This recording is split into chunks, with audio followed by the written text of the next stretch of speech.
In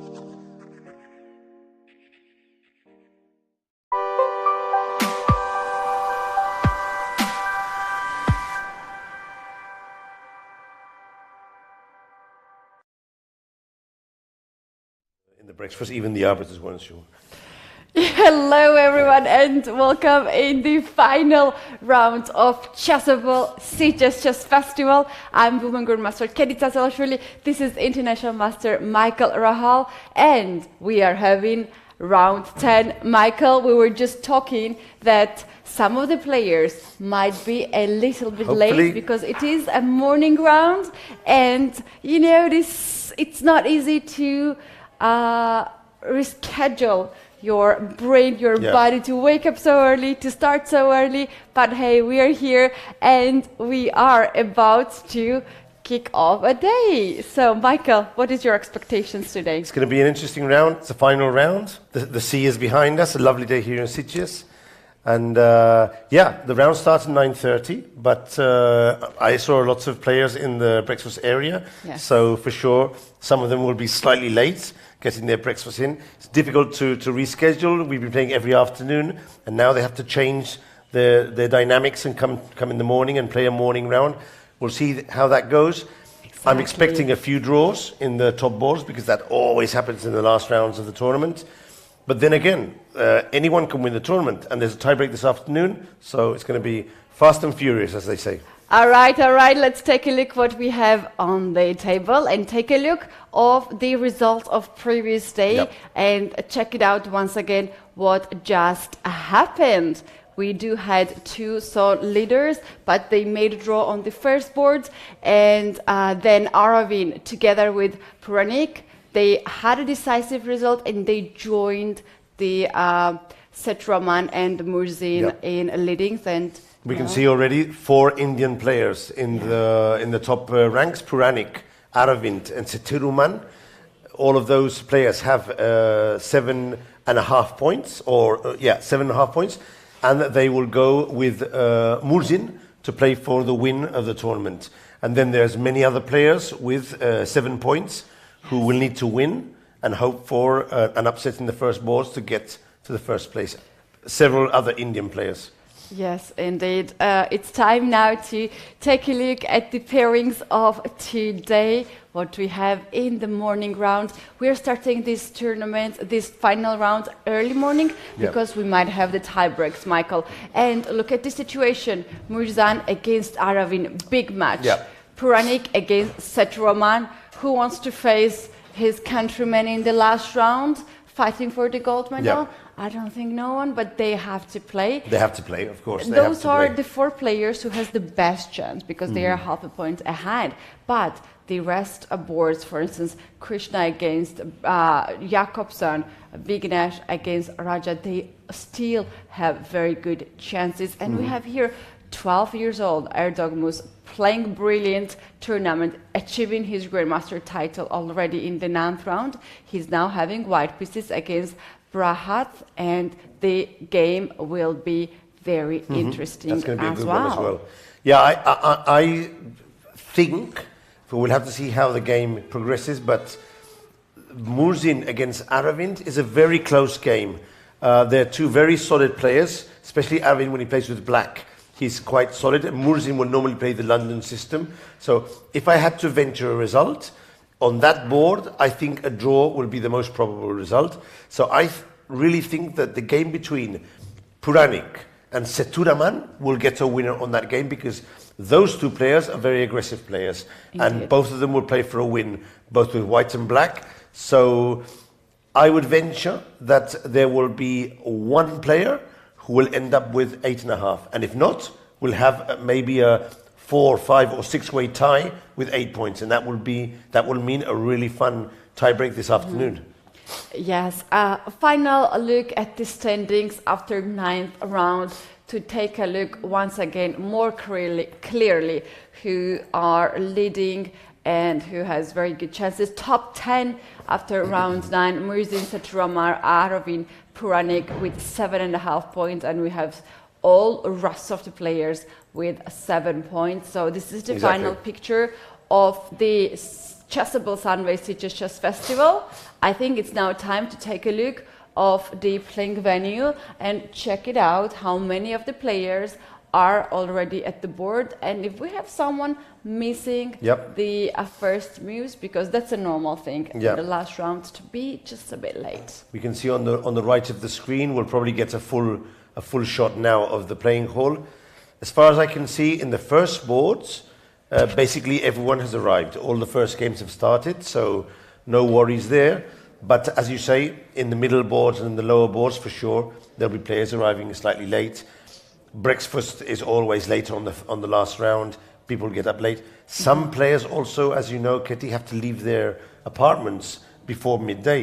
Yes. That means they have to make everything ready before they come and play the round. So in general, in morning last rounds, it's frequent that we can get some last minute people arriving slightly late to the board, and it's not a big deal. I asked this morning the arbiters. They told me there was 1 hour of tolerance, not half an hour. I thought it was half an hour, but arbiters told me there's one hour. And in a while we'll have the graphic with the norms. We got some norms yesterday, but today we have new options for norms, so we'll be able to talk about that in a while. And yeah, the games have started. The games have started. Let's take a look at the norms situation and shout out all the players who achieved their Grandmaster or International Master title. It's a quite long list. It is truly quite a long list, but some of the players are the players that we have seen actually on the top boards very often.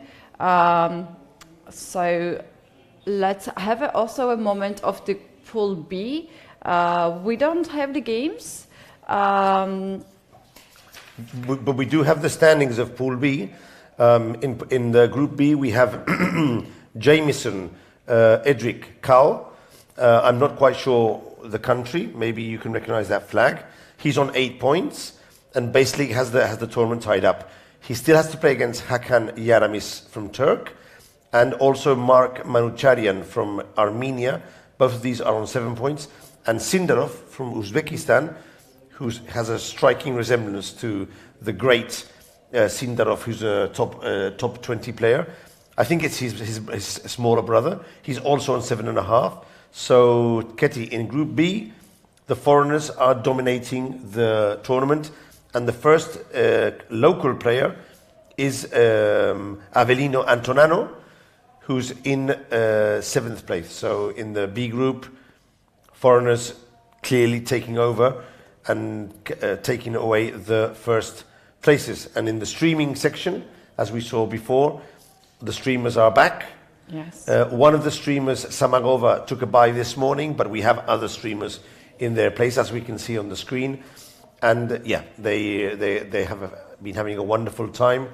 One of the Chess Dojo members this morning published a tweet saying this was the best tournament he played in all his life, which is outstanding. That is fantastic. You can't get a better review commentary from someone who comes from outside, an international master as well, who's played hundreds of tournaments, and he says that it's one of the best tournaments he's played in his life. So things are going very well for the organization. And yeah, today it's a morning round, so we don't have the sunset, but we have sunrise. The curtains open and a lot of light. A lot of light, so, indeed. And this fabulous water, the sea behind us. I'm going to miss this view from tomorrow already, and can't believe that I have to. I won't miss it. I live here, so. Year. Yeah, you're lucky. I don't have it from my window, but if I want to see the sea, I take my car in 15 minutes. The thing is, Ketty, when the sea is only 15 minutes away, you don't go and see it every day because you don't miss it. You can get it wherever you want. So, yeah, but especially this area, it's very nice, even in the winter. You go for a walk and you get inspired by seeing the water. Absolutely. You guys, this is the final day. Unfortunately, we will not come here tomorrow to say hello and welcome at the Chessable Sunway Chess Festival. But This is the 10th edition, and let's wish this event a long life to have the edition of 20th, 30th, of course, and many more. And Michael, maybe they will invite us as a special guest when we're at the age of 80. We'll see. We'll be walking around with a stick. Yes. And Oscar will be saying, Michael comes every year here. What? This year he came to look. And we're going to hear each other. That's going to be such a sweet fun. I'd like to play this tournament actually one year, but the thing is, the dates when it come around, I haven't started my preparation yet for the league, which starts in January, so I'm really down on my playing level. And Ketty, as you know, when you're a woman grandmaster, international master, grandmaster, you only play if you feel confident. Yes. You'll be able to perform well. And just to come here and play and without any tactical preparation, no openings preparation, you're probably going to do a bad tournament, and then you'll start thinking, I had 10 days of vacation, and instead of going and seeing Mexico or some cool place, I lost my rating points in Sitges. So if I play, I need to prepare well first. Absolutely. You guys, you might see someone walking on the background. That is because we have a camera in the playing venue which is directed to the sea, so we have the live video. This is not recorded, so you might see sometimes someone walking there because, well, it is in the playing venue. Michael, I just checked in the Group B. Kao Jamison Hendrik is playing fantastic chess. Yeah. He has won all the games, made 2 draws, and he is now having 8 points, and very likely maybe even granted his first place. I'm going to check it, but he's from Hong Kong, and this is a flag that we don't very often see in the chess That's world. why I wasn't sure where it was from. Yeah, it's all the way from Hong Kong. He traveled here, but he is playing a really good tournament. 1 point ahead of 2 players, and he is playing one of these players who have 7 points right now, Hakan Yarasim from Turkey, and another player who has 7 points and shares the second place is Mark Manucharian. This is Group B. You guys, we do have 2 groups. If you are a professional player, you go to the Group A or a higher rated player, but if you are lower rated than 2000, you have a chance to play in the Group B as well. So I think, Michael, we have talked about everything, and maybe it's time to check it out the first board and see the things, how they're going. Yeah? Okay, so in the first board, we'll get the screen now where Murzin is playing against Aravint. So as we were reminding us before, they have 7.5. They're leading the table, and they have decided to play a Catalan opening. Now, nice. Volodar has played d4 several times in this tournament, but normally he went for the London opening. So he would play d4 on the first move, knight to f3 on the second move, but up to now he has been playing bishop to f4, the London system. A very solid system, and a good system to try and unbalance as a surprise your opponent. But Aravint is very strong, and you can't play a London against Aravint. He'll know what to do. So for this round, Volodar has played c4 and the Catalan opening. Now, it's funny because the Catalan opening I think it's a very nice gesture to play the Catalan opening in Catalonia the last day. So that's something that I'm not sure if Volodar thought about, but in any case, he's paying homage to the land where he's playing now. But more importantly, a lot of players have started playing the Catalan because the lines with bishop to g5 and knight c3, they've been analysed thoroughly, and it's difficult to get an advantage in those lines at the highest levels. But the Catalan has something special about it.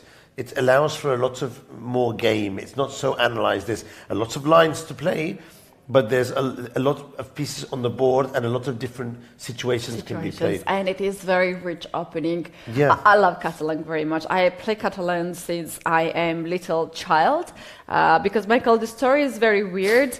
When I started to play chess, I started with e4, e5, and this, everyone starts with that. This is very normal thing to start to get with the basics, right? And then my parents decided decided to change the coach, and I was sitting in the class with some of the very strong kids. Some of them were even the world champions, youth champions, even title players, 16 years old when you're a little kid, and all of them were playing Catalan. And for me as a little kid, it was very difficult to understand why I have to give this pawn. You mentioned that yesterday the kids don't like to give a pawn. No. I did not like to give a pawn on c4, and the whole game I was building up to get this pawn back, and then I was losing the game. But later on, when I had more experience, I understood how rich is this position. If you want to fight for win, you can always choose this one with white and go for that. It's funny because for kids especially, I've always thought that putting a fianchetto in front of your king allows for a longer game, and you don't get checkmated very early in the opening. So it's actually quite a good opening for kids to not to learn to play chess and play for the center, but it's a good opening to make sure there's no upsets early in the tournaments. And for some kids to get confidence, it's a good opening. Now, is it a good opening to learn how to play chess? Probably not the best, because it's closed, it's a maneuver, and you really want to learn how to play tactics in open positions. Yeah, it's not for chess beginners, let's say. Exactly. However, I do know some coaches who teach this even for the beginners when they see their player getting checkmated too early in the opening. Or, as you know, Ketty, a lot of kids, when they start out playing, have a lot of trouble with the lines that come in the Italian. We all know about these lines. When they start making mistakes, such as bishop to g4, they allow this type of position. When I have a kid who one game after another allows this position, I teach him how to play the Catalan. And so at least he'll get out of the opening with a decent position. But some kids, they have trouble understanding how to play an open position, when to play h3 and when not to play h3. So we just teach them how to play the Catalan, and they go out of the game. The other thing is with the Catalan, this position here, sorry, let's go back to the real game. We put a variation in. This position here, I've seen so many players, lower players, in this position, white goes knight to e5, and they don't know how to deal with the threats on the long diagonal. So the Catalan at lower levels is quite a good opening to play for several reasons. Of course, at the level of Aravind and Murzar, you have to play a bit more carefully. Murzar with queen to c2, he wants to recover the pawn. And of course, b5 to protect it is possible, but very dangerous. So Aravind plays a6, a4. There's another line with queen takes c4, b5. This is theoretical and has been analyzed very extensively. But a4 is what most players are playing now. Bishop d7, queen takes, and bishop c6. Bishop d5, knight bd7. Why is Volodar thinking now? What do you think he's thinking about? That's a very good question. Why would he be he's thinking? Is he thinking knight c3, or what is he thinking about here? There is this is the theory actually, which I was recently working on. Okay. I got hands-on chessable course of my friend nice. in Catalan, Nice. and it's really comfortable. But you know, Michael, when you're learning some of the nuances here, it's very very hard to memorize without playing. So there was a moment, either here or later. I'm sorry if I'm saying that wrong. Maybe my friend is watching this, but there was something like rook to c1 to hit the pawn on c7. So bishop will not that easily move around bishop d5, bishop b4. There was another idea also to play knight c3, knight to a2, and knight b4. Wow. Yeah, some sort of moves like that. I have a jinx of many ideas in my head. To be honest, I need more time to understand. That happens when you learn an opening, but you're not practicing it enough. These things happen. You remember the general ideas, but sometimes you forget specifically what to play in each of the positions. You need to make one or two mistakes to learn. Exactly. When you practice and you play, you practice, you go over, you go back, you practice again, you go back, and that's the way to get proficient. But the funny thing is, I'm sure he has to have this prepared beforehand. So is he thinking? I know there's. Sorry to interrupt, Yeah. but there's also the line where white is giving up the dark square bishop for the knight. Yes, that on I f6, do remember. Which for me it took me some time to understand why I have to give up my bishop for the knight. Especially when these knights are fighting for the same square, Yeah. but this is actually a very common thing. But white is using this very nice pawn structure. Then later on, white plays e3, white plays a5 to gain this space center on the other side, and at some point even plays like h4 on the king side, getting knight g5, knight e4, knight d2, and some sort of moves like that. Slow game. You give him the pair, but it's closed in. Yeah. I was taught when I was young that when you play bishop to g5 with a fianchetto, you have to be prepared to give up the bishop because we can normally never go back to h4. But you're right. If we exchange here, we do give up the bishop as long as we control c5 and e5. White will have a nice position because the bishop pair isn't very active. I suspect that this is just a suspicion. I just don't know. But 15 minutes in such a position suggests to me that the Volodar hasn't studied this opening in very much detail. I mean, he's probably analyzed it before the game as one of the several options which could appear. Maybe he hasn't spent so much time specifically on this position. He just played knight to c3, which is the normal move. And what was he doing? Going over the different moves that he had, and more important, going over the options of black. What to do against h6, what to do if a black plays moves such as knight e4 or knight to d5. He was just refreshing his opening theory. I'm very happy to have this opening here. It's such a nice thing when you're learning some new opening and you have it on the board. You're learning a lot of ideas, right? I would actually like to learn how to play the Catalan. So really, I might. I think the opening suits my style of play. So at some point I should try and learn it. When? Yeah. That's a big question. I have so many things I have to do, and I want to do. Yeah. But not so many things I should do or I must do. Yes. I used to start my day with 1 or 1.5 hours of studying only Catalan every morning, and I enjoyed so much. It was the first thing, I had my coffee on the side and I was like, Catalan, let's do this. And then I realized that my chess, I was looking different way all the games because it's not a lot of tactics here. There are some ideas, but this position still is very rich, and you can understand a lot of maneuvering here. You just swap the bishop. But that's important. I mean, if you play bishop g5, Aravin goes h6, you can't drop back. You have to exchange. And now the question is, do we go for e3 and keep the position closed, or do we become more ambitious and play rook to e1 and go for e4? I think he'll play with your a5 e3 plan. That's my suspicion. I think you're right, and he'll go for that. However, I say again, this is a very solid opening. No risk for either player. For me, I wouldn't be surprised that this game ends in a draw. That's my point of view for this game. Even the body language of the players suggests to me that neither of them wants to lose. They want to make sure they get to the 8 points and have a fight for the title. If you lose the last round game, 10 players pass you along, and I see you're checking your course. Wow, nice. My analyzer is here, so I will reach at this point maybe. Oh, this is Narayanan's. He's Indian. Yeah, exactly. Maybe he's worked with Aravind. You never know. Maybe, you never know. You never know.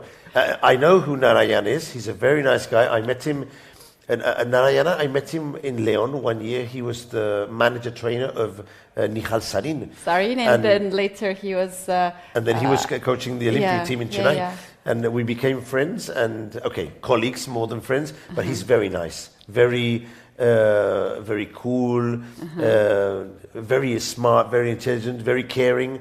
So if you see this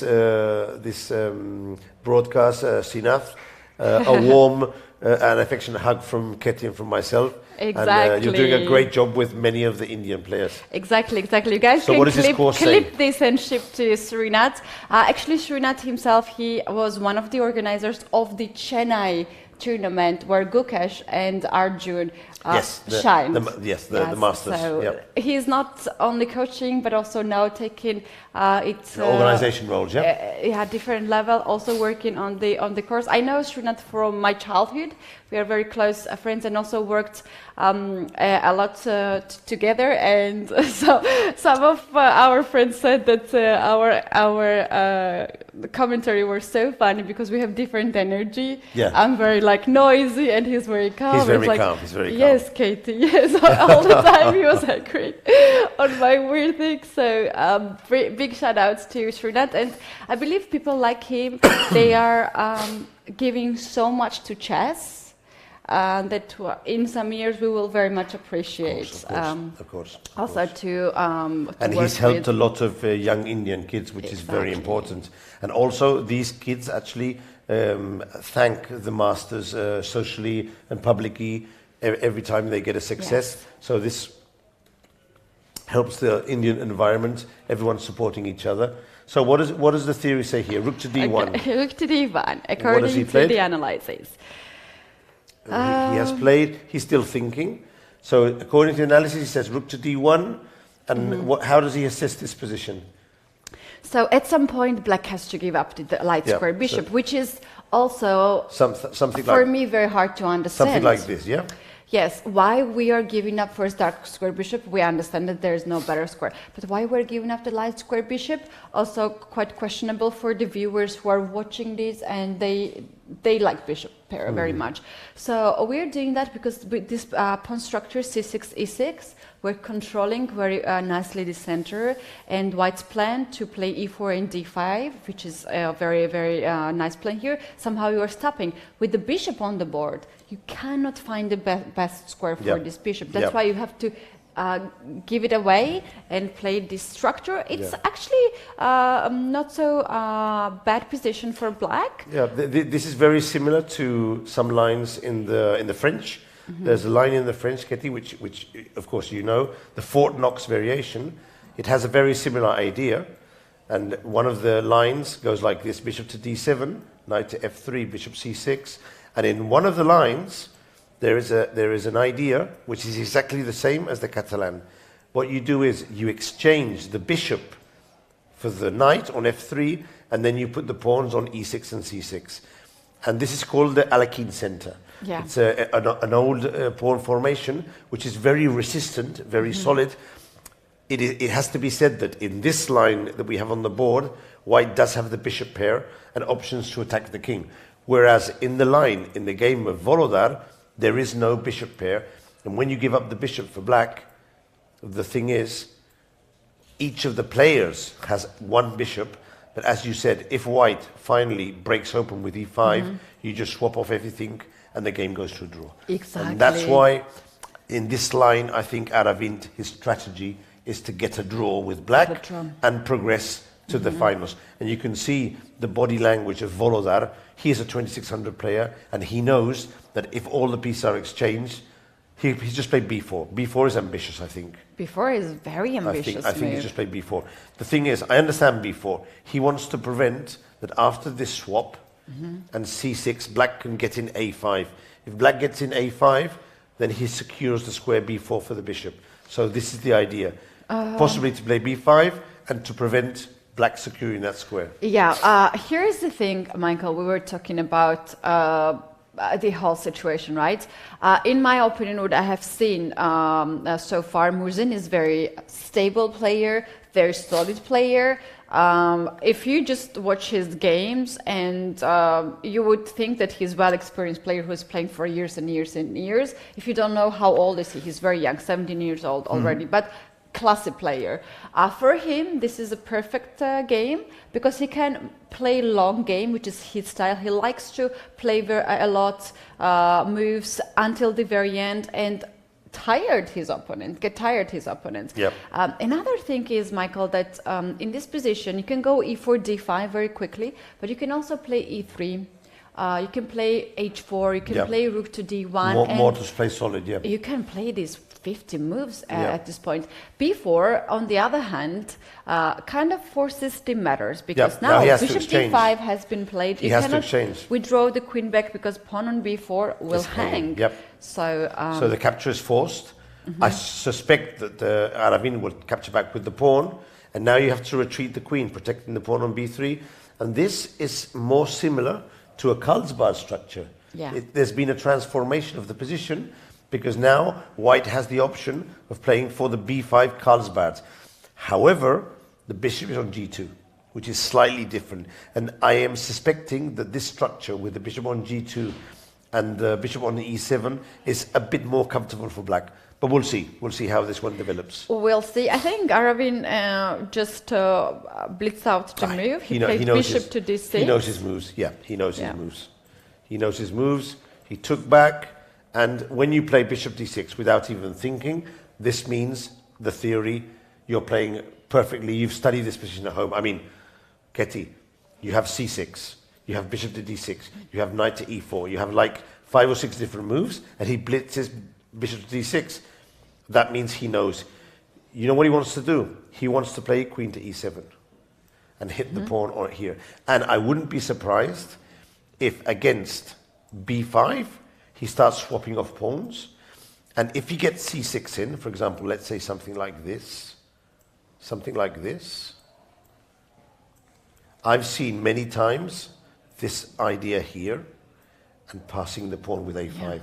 Combined with this, black is fine in this position and white would have no advantage. So Volodar now has to be careful to make sure he keeps the control and doesn't push too hard. If he pushes too hard, Aravin will have his chance. I have a feeling that maybe this is a special preparation for Volodar to get Aravin in this position. Maybe he has not played before. Do you think so? Yeah, this position, but not before. Before actually forces the matters. But he thought 15 minutes to play. So that gives me the signs that he put it on. He found it on the board. You mean it wasn't prepared? Like he's prepared, but maybe it's not his first opening. So it was a preparation for this game to get Aravin in a situation when, imagine you play this position with black, you're Aravin, you want to win the tournament, and the best you can get is to wait your opponent. If your opponent decides to break through, right? Maybe.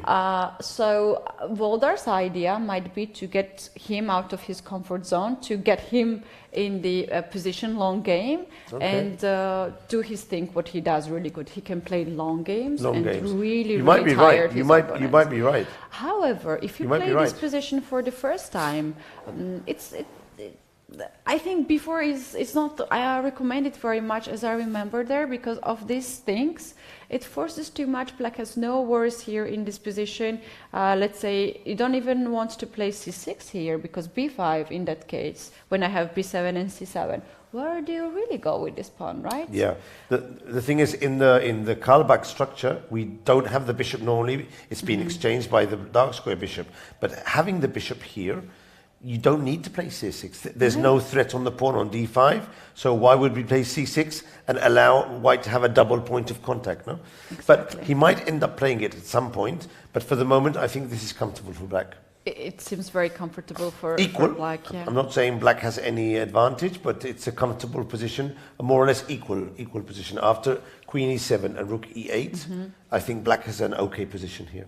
Ravin here just having a cup of tea or coffee on the background. You can see in his beautiful purple shirt, walking around, enjoying the moment. He has more than the time on the clock, more than he started, and for sure he knows this opening by heart. That when you know the evaluation that it's equal, and when you know several ideas, then he's happy with the outcome of the opening for sure. Okay, so this was the first game, and I think we've understood how the opening is going.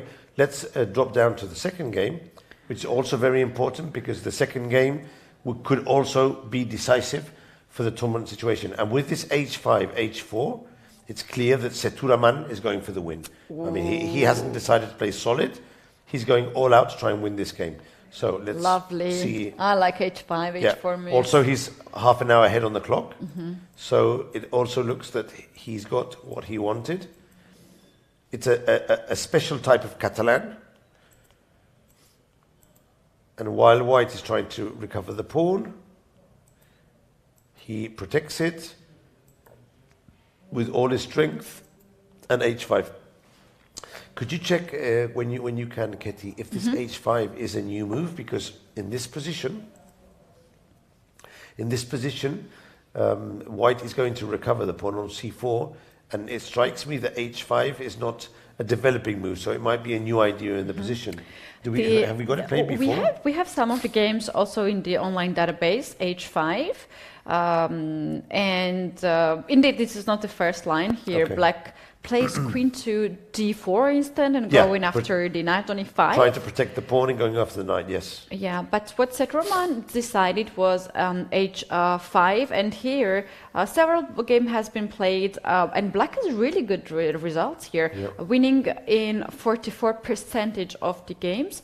So here knight takes c4 is one of the lines, and let me check where it got deviated. So knight here, h4. Yeah. D3 is a new move. So he's caught his opponent in the opening preparation. D4 has I see d4. There's knight e5 move. There's a d3 as well. Yep. And after d3, you either take the pawn on g3 or you play g6 to fiancare the bishop. He took the pawn, and this is surprising. Yeah, f takes g3 is something. According to the database and according to the engines, this might actually be a blunder. Generally in chess, we always capture towards the center, even if it's an h-pawn, allowing the opening of the file.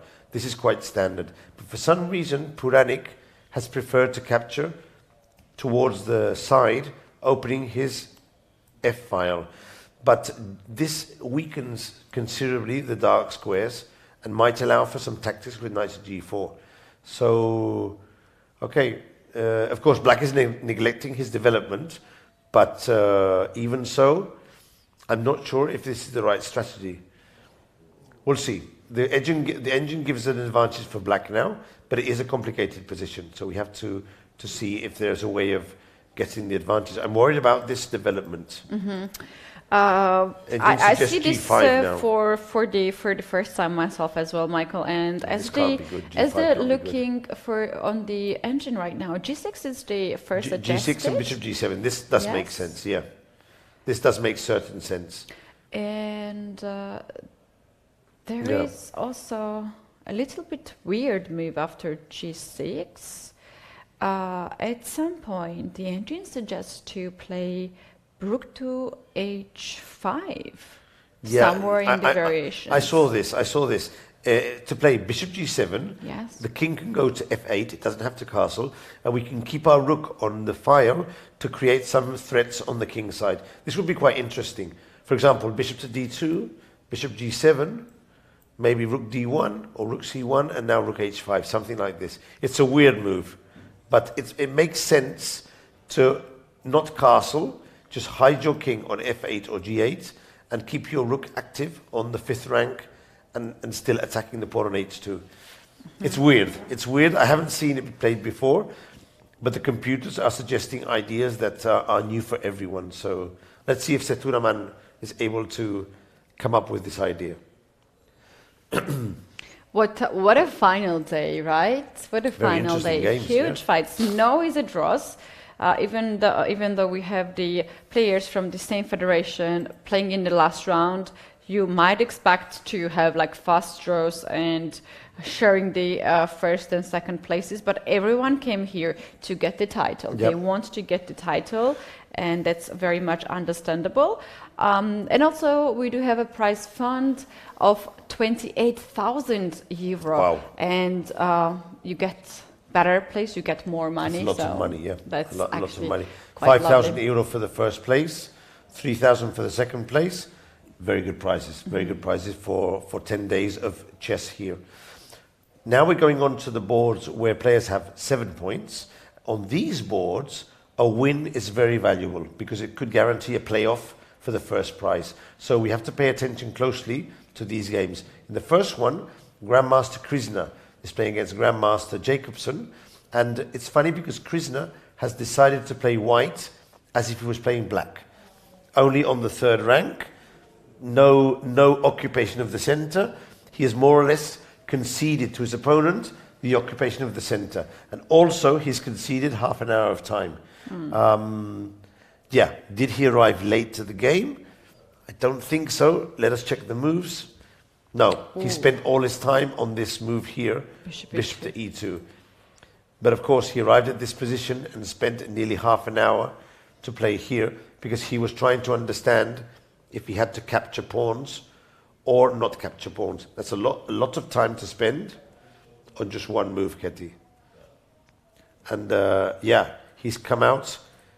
The computer says that he's -2 already.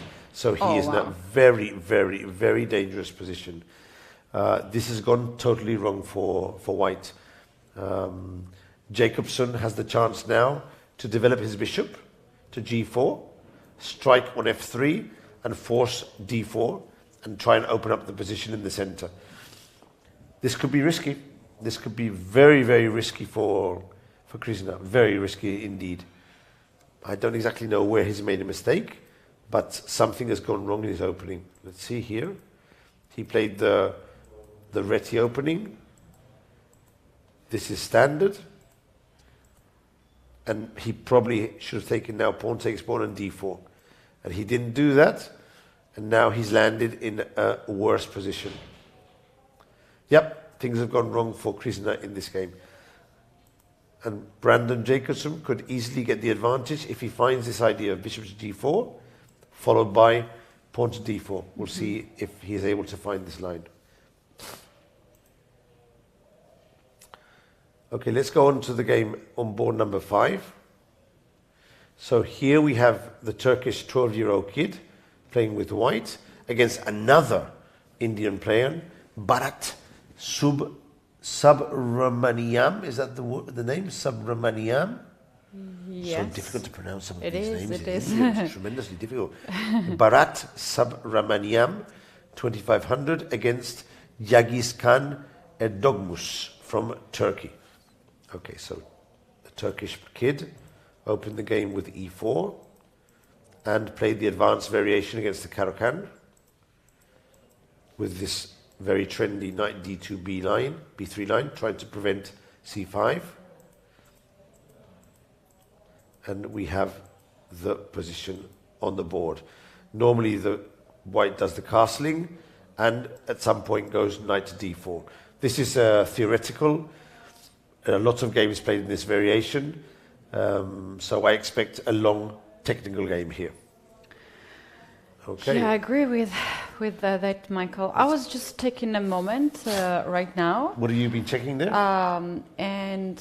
Because you know the Twitch, right? Yeah, so of course. there's like a lot of things going on. Oh, and is that you, Kitty? yeah, what's going on? And I saw like we have these comments. So in the chat we have a new person who just joined and said like, "Who is the guy? The voice is familiar to me. It was about you." And this is Michael Rahal. Michael, the thing is that we have these comments, right? We have a comment for you so they can check out who you are. We also have the link of your YouTube channel. Michael is streaming mostly in Spanish on your... Basically, I'm doing Spanish commentary. But as you know, Katie, I've also been doing some stuff for FIDE. That's how you guys know his voice. They recognize my voice from the interviews. Yes, from the interview. There's always a person. I was also like, I didn't know you. We did not met back then, and I was like, oh, this voice is really good, actually. I was like, who is this? Who's this guy? And then we have other comments as well. And we have the comment, host live results, and people can check this. And there's an awards. And I was like, what is that? And my moderators are doing actually amazing job on the Twitch. And greetings to all my moderators who are right now watching our will join later. And I was like, what's going on now? And I'm looking to the awards, what we have. And chess.com for last year has the awards of many categories. The best chess player, best female chess player, best junior, best moment, best photographer, and best commentator, best streamer as well. And as well, best commentator. And I'm scrolling down. You're in, no, for the best commentator. Do you have chances? Do you have chances to? Who are you up against? That's very important. Okay, I see Levi Rosman and Daniel Naroditsky and Yasser. These are good. You know, if I'm between these guys, I am as a commentator, Seda One is very good. As Vidler is very good as well. David Hovell, Peter Lakop, Peter Swidler, Robert Hess, Danny Ranch, Tanya Sachdev, Jennifer Shahad, Levi Rosman.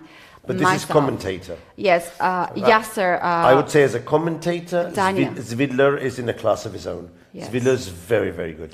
You know, I'm very happy to be listed here. Of course.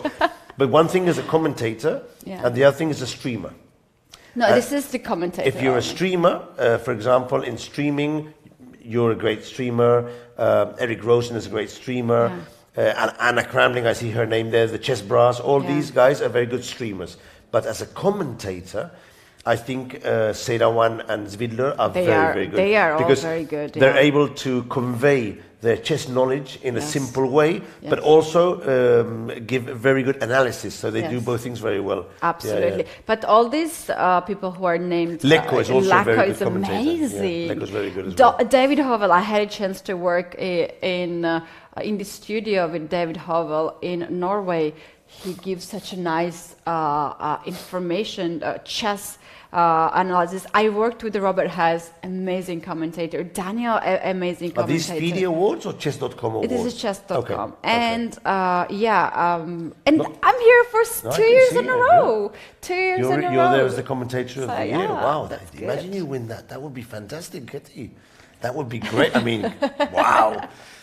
If you win the commentator in front of all these guys, look, there's Gotham Chess as well. He's a very good commentator, but he does more videos and streaming. Yeah. So, and how many different categories are there? There's commentator, plenty streamer. Categories. Okay, I'll have to cast my votes. Player of the year, woman player of the year, creator of the year. Is there any FIDE interviewer of the year? Maybe I have a chance. That's too specific. we have creator of a year, game of a year, move of a year. Oh, really? Rising star of a year, chess kid of a year, commentator of the year, event of the year, member of the year. That's a ChessCon member.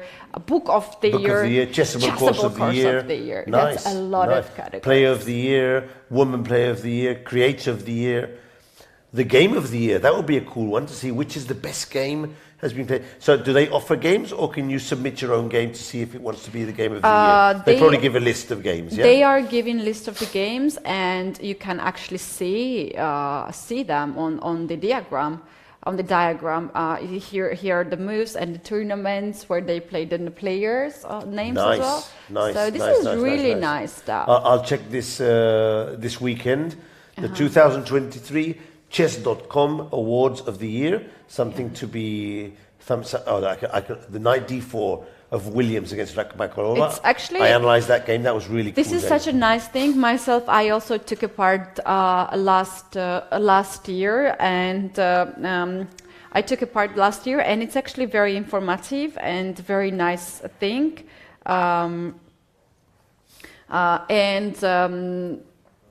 It's actually good information. So shout out to chess.com, our biggest platform that we are also using for this tournament, and they are actually helping us to spread the world. They are putting this stream on the chess.com main page, and sometimes we have thousands of people just knowing that this tournament exists, and okay, they know that this tournament exists because it's like a really big tournament, but it's happening right now at this moment. And yeah, you guys, if you're in the chat, vote for the president. Vote for the Guys, president. I am going to cast my vote for Ketty as commentator of the year. One vote here. So she gets my vote. Ketty gets my vote in commentator of the year. And I suggest if you like how Ketty commentates, you have to cast your vote. But for that, they need to go to the chess.com slash news awards, yes. view 2023. And you can see the different commentators. I enjoy Ketty's commentary a lot, but of course, if you prefer one of the others, you can also choose one of the others. You can be biased when you're commentating with a person, right? You know more closely. But okay, the thing is that all these commentators are so great. I don't mind not to win. Obviously, I can't be that ambitious. It's a tough one to win that category. It's very tough because you're up against very good. A lot of people know your work and you do it very well, but there's some really tough opposition there. I mean, Zvidler, Sejdawan is already in a... Who won last year? You guys, I think it was Daniel Naroditsky. Guys, he's also very good, Daniel. Daniel's very good as well. Daniel is super, actually. Daniel's very good, very fun as well. He speaks Russian. Sometimes he imitates players. Oh, that's good fun. Yeah. I told him that there was a big event we worked together. It was a Grand Prix for like 1 month we were working together. And I have seen his YouTube videos.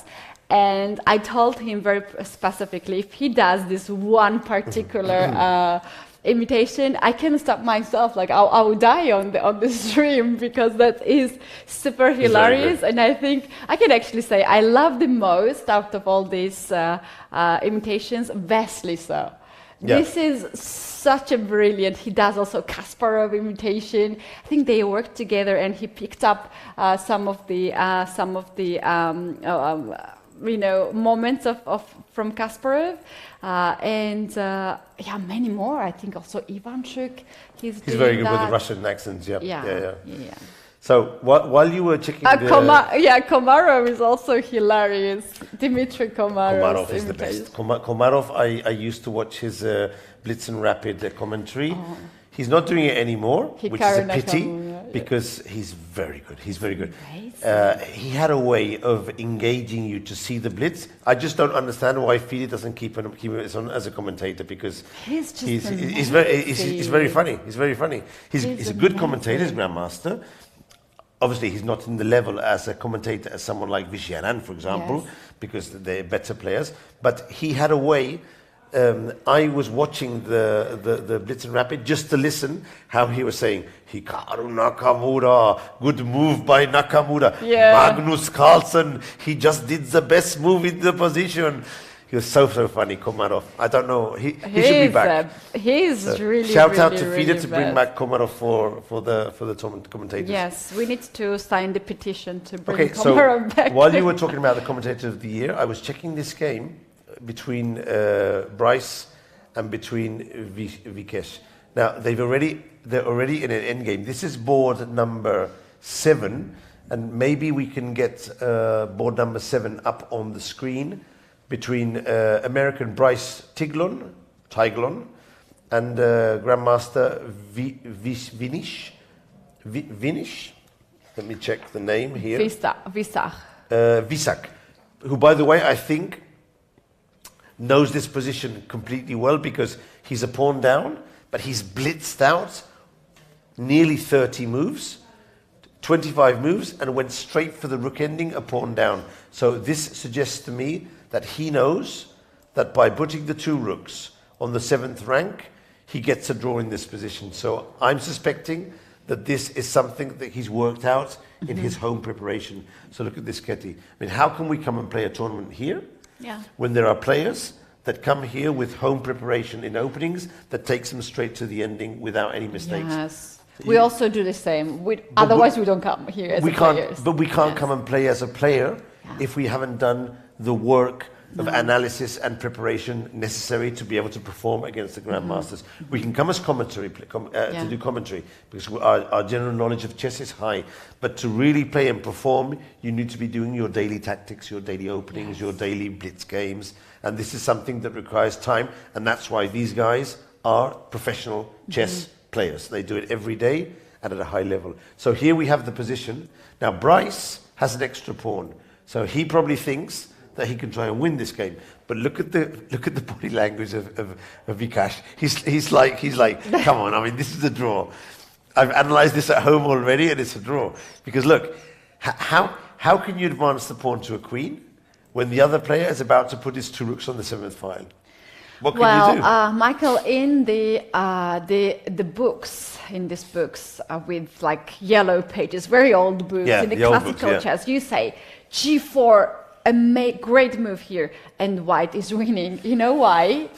Because first of all, there's a background issues here, and the second thing is that in that time, without engines, and I'm talking like very early ages, we have been taught that if you have a pawn chain f7, g6, and h5, that's a draw. But if it's your time now and you play g4, you have a chance to create a second weakness in the position, and we count a pawn as the black's first weakness because this is the one extra pawn.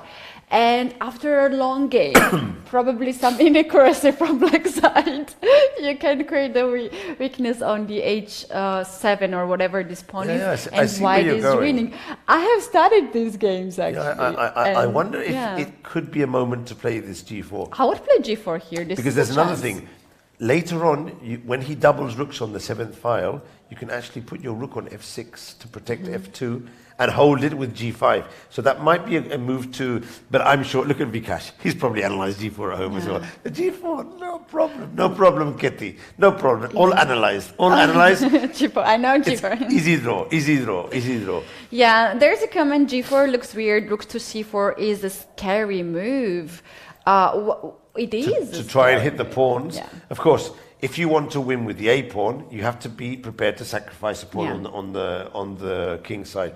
But okay, it's a try. You sacrifice a pawn, you avoid the background mate. But okay, are you risking too much here? That's the question. Are you risking too much? Can you give the pawn just to get your pawn further up the board? Hard to say. But Ketty, if this pawn gets to a7, I don't mind losing my pawns on the king side, I can tell you that. For example, look, if I do this, I don't think I mind much losing the pawn on h2. I'm going to try and win this game now. King g1. Yeah, I'm going to try and win this game. I don't know if I'm going to have some chances to win. So these 2 rooks are very, very strong. We have to rook be careful. a1 supports to the push. Exactly. And the other rook from a8, it will be will be separated, even with tempo. So g4 is not winning if black plays correctly, but you have to be careful. Actually, there's been a move on the board, so let's see what he did. He played rook to d6. Now this move suggests a drop back to d2 and maybe to a2. So I'm thinking that black will play here a rook to the 7th rank. Which one? Not sure. I would play the rook to c2.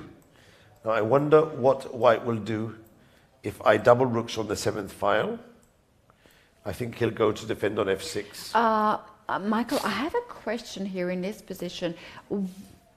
This looks actually very, very good. Does it? Maybe rook a2. No, exactly. The thing is, if we get to this position, the rook goes to a2, and the problem is we have a back rank mate. Sorry, I just made a huge blunder there. If rook takes rook, you mate straight away. So if you get the 2 rooks on the 7th file, there's not time enough to play rook f6. Already black will get a draw here.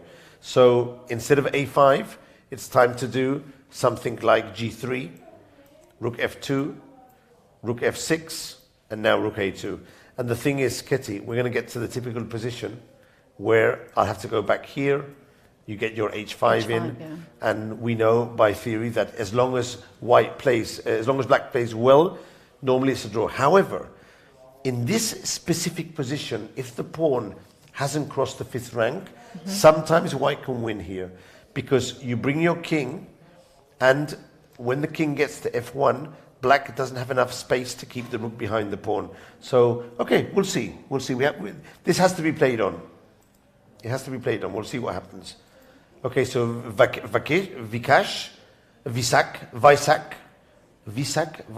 has just played rook to c2. He's in his preparation still. Let's see how... I expect g3 or h3. Oh, he went back. He went back. He's going passive. He's going passive to put the rook on f1. I don't know. Can he win this game with a rook on f1? Michael, how about this? Look at this. Oh, black is pleasing out. Rook to b2. You have to play rook to f1. Yeah. Black goes rook to a2. Okay. Everything is guarded. Everything is protected. guarded. White goes a5. a5. Yalla, let's go to a8 and queen. And there is rook to f2. Oh, nice. Lovely. And the things lovely, can get lovely, really, lovely, lovely. really ugly. Lovely. Yeah. Now white has to start thinking how to draw. Yeah, this is very nice. Very nice. Yeah.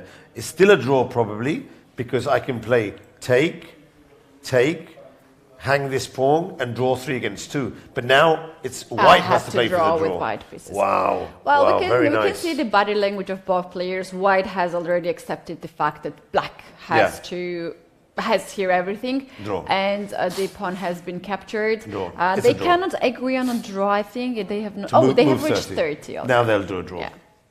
So both of them knew about this trick. And this is actually a very good trick. I was aware of this trick some years ago, but now when you showed it to me, I'd forgotten. So I could have easily fallen for this trick. It's something good for players to look at. A5, rook takes f2. Very good trick. Lovely trick.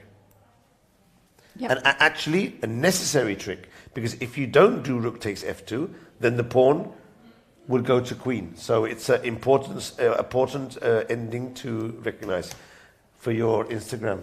This is a trick for your Instagram. Black plays and draws with only one move. Rook takes f2. Nice one. Look, they draw. So the first game of the day finished. Great draw. White had a face like, I woke up because of this game, but my opponent got me on a trap, and black has spent 6 minutes. 10 minutes, 5 minutes. Yeah. He spent 10 minutes, 5 of which he took to come to the board, and 5 minutes to do a draw. I have to learn how to make a draw in 10 minutes with black pieces in the last round. This is something he so had it all, nice. He had it all worked out. Yeah. Whereas white was playing the position, thinking, I've won a pawn, now I consolidate, and I try to win. And black had it all worked out before the game. Well played. Very well played by Vikash, who will finish with 7.5 points. That will not allow him to fight for first place, but maybe...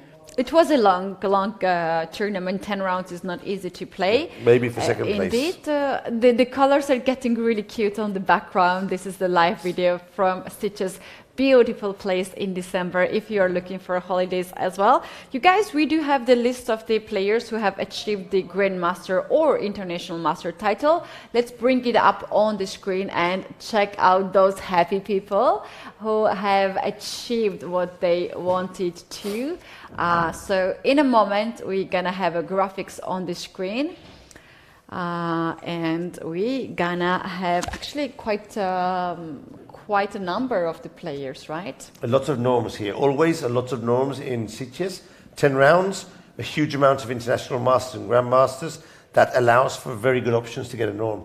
So if you're an aspiring FIDE master, for example, and you want to play a tournament with a lot of grandmasters and international masters, this is one of the tournaments you can do.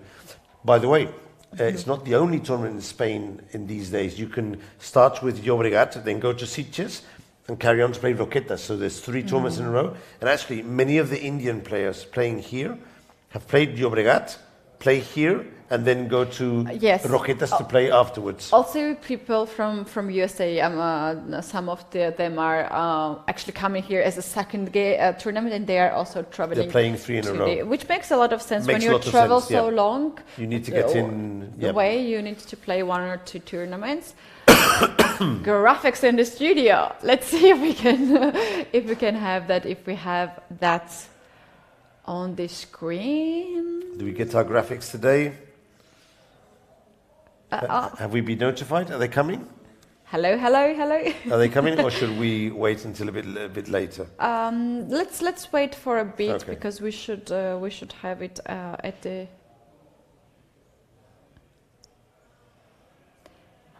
We need the graphics. Ketty needs to be awarded the commentator of the year. If there's no graphics, we'll lose the award. Come on, please. Shemek, give us the graphics. Okay, we'll wait until the graphics come, and meanwhile, if you want, we can go and look at one other game. I wanted to suggest a game. Okay. A game Tell me the of board. Atusa, because she had also a chance to have her international master Atusa. Norm.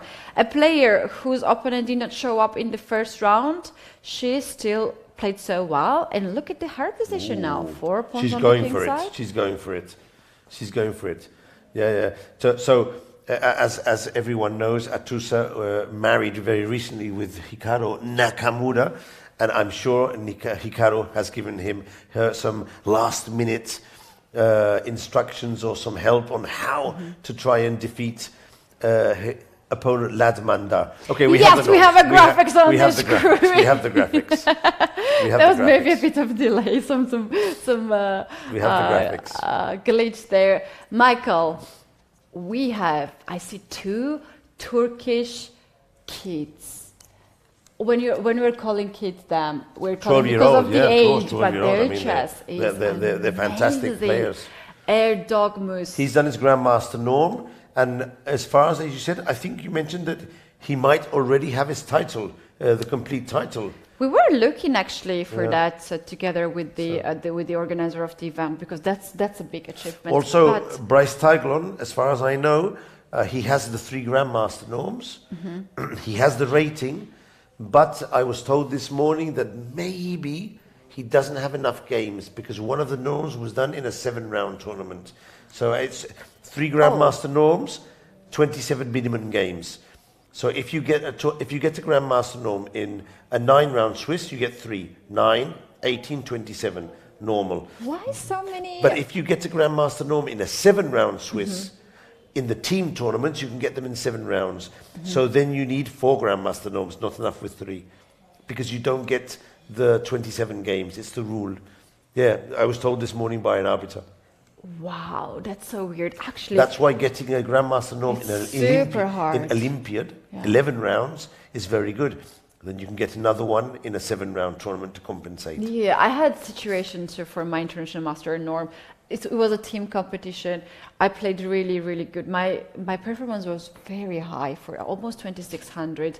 Gained 80 points of the rating, but some component was missing. Either the country, either the grandmasters, because you have to also play several grandmasters, international master. There's a lot of these nuances, and when you are playing for the norm back then, I was looking for that. It bothers you so much. There are so much. I had a friend who did a Grandmaster Norm, and then they didn't give it to him, and he didn't understand. He had the Grandmasters. He had the federations, he had the rating, and then finally they found out that the reason the norm was not given is because one of the players who was his opponent as a Grandmaster wasn't a Grandmaster yet. He had the title of Grandmaster, but the Grandmaster title was not awarded yet. There was some problem. Yeah. And he played the tournament as if he was a Grandmaster, but he wasn't published yet as a Grandmaster. Yeah, these things happen. I mean, it's unfortunate, but these things there was happen. also a huge thing in the chess community about the title of Elisabeth Patz, one of the best German female chess player, and there was a big saga going on. But it's the in same those thing. days. She got the title, but it seems that her last norm, there was a problem with there was a technical problem with the title, and so the federation didn't accept it. But everyone said it was done. The tournament said it was done. So years went past.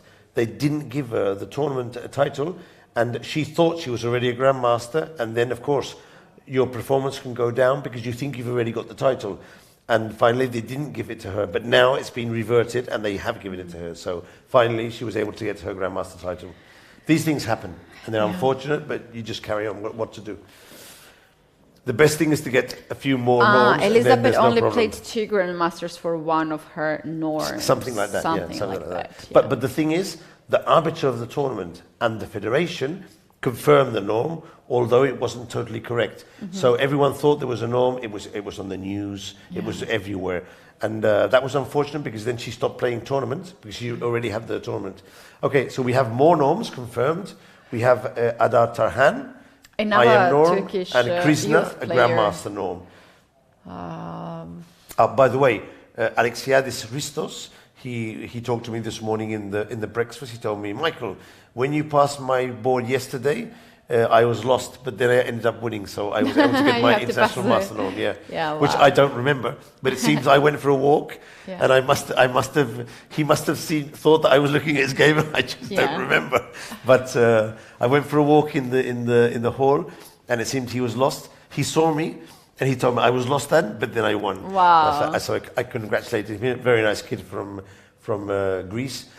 And also, you can see, Katie, there are 3 norms that can be done today as long as the player is able to achieve the result. Yes. So the Indian players, Aradia, and Argentinian player, Fiorito, they need to win for the IM norm. Whereas Tota Duvra or Dhruva from India will need a win or a draw. So 3 more norms can be achieved today if the results are achieved. That's a lot of norms. 6 norms in a tournament. And quite a also, lot. what gets my attention is the confirmed players who already got their norm in the 9th round. So they had perfect performance, and that's why they got the norms a round before. Let's take a very quick look at this game, what is happening, who stands better, and we can head to our first break for today's final round of Chessable Sunway Sitges Chess Festival. Atusa is playing against Indian player Lat. This is good for the viewers because Atusa did a very interesting move here, which I think is very instructive for the players. Bobby Fischer from America used to play this poison pawn variation to capture the pawn on b2. Now, it's a very interesting trick here, and you have to know it. If not, you'll lose your queen. Atusa, instead of playing queen to d2 and sacrificing the pawn, she played a3. Now, playing a3 seems like a waste of tempo, but if you capture the pawn, the queen is trapped with knight to a4. So this is a good trick to know. Oof. If you're learning chess, be very careful to come out and capture pawns on b2 if your opponent plays a3, because now the queen can't retreat. Of course, a lad understood this, didn't capture the pawn, carried on developing, and now what has happened is that Atusa has put 4 pawns on the 4th rank. This is extremely dangerous for black. Extremely. Imagine she castles now. Look at what's going to happen. G5, pawn takes pawn, pawn takes pawn, and you're about to receive checkmate in very few moves. This is what happens when there's a direct attack to the castling. Yeah, and this game Of course, can be crucial. Black should not castle. I am Black should sure keep that black will king. not castle. Yes. Probably, this is just my suspicion, probably it would be knight to c5 Bishop or b7. bishop to b7, one of these moves. But even so, this is a very dangerous position for black. One mistake and you can get crushed, totally crushed. So there's a be very, careful. very nice line, Michael, like let's say knight to c5, Let's and go white with this. keeps pushing the pawns and not caring about anything. Knight e4, is that a move? Oh, knight e4. Knight e4, knight e4, queen e4, bishop to b7, and the rook on h1 is hanging Nice, in. very nice tactic, very nice tactic. Lovely, look at this, nice, very nice. A skewer, this is called in English a skewer. Yeah. And you skew the queen to the rook and goodbye. That's very good. Bye-bye. Computer is still holding this unbelievably with knight to e6. Ooh. But this is something you're not going to calculate. I mean, Yeah. if you get to here and you start looking at these moves, you should be playing with Magnus Carlsen in the top level chess. This is a very you'd abandon hope just looking at this in your mind. You'd say, okay, I can't do this. So yeah, very nice indeed. Well, I think we have covered all the top boards Yep. and some of the other games too. Right now we have the streamers corner on our screen. So you guys, we're going to take very short break and we'll be back by the time when we have more moves, because at this point players are taking some more time to make their next moves and it's a bit slow. So with this sentiment, we are now taking a very short break and we'll be back in a few minutes. And by the way, I'm going to vote for Ketty during the break, so do it yourself.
Checkmate the climate change.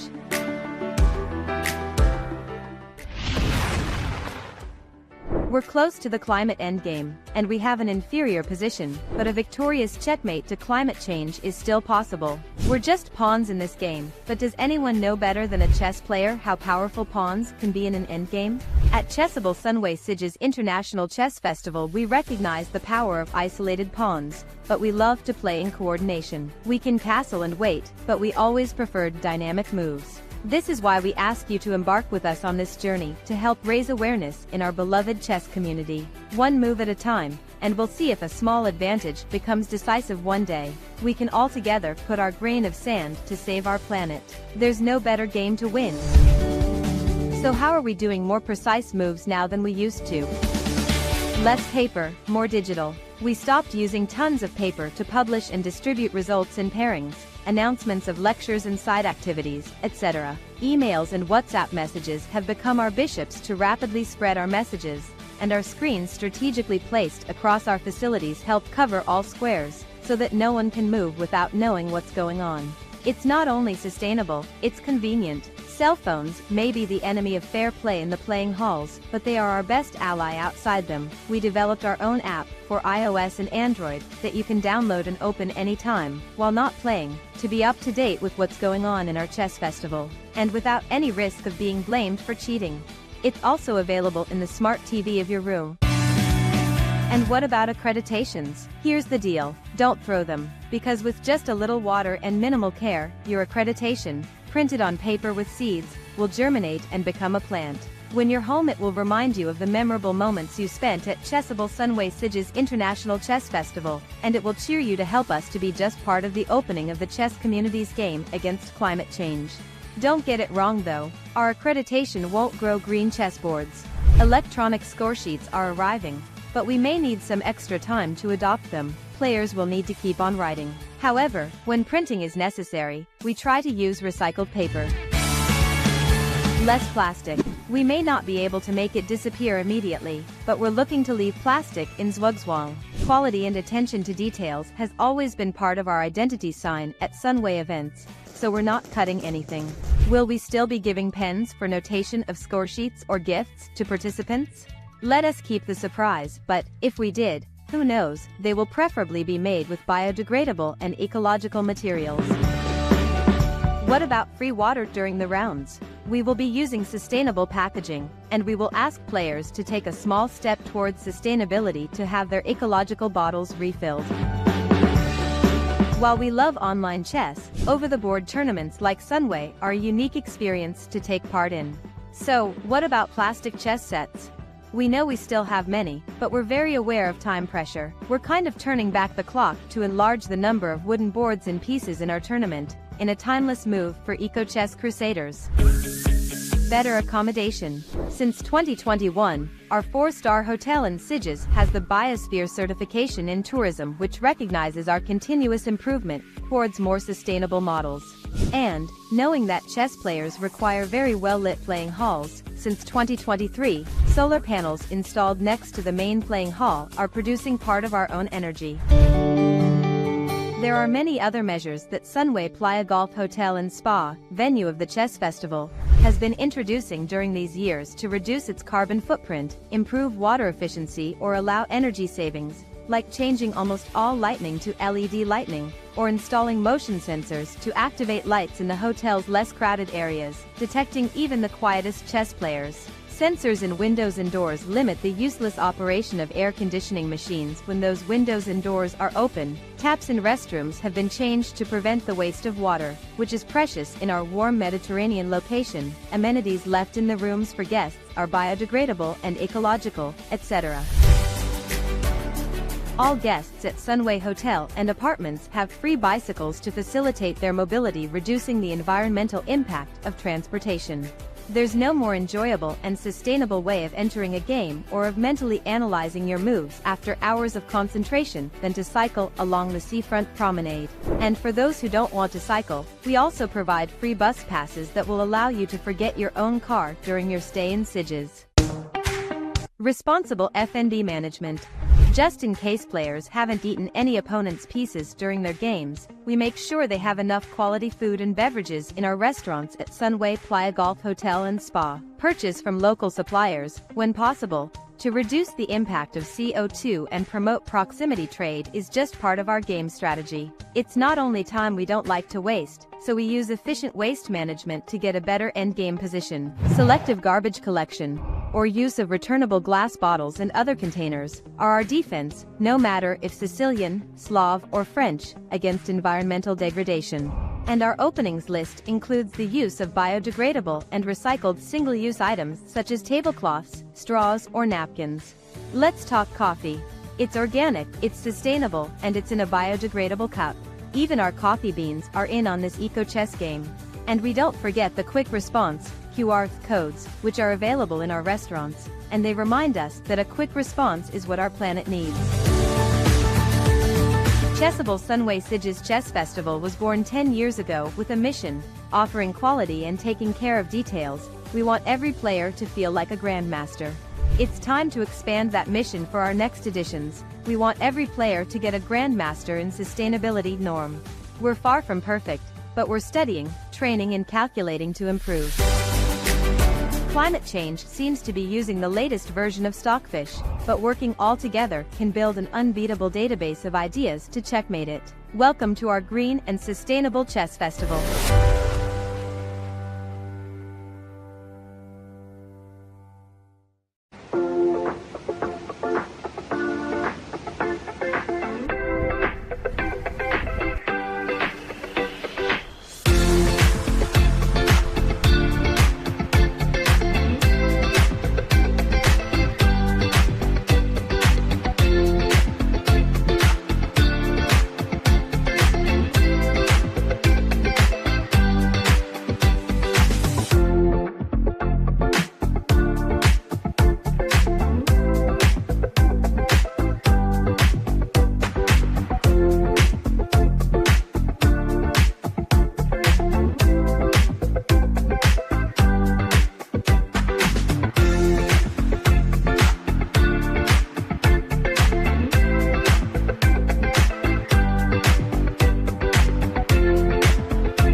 A quest for the most complete chess player. Can you think of a chess event where anyone can win, regardless of whether being a grandmaster or an amateur? Can you think of an event where a win counts more than 2 draws? Can you think of an event that rewards players who enjoy playing more chess games? Can you think of an event that combines different chess variations? We think it is possible. It will be so fun that it should not be a closed tournament, but open to every chess player. And there's no better moment than the 10th anniversary of our Chessable Sunway Sitges International Chess Festival to announce a new way of enjoying over-the-board tournaments even more.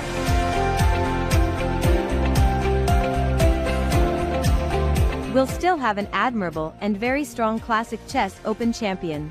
We'll still have Blitz tournaments winners like in previous years. It'll be the first edition of our event when we'll have a player succeeding in a rapid chess tournament. Also, for the first time in our festival, players will go out of their comfort zone in a Fischer Random Blitz chess tournament. And we'll all have fun playing over-the-board bullet games while having some drinks. But here's the big news. We'll count all the wins players can score in all 5 of these chess variations, and we'll add them weightedly, granting some additional points for the draws they get. But be careful. 1 win will never be the same as 2 draws. Grandmasters and amateurs will be mixed in a single classification, in the quest for the most complete chess player. Welcome to the first ever chess pentathlon. Welcome to Sunway Sitges.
Coming back into the final round of Chessable Sunway Sitges Chess Festival, we have a very special guest in our studio, a participant of the event and also a streamer, Alexandra Samaganeva. Alexandra, thank you so much for coming here, and we will ask you some of the very interesting questions from our perspective as a chess player and also as a streamer. So first of all, how are you and how your tournament went? First of all, thank you so much for inviting me here. It's a pleasure to be in the studio. It's my first experience, I think. First time. So the tournament is over for me. Yesterday I played my last game. I made the decision to take a bye in the last round, in the 10th round. So, and yesterday I won and finished my tournament on a very positive note. I'm super excited, super happy, and I think that the tournament went, well, really well for me. Yeah, you said that you won enormous number of the rating here. Tell us about that. I gained about 60 rating points. 60 and something. Well, I'm also actually shocked. I don't know, but this tournament went very well for me. But it's there is something strange I can say that happened. I lost all my games with black pieces. That's strange. I made one draw with white pieces, and then I won all other games with white pieces, and I lost all games with black pieces. I don't know. Oh, that's really weird, because yesterday we got the read from your channel where you're streaming, and one of your moderators said that you lost all the black pieces, and last round would be with the black color as well. Yeah, so most you were likely. about to take the bye. So yeah. Yeah. So I played yesterday with white. So there is a high chance that I play the last game with black, and I was thinking, okay, it seems like it's high time to take a bye. And of course, I didn't know how I would play the game in the 9th round, but I thought, okay, if I win, that will be great. If I don't win, that okay, it will also be fine. I'm still having a very good tournament, gaining some rating points. So I thought, okay, that's okay. I still had some doubts, and I probably still have some, because I'm traveling. I came here from far away. It was a long trip. I don't have that many OTB tournaments, and I thought, okay, maybe I need to play with the last game or not. So I still had some doubts, but I think that that would be a smart decision. Yeah, very nice decision. Not to risk. To take a rest, take some break, and exactly. Alexandra, right now we have this streamer's corner on our screen. Yeah. That was your territory for this tournament. Yes. So can you please tell us how the things went here, how it was organized for the tournament? Was it comfortable? Was it easy? Was it difficult experience? We want to know everything, how the streams went. I think that streamers, it was a great experience to play. I played all the games in that streamer's corner. I felt very comfortable. We probably had the most beautiful view. Yes. So we could enjoy sunset every game, every day. So thank you so much to the organizers, because they arranged, for really great conditions for streamers. So I think it's really great. Yeah. Oh, wow, that's so nice to hear. And what was the procedure? Because it's not easy to stream. We have these fair play measures. Was it a delayed stream? Was it the call, or you were streaming it yourself? How the things went? For me, it was not... I can say that it was actually my first experience streaming my OTB tournament. For me, it was not so easy, because some other girls, streamers, they probably have more experience with this, and they arranged everything, very professionally. For me, it was a little bit difficult because here I'm alone, and so I try to test different ways of streaming my game. Sometimes I could just show my game on the stream and without camera. Few times I tried to add camera, but it didn't work so well. It's a big struggle, right? Yeah, it's a struggle, and also it puts some pressure because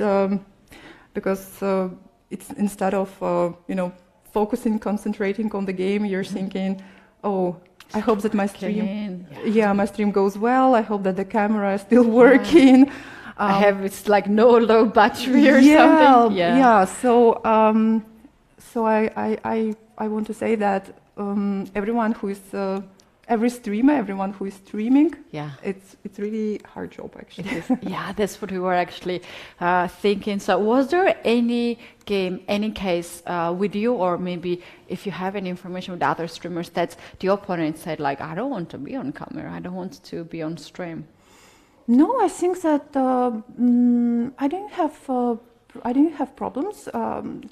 Every time when I try to use my camera, I asked my opponents if they don't mind, and there were no problems. And I don't think that opponents of other streamers had any,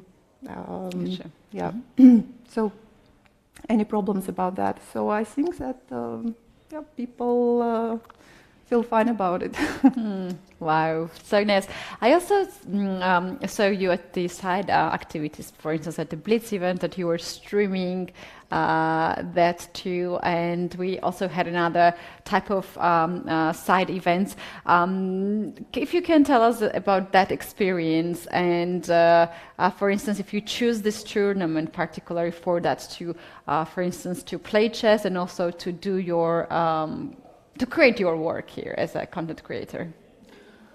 One of the reasons why I like this tournament a lot, and this is my second time here, is because there is not just one event, but there are a lot of side activities, master classes, lectures, a lot of Blitz tournaments. I think this year the number of side activities is huge. For me as a content creator, it's a perfect place to be here because there is so much of everything happening here, chess related, and not only. So this tournament is perfect for a content creator. Right. Every time you said this tournament, somehow a pleasant, positive smile comes on your face that tells us that you enjoyed very much. I enjoyed it. Yeah, I enjoyed it a lot. And last year when I played here, I told to myself, well, I don't know what kind of tournaments I'm going to have in 2023, but this will be definitely, on my calendar. So nice. I'm very happy to be here. Yeah. Nice. And as you mentioned about 2023, this is very end of the year. How would you summarize your chess year as a player or as a streamer? And if you are also planning to play one last tournament after this one? This is going to be my last tournament this year. Unfortunately, I'm not going to Uzbekistan, Samarkand. But I didn't have many OTB events this year, but well, in any case, this was such a nice, and I streamed a lot, of course. I played online chess a lot, and this tournament is such a nice end to this chess year. I hope that next year I will have more OTB events and online events, of course, so I'll try to be more active next year, but I'm very happy how this year is coming to an end. Oh, perfect. So great to see that. You guys, our background is getting brighter and brighter because sun is really strong here in Sitges, even though it's a December. It's such a lovely weather here, and I suppose that it's a bit of contrast from your country weather conditions and here. How do you feel? Do you enjoy this warm days here? I enjoy I enjoy a lot. I enjoy the weather, the view, the sea, because when I come back home, I'll be back to gray. Scarf, hats, jackets. Yeah, so while I'm here, I'm enjoying. I'm so happy that I have this 3 days, so I can just go for a walk right now, have some sun, and tomorrow I'm leaving, going home. And we'll be back next year, I'm sure. You're planning I already will that. try to do my best to be back. Yes. Amazing, Alexandra. Thank you so much for coming here and sharing the perspective of a streamer and the player of the competition. Well done. Obviously, it was not easy task to deal with everything. No, not at all. And for the viewers who are watching now this broadcast, they can follow your content, and where can you follow? Which social medias? I think I'm on every social media. I'm on Twitch. I'm trying to be, I stream on Twitch. I'm trying to be active on Instagram, on Twitter. So I think those social media platforms where I'm most active. So amazing, guys! Please make sure that you follow her chess journey in this stream. So thank you so much, Alexandra. Thank you so much. Thank you for inviting. You guys, we're taking now a very short technical break, and we'll be back with Michael and more chess on the board. This is the final day of the Chessable Sunway Chess Festival. This is a morning round, and we're gonna have also the tie breaks in the afternoon, so it's a very long day. Get a cup of coffee and be with us. We will be back in a few minutes.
Checkmate the climate change.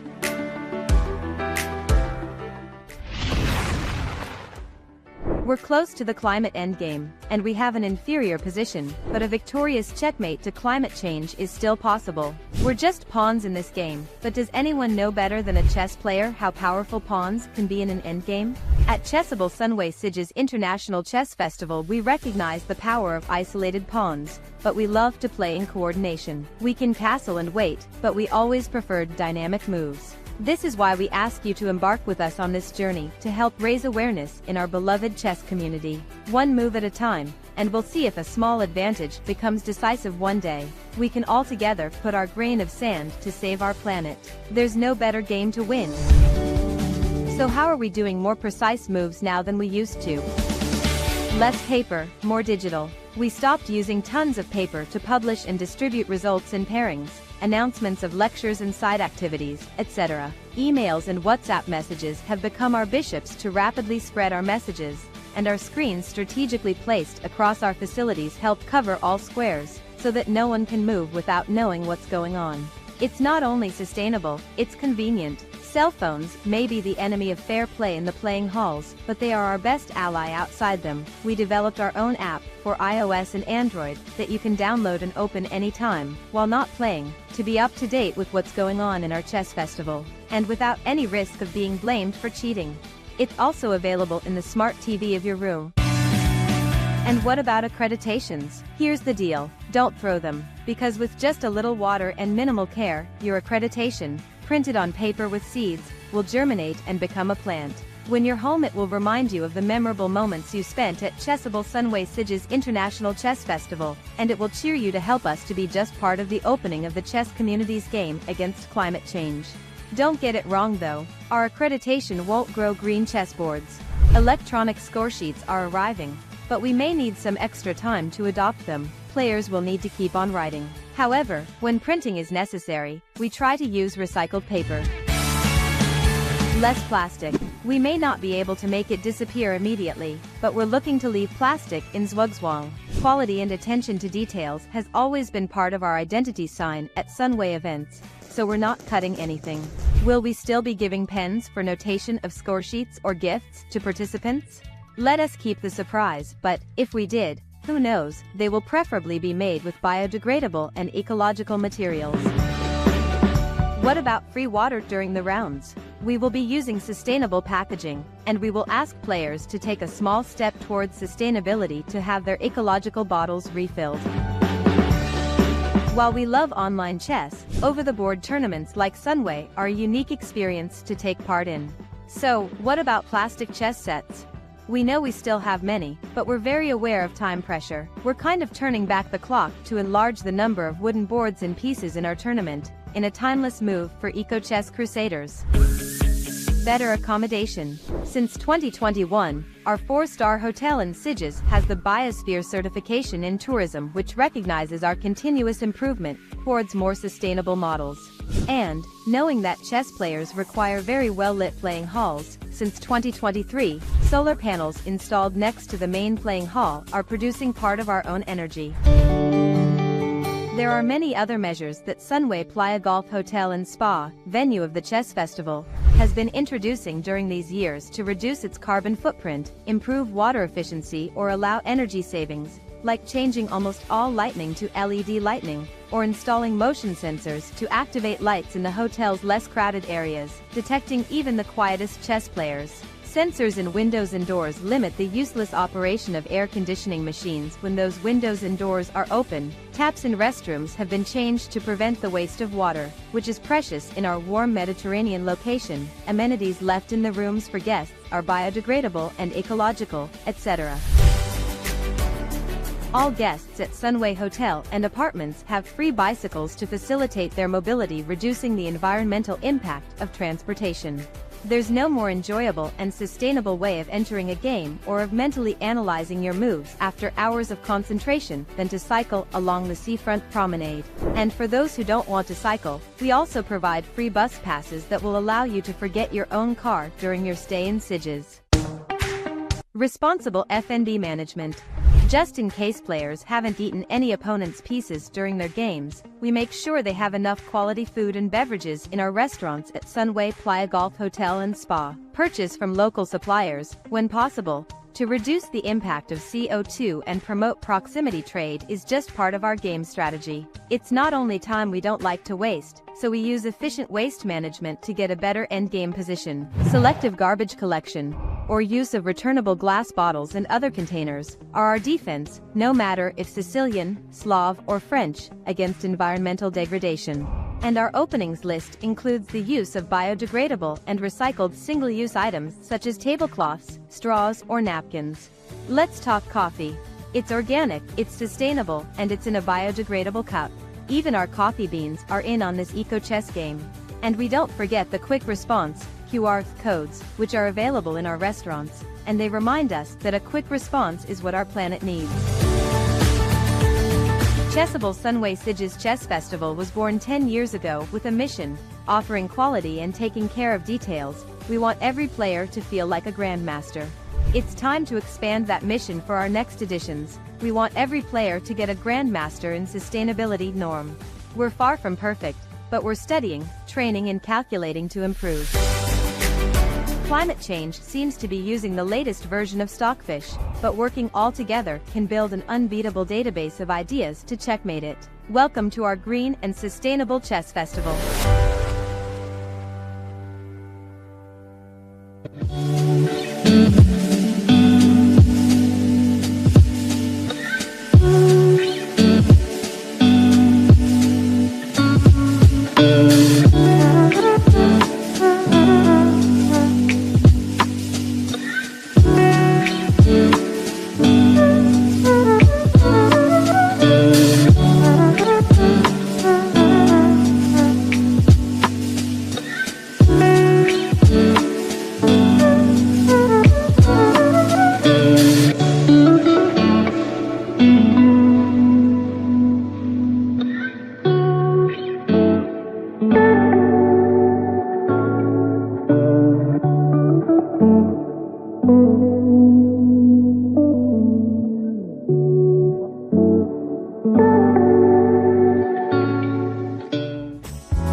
coming back into the last round of Sunway Chessable Sitges Chess Festival. We got Michael back. We had such a nice guest, Alexandra, who is streaming and also playing, and told us so many interesting things from her perspective, from streamer's perspective.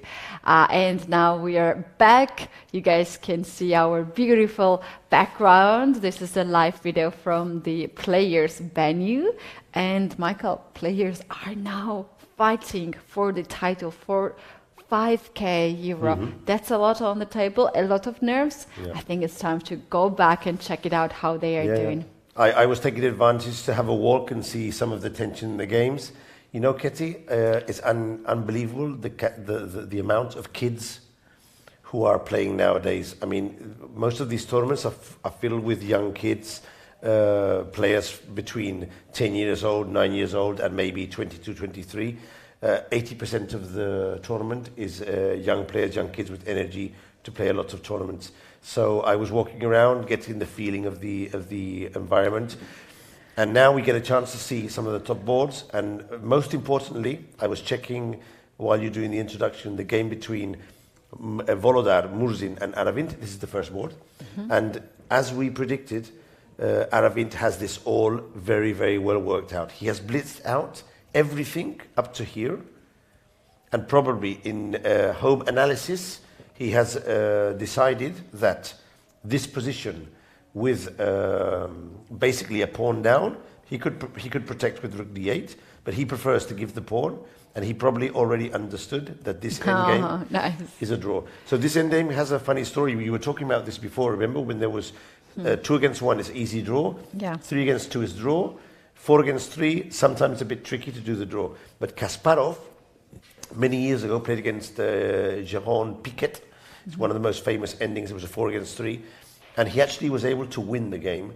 But in his analysis, he demonstrated that as long as black gets this pawn formation, the position is a draw. Because what happens is, that, and of course Aravin knows this, what happens is that all the pawns go towards the center by exchanges, then another exchange, and white ends up with the e-pawn free, but with the king in front.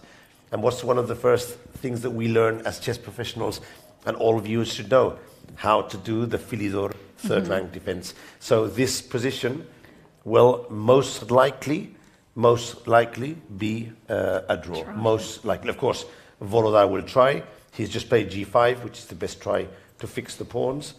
But most likely, if nothing strange happens, what will happen is that black will hold with the king on g7 and f8. He will keep his rook active on the 6th rank, and eventually these pawns will be exchanged, and the game will end in a draw. Yeah. Most probably, of course. Most probably. As long as Aravint doesn't make a colossal blunder. You can see the advantages are 005, 007. Modern engines already understand that this position is just a theoretical draw. It is. As long as you get the pawns on h5. This is para. You said this before. As long as we get this structure. It's a very good structure, this pawn chain, because you have only one pawn f7, which will be guarded by the king, and king has a lot of squares around. G7, f6, e6, e7, g8, all the squares, and basically the pawns guard each other. And most important, you can swap off the pawns. In that way, as soon as they come up, you swap, and end up with your king behind the last pawn, which will be the Philidor defense. Michael, I have lost this game with three pawns against Gurevich, which you can always lose. Which is a very well experienced grandmaster and author of many. He's good at the end games. But here's the thing: from my perspective, it was not that easy. I couldn't choose my pawn structure; it was already a fixed pawn structure. But when you play long game, and in the game you were worst, you are holding it, you're end up with a one pawn less. So it's not that you had better position, right? It was bad position for you, and somehow you got in here, you fight it. You were tired. You played for the increment, and what he did was very interesting. He was moving around. He was not pushing pawns or doing anything. He's just tiring you. He burned my time, and then at the point when I was just sitting and I was like, I can't offer a draw because I'm pawn down. I'm playing against a player who has like 200 more rating points. I can't offer a draw, and it's not that easy draw. I have to do it. But then I was tired. I was no time on the clock, and for him, he also had no time on the clock. But his moves are easy to play, especially when you know the tricks. And then at the point when I had to choose. And I was like, oh, this is equal. This is like I made the wrong decision. It's not the position is lost. I just made a wrong decision and I lost the game. Another thing the strong, above all, the strong Russian players do, they have a lot of experience, the old Soviet Union classical chess school. They were saying, if the position is a draw, but you have a very small advantage, carry on playing, don't do anything serious. And not only do you tire the opponent, but there's a psychological factor. You make the opponent think that the game is a draw, that you're just playing on just to have a good time, but there's nothing to do. So when the player starts thinking, okay, this guy doesn't know how to win, he's just moving around, it's an easy draw, then you drop you become less aware of what could happen, and then when you got a choice, you might make a mistake. So you have to keep focus at all times. But what Volodar is trying to do is, first, with his pawn on g5, he fixes the two black pawns. Second, with his rook, he prevents black coming out. And third, what he's trying to do is take the pawns off the 7 rank and push his king in front. So what is Aravind going to do now? He's going to keep his rook active, always attacking the pawns from behind, so that the pawns can advance. When they start advancing, he'll swap them off. And the only thing he has to prevent is this position. I'm going to show you the position he has to prevent, okay? This will not happen because he will prevent it. But this is what he has to prevent. He mustn't allow, this is not going to happen, but he mustn't allow something like this. Yes. This is the only position he must prevent. If white gets to this position, then he will be lost. But I can assure you, he will always be attacking the pawns at the back and will never allow the white king to go into here without the option of checking on the second rank. Either you Was check there or a you attack game the pawn. of Hikaru Nakamura against Levon Aronian in this type of pawn game when he allowed it's on YouTube. king? Yeah. Was it He Hikaru? touched the piece. Yeah, he touched the piece, and then he was there, and Levon said, "You have to move it." Yeah. He didn't want to move it. In the end, he moved it. It was on camera. If was it's on not camera. on camera, you can never prove. I mean, you can't prove, but I still have to believe that Hikaru would have moved the pawn. But you know, this is quite funny. You can see this on YouTube. The thing is, I have the feeling that Hikaru didn't even know for sure if he touched the piece or not. This happens sometimes. You touch a piece, then you're not going to move. But did I touch it? Yeah. You're not sure yourself. Yeah. You're not trying to cheat. You're just unsure yourself. Yeah. So, in this case, he moved. It was exactly this ending. But I think, he moved the king, and it was a draw. But as he moved the king badly, he was checked, and the game was lost. It was unfortunate. So this game will be a draw, most likely. So we need to go and pay attention to the second. Board is still in progress. This might be a game with a decisive win. And look at the position. It's super complicated. So it's easy that here a decisive result could come from this position. So let's see what's happening here. Let's take stock. Let's see, the last move was bishop to d4 check, pawn to e3, bishop takes e3 check, king to h2, and now it's black's turn.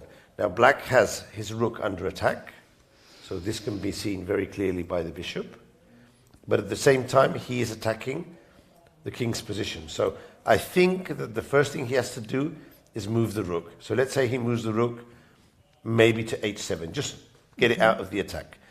Then I think Puranik will take advantage to bring the rook and attack the queen. This seems a very normal move to do. And the queen has to move away, maybe to b6, maybe to c7.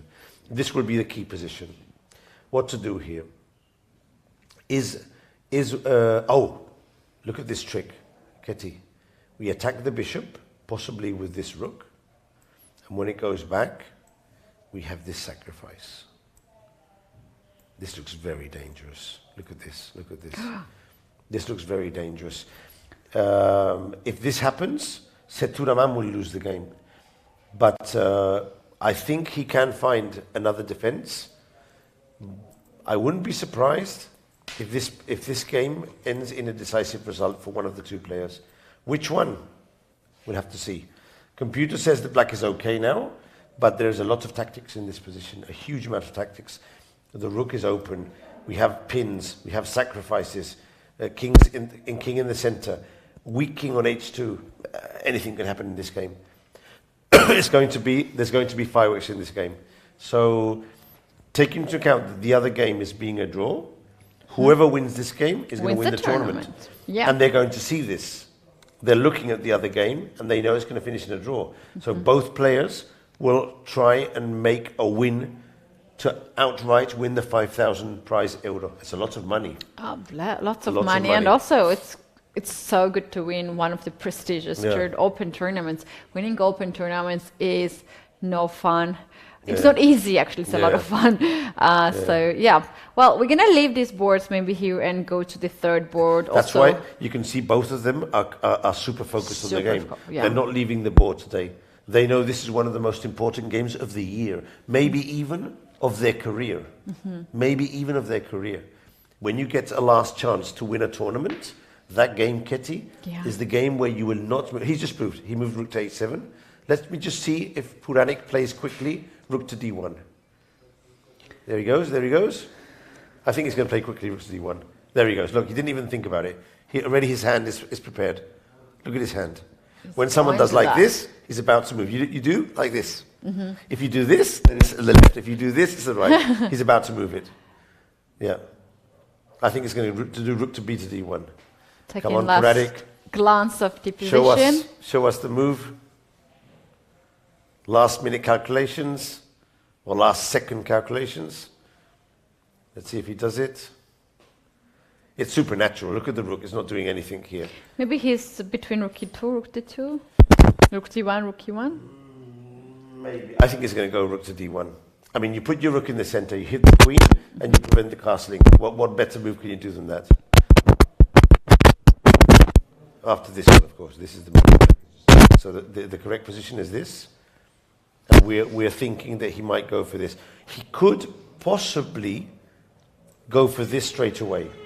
Yeah, I agree with that. Possibly this. Yeah, and he's taking some more time here. He has time. He can do that. Yeah. 27 minutes for white here for last 20 moves to be played. So that's not, and this is the moment. This can be there can be some easy moves, but now there are two candidate moves: rook to d1, rook to e1, and it's funny that I'm looking at the engine, Ketty. Engine suggests rook b to d1, which was his idea, I think. Now he's thinking a bit, probably checking rook to e1, but the engine doesn't even suggest rook to e1, which makes me think that rook to e1 must be a mistake.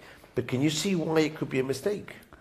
What move could black have? Maybe there is queen d7. Queen to d2? Oh, queen to d7. Oh, sacrificing the bishop. Oh, that's risky. I think it's queen to d2. I think that against rook to e1, black has queen to d2. Because queen to d2 threatens rook takes h3. Let's check with the computer. Rook to e1. Yep. Queen to d2, that's the move. So it's really bad. Yeah, it's after even rook to e2, here there is. But now we have several moves. We can change queens. It's easier to play this position. Did he play? He played rook to d1. I hope so, because what I was going to say is, if you have your move decide, and then you start thinking of other moves, sometimes you end up playing a different move, and it's a mistake. Yeah. Because your intuition already brought you to the idea of playing rook to d1. So what did he do? He did rook to d1. So he prevented the threat. Queen to d2. We have to keep an eye afterwards on this position again. Where did you want me to go? You were saying third board maybe, or? Third board is very interesting, okay. And there are also the players who might actually take part into the tie breaks, which starts afternoon. Ooh, this is very strong. Look at this pin. Oof. This pin is very, very dangerous. Very dangerous. What's he going to do? He threatens knight takes knight, pawn takes knight, bishop takes pawn, check, and goodbye. What to do here? Very strong formation of the pieces against Very, the very king strong. and also the pin. Also, queen to h5 is a threat, putting even more pressure on the pin. What to do here? Is there a move here to continue? Or Brandon is already winning the game? I think white can try to trade the pieces. But how are you going to do it? But Rook if takes rook rook and c8, knight e5. knight f. Or knight h4. Let's see. So I was thinking rook takes rook, but there's Rook knight takes- to f3 intermediate check. Oh. You take with the pawn, I take rook, and there's a check. Well, if you take with the pawn, I'm not going to take the rook. I'm going to Checkmate. mate you, if possible. Oh, nice. But not here. I'll probably go this way h3. to make sure. But what to do then? Okay, we could do take, and if you take here, move the king. But this is, no, this is not going to work. I mean, will this work? Will this work here? Computer says this works, but black will not take on f3. Black will go, rook takes rook. You take here, no problem, I take back. Okay, and now what to do? I was thinking of moves like queen to c4. Okay. Oh, that's nice. But If you seems take the like queen, computer says it's bad, but it's a move I have to be prepared against. Let's see. Let me check. First, I'll take here. And where do you go? If you take, you lose. And where do you move the king? h1, I King to suppose. h1. And now there must be a killer move. We need to find it, Ketty. Come on, let's use our calculation powers and find the H5. move. h5 is fantastic.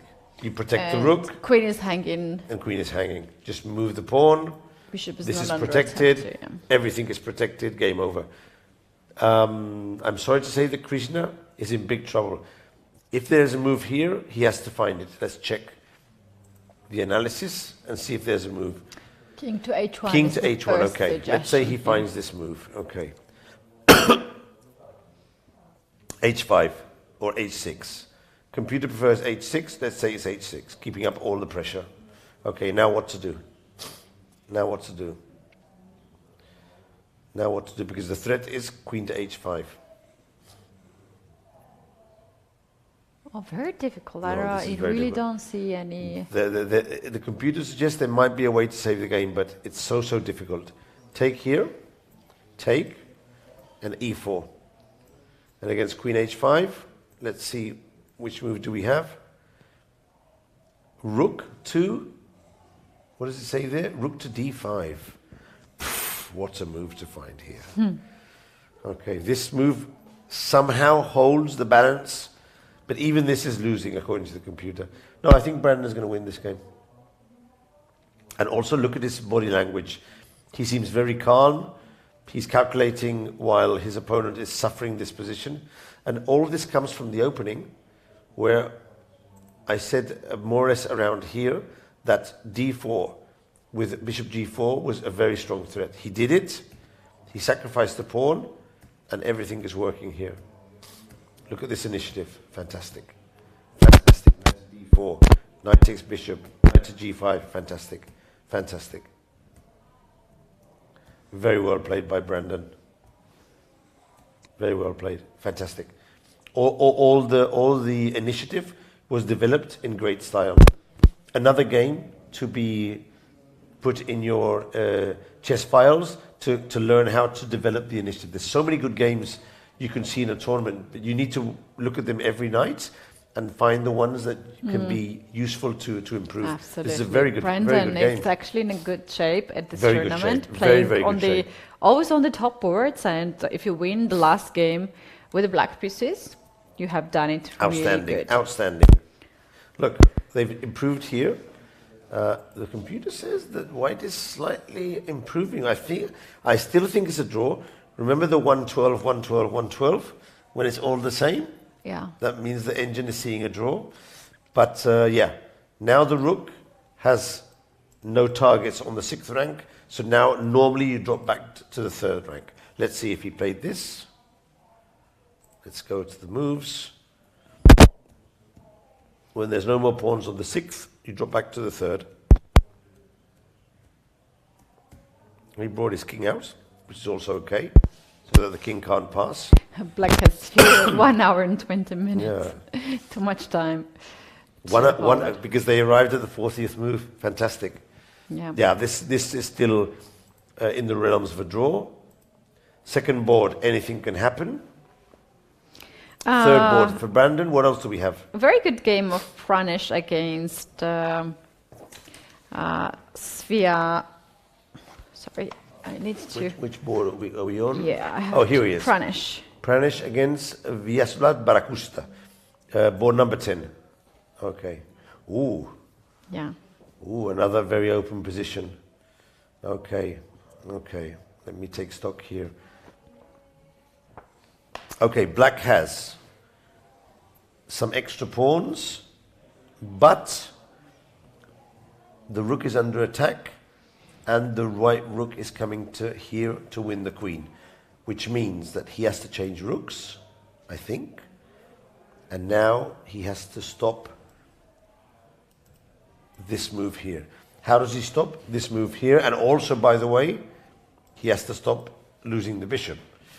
And there's no move like bishop d6, and to cover this threat, king to bishop to f8. Just losing a He is piece. about to lose a piece. So what to do in this situation? Which is the most important threat? The check on g8. So that's the one we have to threat. We have to parry first. But how to do it? King f8. Let's say we play king f8. White will capture the bishop, in principle. Do we have compensation here? How many There pawns is do we queen have? to f6 check, Queen but to it's, f6 check. it's not helping. It's not helping, but we can do it anyway. Knight to f3 but we block. goes there.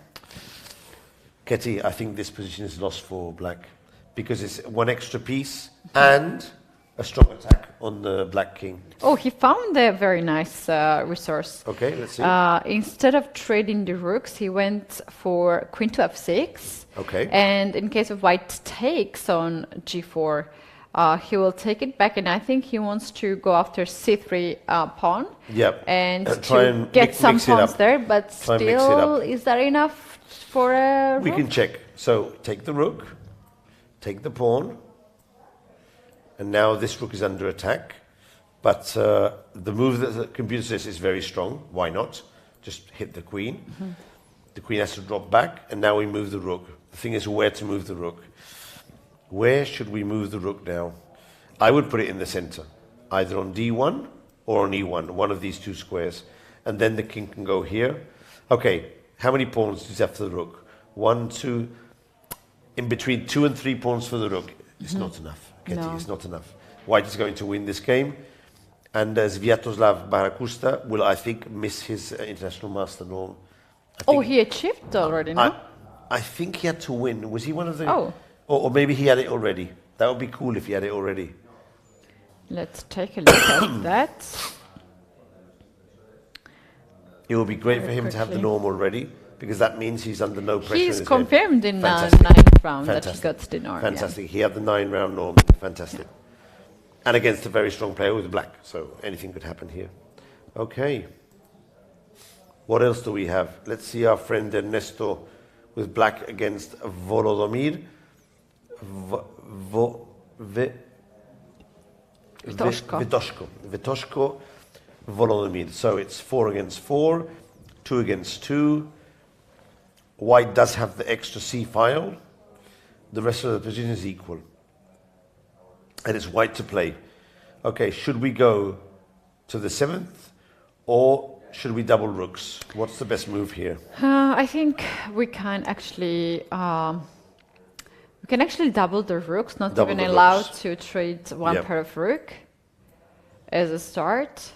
But then- rook c7 was also equally good move, because if black tries to control the c file, you have then rook to c1 move. So it's a slightly pleasant position here for white because of this only open file when you're controlling.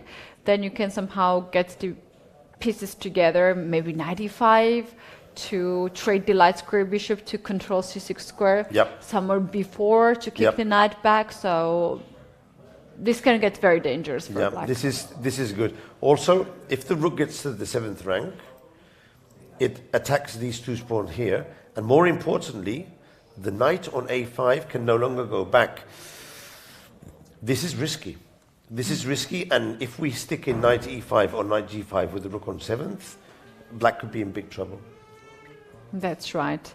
So this is actually the board 6, right? Also, this is important because board 5 maybe even. This is board 6, and if Vetoshko wins, he can even get to tie for the 1st or 2nd place. So this is an important game, a very important game for Vetoshko. And very yesterday he won his game against Musard in a style. It was one of the best the rook games. And the bishop, The way how so many played. good games here. So many good games. So many good games. Nice tactics. I'm having a great time watching the games.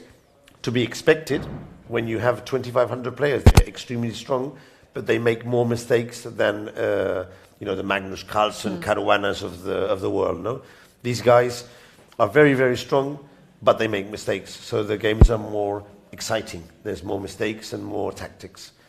Okay, Vitoshko's playing very well. Let's see how the kid is going on board 5.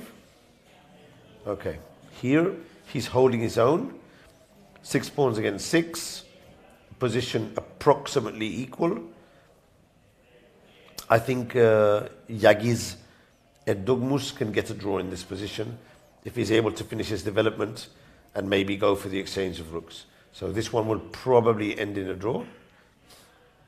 And what other games do we have that can get to 7? I have one very nice game to suggest. Musard against James Morris. We remember James Morris actually. James was the guy who beat Alexenko in the 3rd round, yeah? That's right. But then he slowed down a bit He slowed down a little bit, so now he played a little bit lower boards against Musard. They have finished already. But Musard won, nice. This is very nice game. If we very quickly go from the beginning, we will see how this game ended. It was a Sicilian position where things went really wrong for black. So we'll start around here. So, this is funny. This move is new. This h5. So in this variation of the dragon, black always was playing bishop to g7, queen to d2, castle, bishop to c4, or castle, main line. So someone invented the move h5, and at the start, the idea was just to prevent g4. Yeah. But then someone found this incredible idea. When the queen goes to d2, we change knights and play bishop to a6, and now we go castle. And the theory goes that if you play f4, which looks like the correct move, e5 is good for black. And if you play bishop to e3, then we exchange bishops. This is the theory. And now we go king to f8 and king to g7. Nice. And so there's no attack on the king side. It's very interesting, this idea. And, I'm seeing myself playing this one. Yeah, it's very, very interesting. But the thing is, if you want to play this way, you have to play here. Instead of bishop to g7, you have to play knight to c6 first. It looks like a transposition, but it isn't. Because if you play bishop to g7, you can no longer play h5 and bishop to a6 afterwards. So, and Musard knows the theory, because look, he plays here, this move, which is the theory. This is the best move. Yeah, it's the best move. And Morris should play king to f8 here, if I remember rightly. But he played bishop to d7, and now this is theory. This is this is considered the best way for white to play. But Ketty, the first time you find this on the board, you play bishop to e3 or f4. You don't play bishop to b5.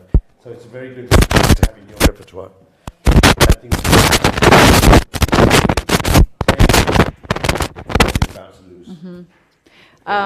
yeah, Michael, we're getting informed that we are now going to take a very short break. Okay. So let's do that, and maybe we can see the final part of the game right when we're coming back. Okay. So guys, don't go anywhere. We'll be back shortly.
And we are back and going to continue to see one of the very nice games of the final round. We have Musart against Morris.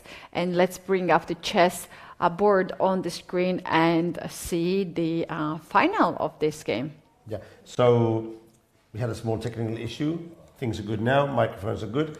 And yeah, Musart was playing quite well. Morris made a mistake and lost his rights of castling. And now there was a small combination which I was trying to understand. He played knight to b7 here. And Morris played queen to b6. And I was wondering, what did White have prepared in the case of bishop takes b7? And I was trying to find the solution, but it wasn't being easy for me. I think it's queen b4, but I'm not completely sure. Yeah, there's queen b6, yeah. It's queen b4, yeah? It must be queen b4. Sorry, yeah. Doing the check to the king, and then picking up the bishop on b7. So, but not only that, also knight on d7 is pinned. Pinned and as you well. are losing more material in that case. Yeah, that's what I was thinking. Because, okay, you'd have to block here, I would take. You'd have to go rook to d8. And this position, I mean, maybe you can hold it, but it's just three extra pawns on the queen side. So Morris decided to play queen to b6. We bring the knight back. h4, trying to look for some counterplay, but there's not really much going on here. Rook to f1. This is a cool move because it already gives the idea of your next two moves to go for the king. a5, f4, pawn is pinned, and game is about to be decided. Queen to b4, good, but too late. Pawn takes pawn, queen takes queen, intermezzo, and pawn takes, and now the threat is bishop takes pawn. What to do here? Take on a5, okay. Double attack. And now you move away, and you're threatening bishop takes e6, and against knight takes, pawn, bishop takes, double in rooks. Oh, and probably something to get the escape square. Went. Bring the rook, and this is over very soon. Oh, and then. Oh, nice. Nice. I love it. Nice tactic to end off the game with rook Rook d8. to d8. Very nice. It's a checkmate is inevitable. I suppose that also we'd win with this check, but here we'd have to be slightly careful because there's no mate. So here we'd have to find something a bit more creative. But this go this back and play knight to c8. Yeah, that's the creative one. To go back and just play this one here. Yeah. Oh wow, nice game. Very nice. Nicely done. And the game is over for the tournament is over for these two players. Always nice to finish with a win. Absolutely. Musart finishes on, I think he had 6 points. So as he didn't play the first round, he finishes with, where's Musart? He finishes with 7 out of 9. Not bad for a Swiss game, not bad. But he probably isn't overly satisfied because his rating is very high and his opponents have been lower rated. But okay, a normal tournament. Not too good, not too bad. Yes, normal tournament. Let's go back to the board 2. I think that game is very tense. This one is still a draw. This one seems here. that there's not too much of progress. This one is where things are happening. Black has provoked the H pawn to advance and now has good chances to try and strike for the advantage. So what to do here? Let's see. What does the computer suggest to do? Bishop to c7 seems logical. And I can't see the first line. Rook to a2. This one here. Wow. Oh, this You're looks threatening very rook dangerous. bishop d4 actually. Oof, this looks extremely dangerous, this move. By the way, black played queen to c8, which is very sensible because with the queen on c8 and the bishop, now there's no sacrifices. By the way, Kitty, who's playing with black pieces? Who's going to possibly win this game? Oh, my man Seturaman. That's the name that you put down here. My man Seturaman. Second round or third round. Yeah. When I thought he might be the winner, because he was losing against Fiorito, He saved that game and then crushed his opponent the next day. And when he crushed his opponent the next day, after saving the lost game, I told you, Ketty, this man has luck on his side. Yesterday, he was completely lost. Yeah. And he won.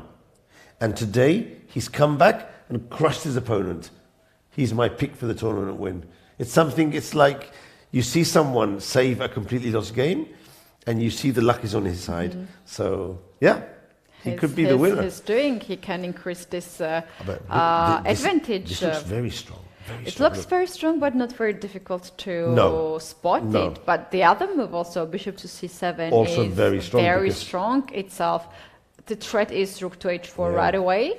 You go king to g1, leave this diagonal, you drop the pawn on j3. Yeah. So this is, on the other hand, very strong move itself. This is but very it good. invites some of the trades, bishop e5, for instance. This is if it wasn't for bishop e5, this would be the best move. But bishop e5 stops some of the threats and also prevents rook to a2.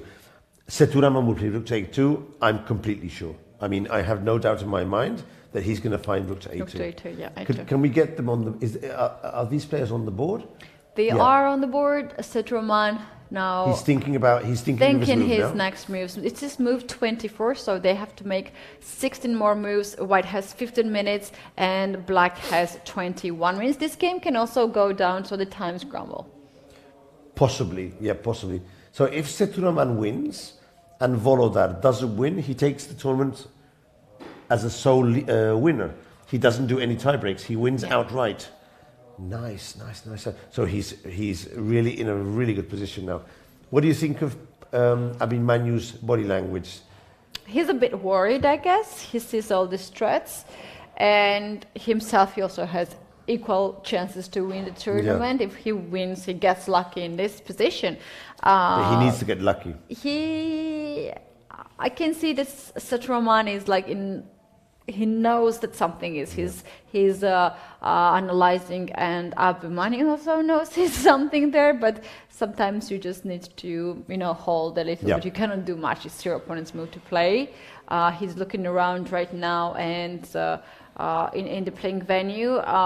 Basically, if you even think you're in this position, you might not guess the move. Black can play rook a2, black can play bishop to c7, so maybe he's using this moment to relax a bit. I was looking at the computer moves, and it's not so easy because even if he spots rook to a2, which is a very good move, the best defense for white, at least the most sensible one, would be to take his rook and put it on f4.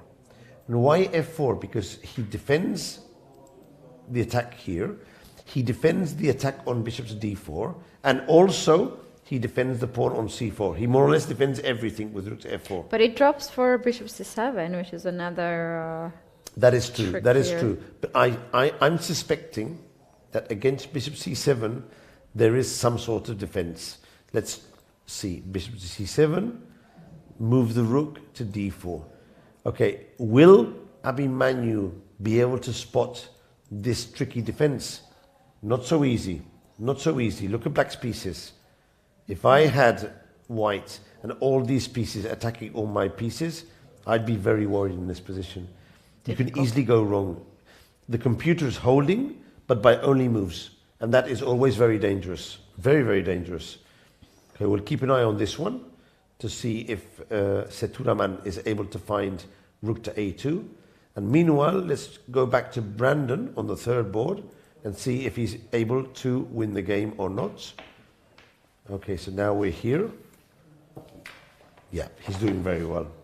He's doing very, very, very well. His opponent couldn't find the move e4, and now Brandon must play. Look at this nice combination. Take with the bishop. All right. Take with the pawn. And now knight to h3. Threatening queen to g1. How do you stop that now? King e1. King e1. It does stop it for the moment. I was thinking here rook to c2, but then I get mated on the back rank. Yeah. So the computer is suggesting first to play h5, threatening rook to c2. Maybe there's a defense here. Very difficult position to hold. Very difficult position to hold. The queen is coming and black in. has not give too much for this kind of counterplay. And in worst scenario, Blackpool starts to pick up some of the weak pawns on the board.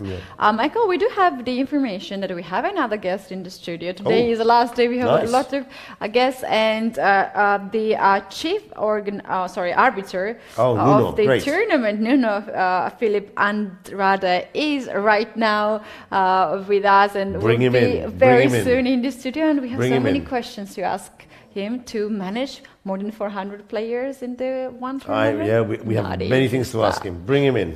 You guys, we are taking a short break and we'll be back with the guest.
And we're back here in the studio in the 10th and final round of the Sunway Chessable Sitges International Opening.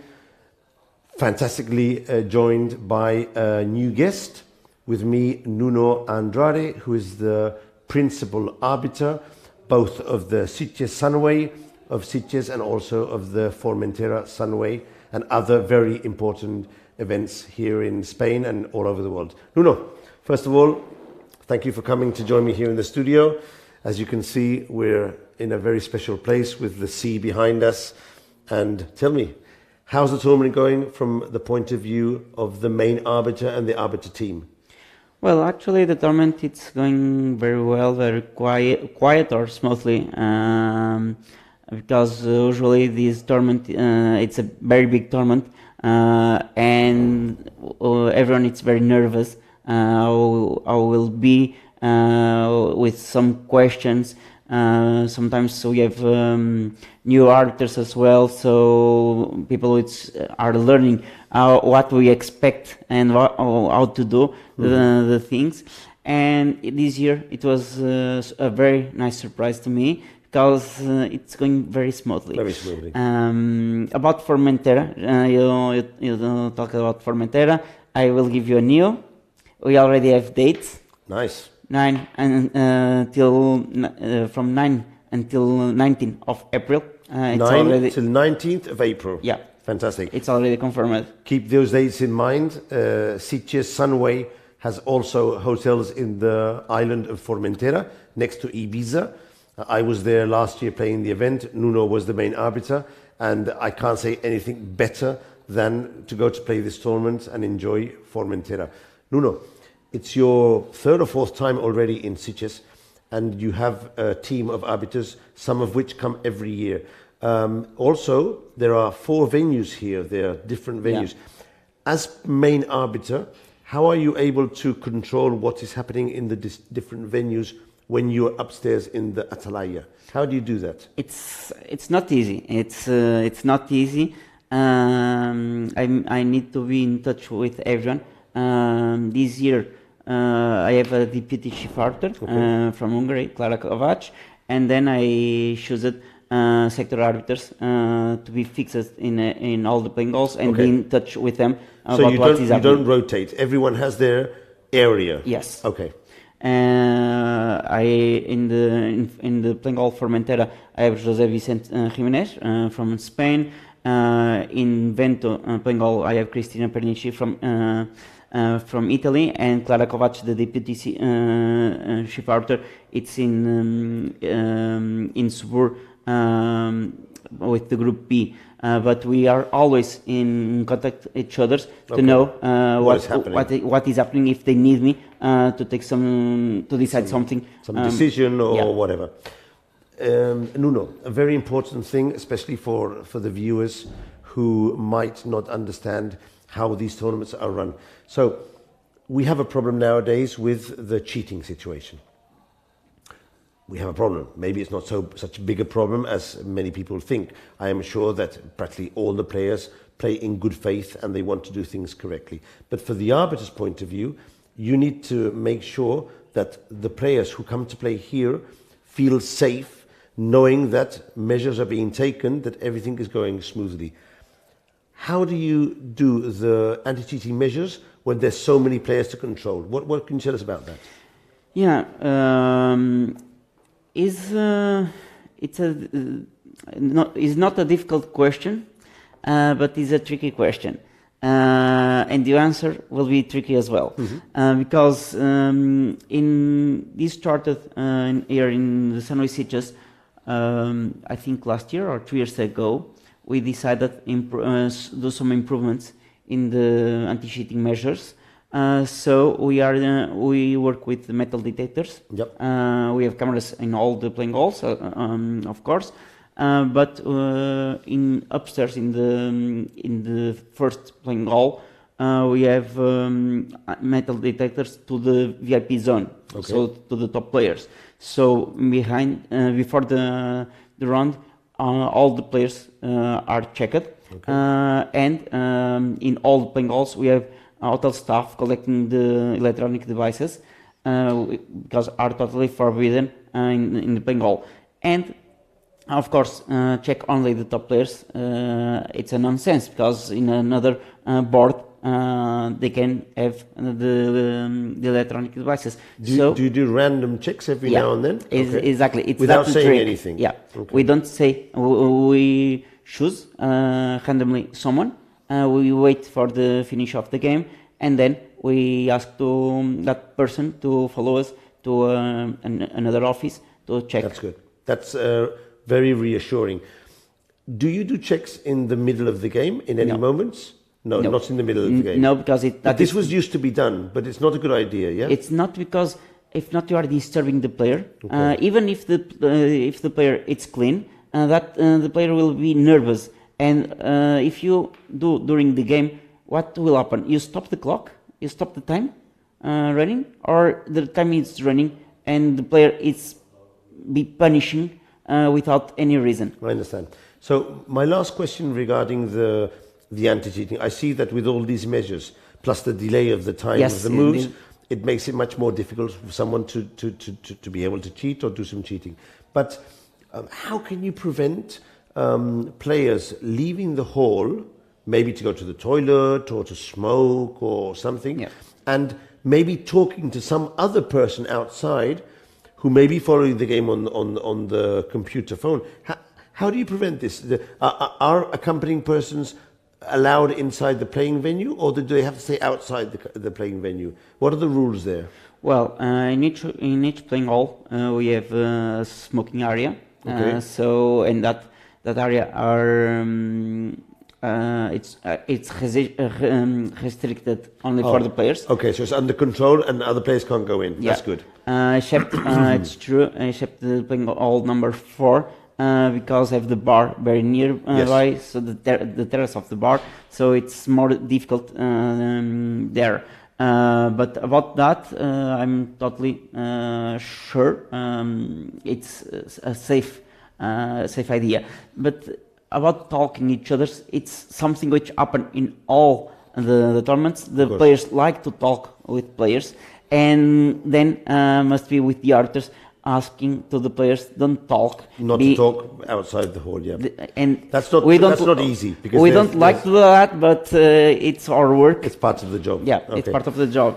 Don't tell me, obviously, who or if, but can you tell us if during this tournament there's been any incidents of cheating or everything has gone smoothly this year? No, we made our job. We chose players.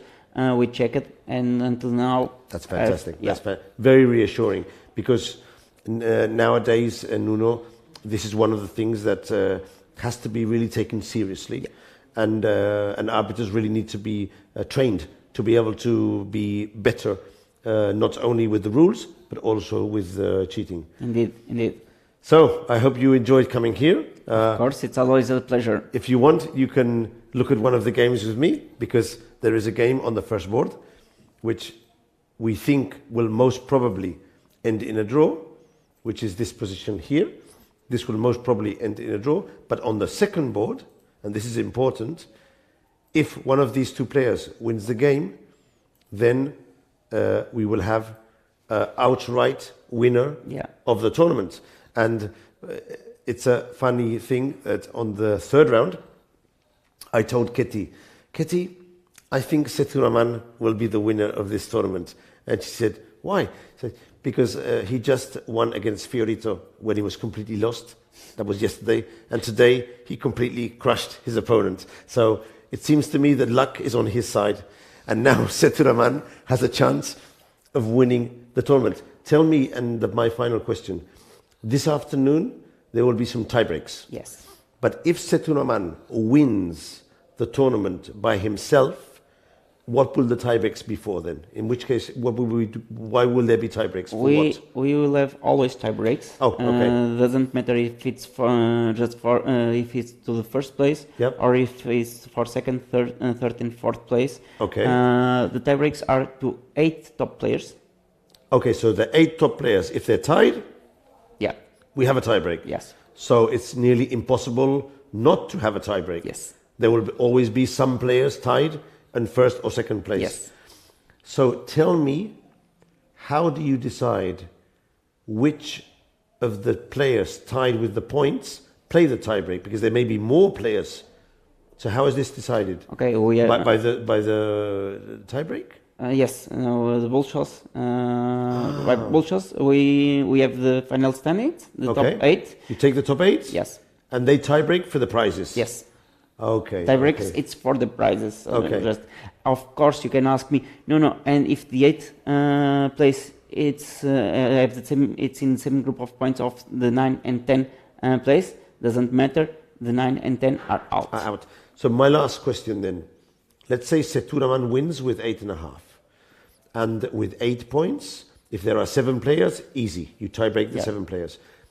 But what if there's 5 players with 8, and then the 6, 7, and 8 have 7.5? Are they in the tiebreak or out? No, they are in the tiebreak, but in different groups.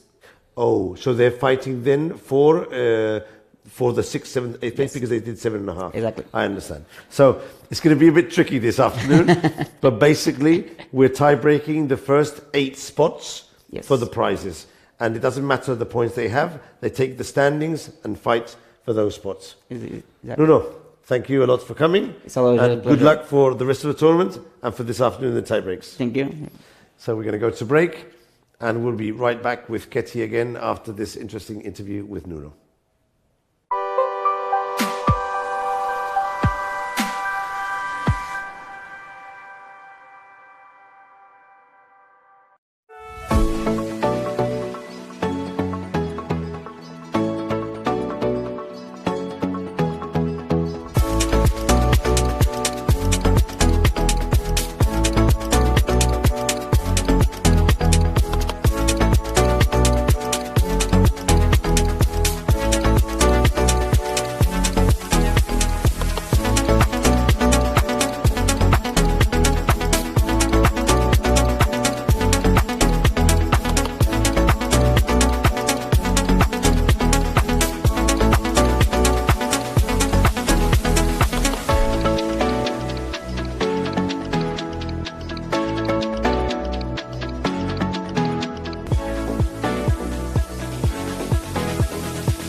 Checkmate the climate change.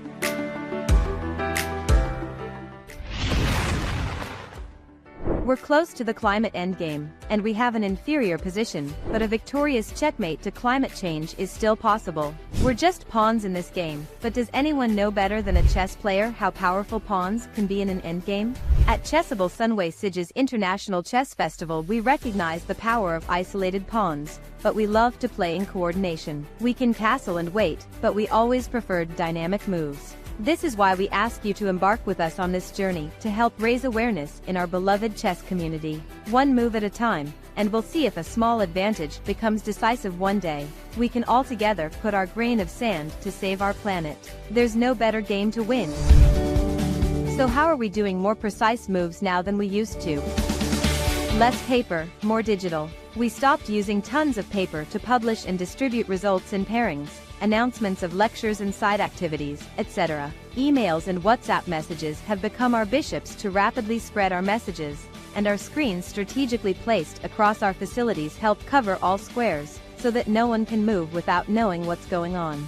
It's not only sustainable, it's convenient. Cell phones may be the enemy of fair play in the playing halls, but they are our best ally outside them. We developed our own app for iOS and Android that you can download and open anytime, while not playing, to be up to date with what's going on in our chess festival, and without any risk of being blamed for cheating. It's also available in the smart TV of your room.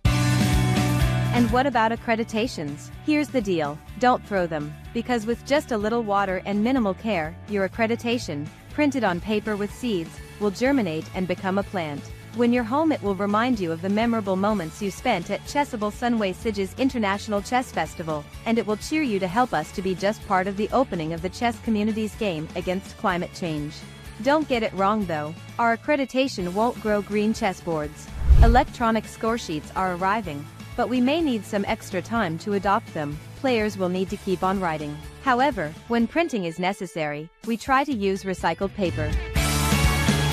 Less plastic. We may not be able to make it disappear immediately, but we're looking to leave plastic in Zhuangzhuang. Quality and attention to details has always been part of our identity sign at Sunway events, so we're not cutting anything.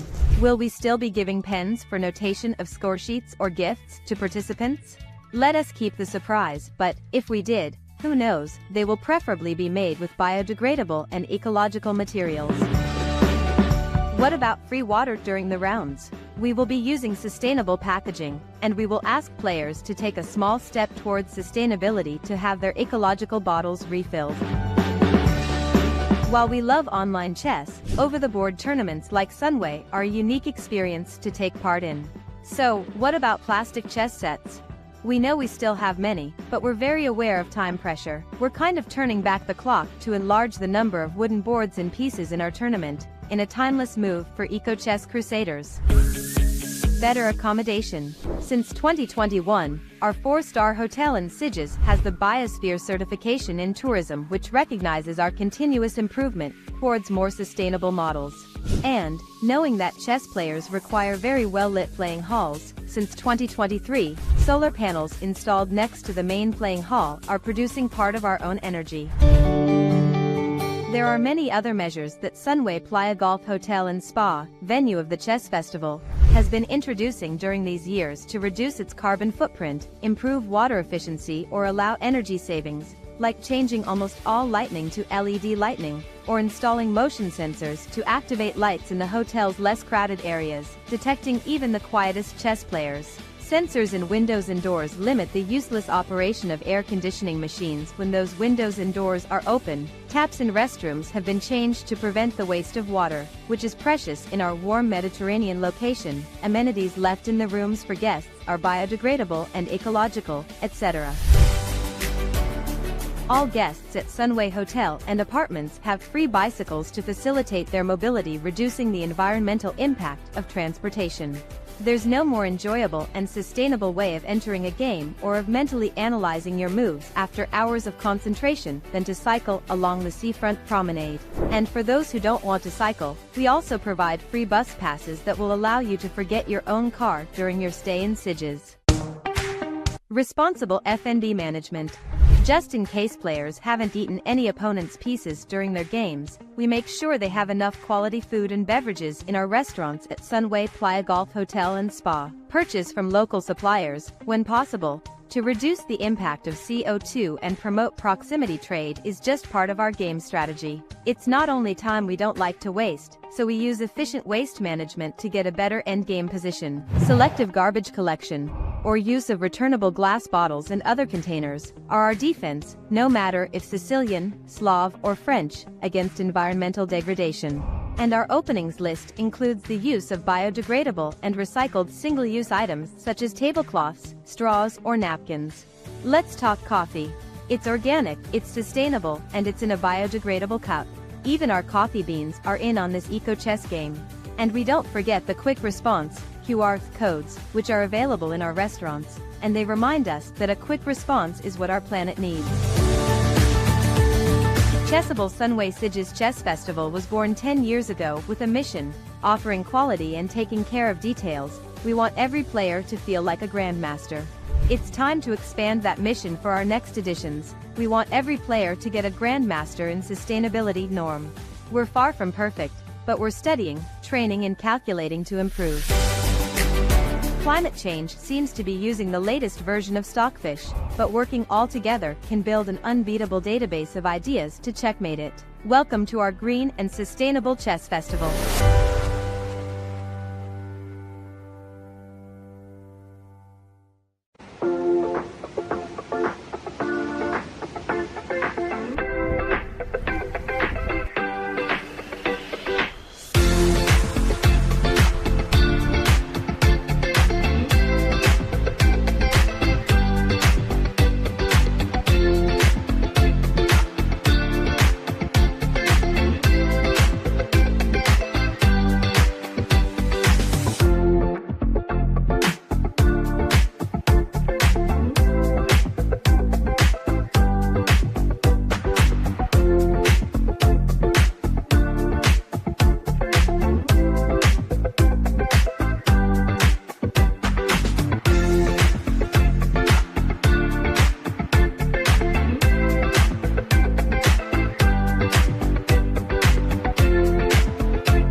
a quest for the most complete chess player.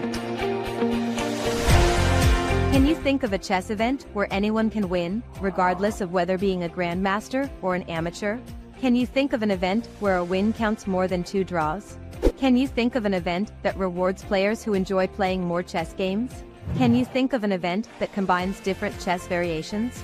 We think it is possible.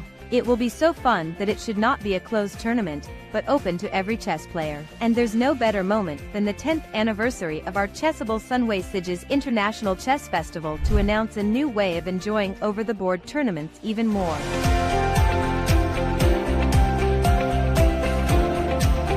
We'll still have an admirable and very strong Classic Chess Open champion. We'll still have Blitz tournaments winners like in previous years. It'll be the first edition of our event when we'll have a player succeeding in a rapid chess tournament.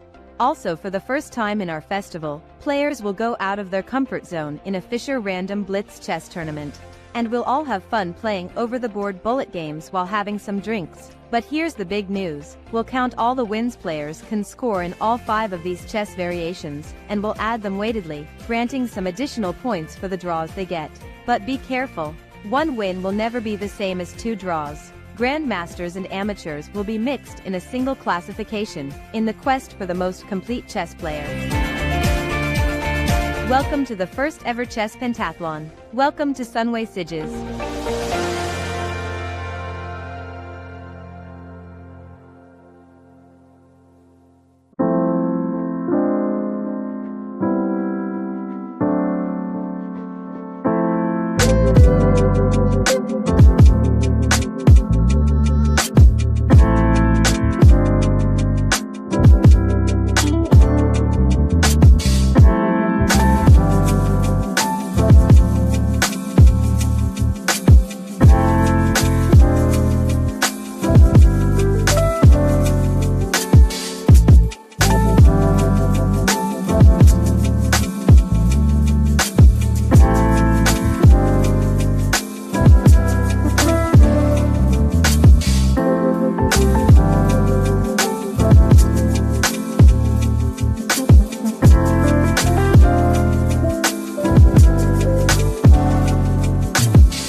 This is the final day of Chessable Sunway Chess Festival here in Spain. I'm Katie, this is Michael, and we are going to know who will win this 10th edition of the Open Tournament and the festival.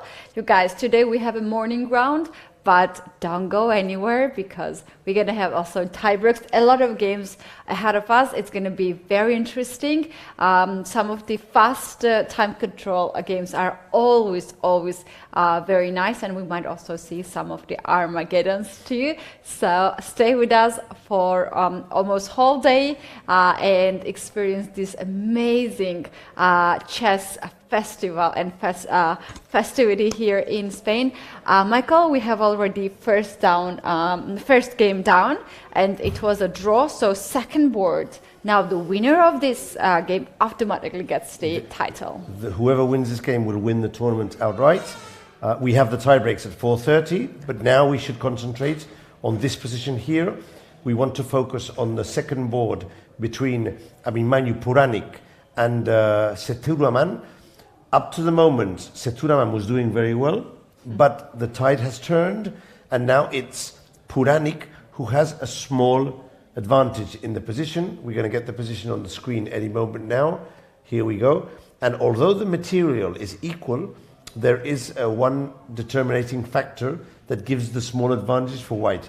And only if he plays queen to g7. He needs to put the queen on g7 to try. He just did it. Because now there are some mating threats, and also there's attack on the pawn on f6. And one other thing, Ketty, look at the times. Abimanyu has 4 minutes.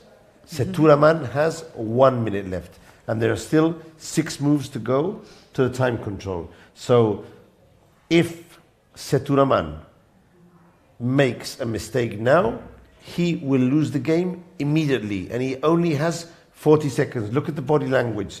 Seturaman on the right. Abimanyu on the left. Abimanyu knows it's his chance. Seturaman is very nervous. He just made a move. He's down to 1 minute. After he made a move, he got 1 minute and 4 seconds on the clock. So that means that he made his move at the seconds. He must already feel that his position is not that great anymore, and it is only white who is trying now with the to the side pass pawn. Yes. And also black's position here on the queen side is also not so promising. Not so promising. Imagine that queen trade, which will not happen in this position, and if white plays c5, you have those 2 pawns blockaded at the same color as your opponent's bishop. Yeah. Let's show this on the board. For example, if Abimanyu, I think he will find a check. And then look what he might do here. Very simple. Exchange queens. Make sure he doesn't lose the pawn on c5. And now, how is black going to deal with this pawn that goes right to the end of the board? Super difficult. He must go with the king. And he will get to this position here. And I do have the feeling, Ketty, I can't be absolutely sure.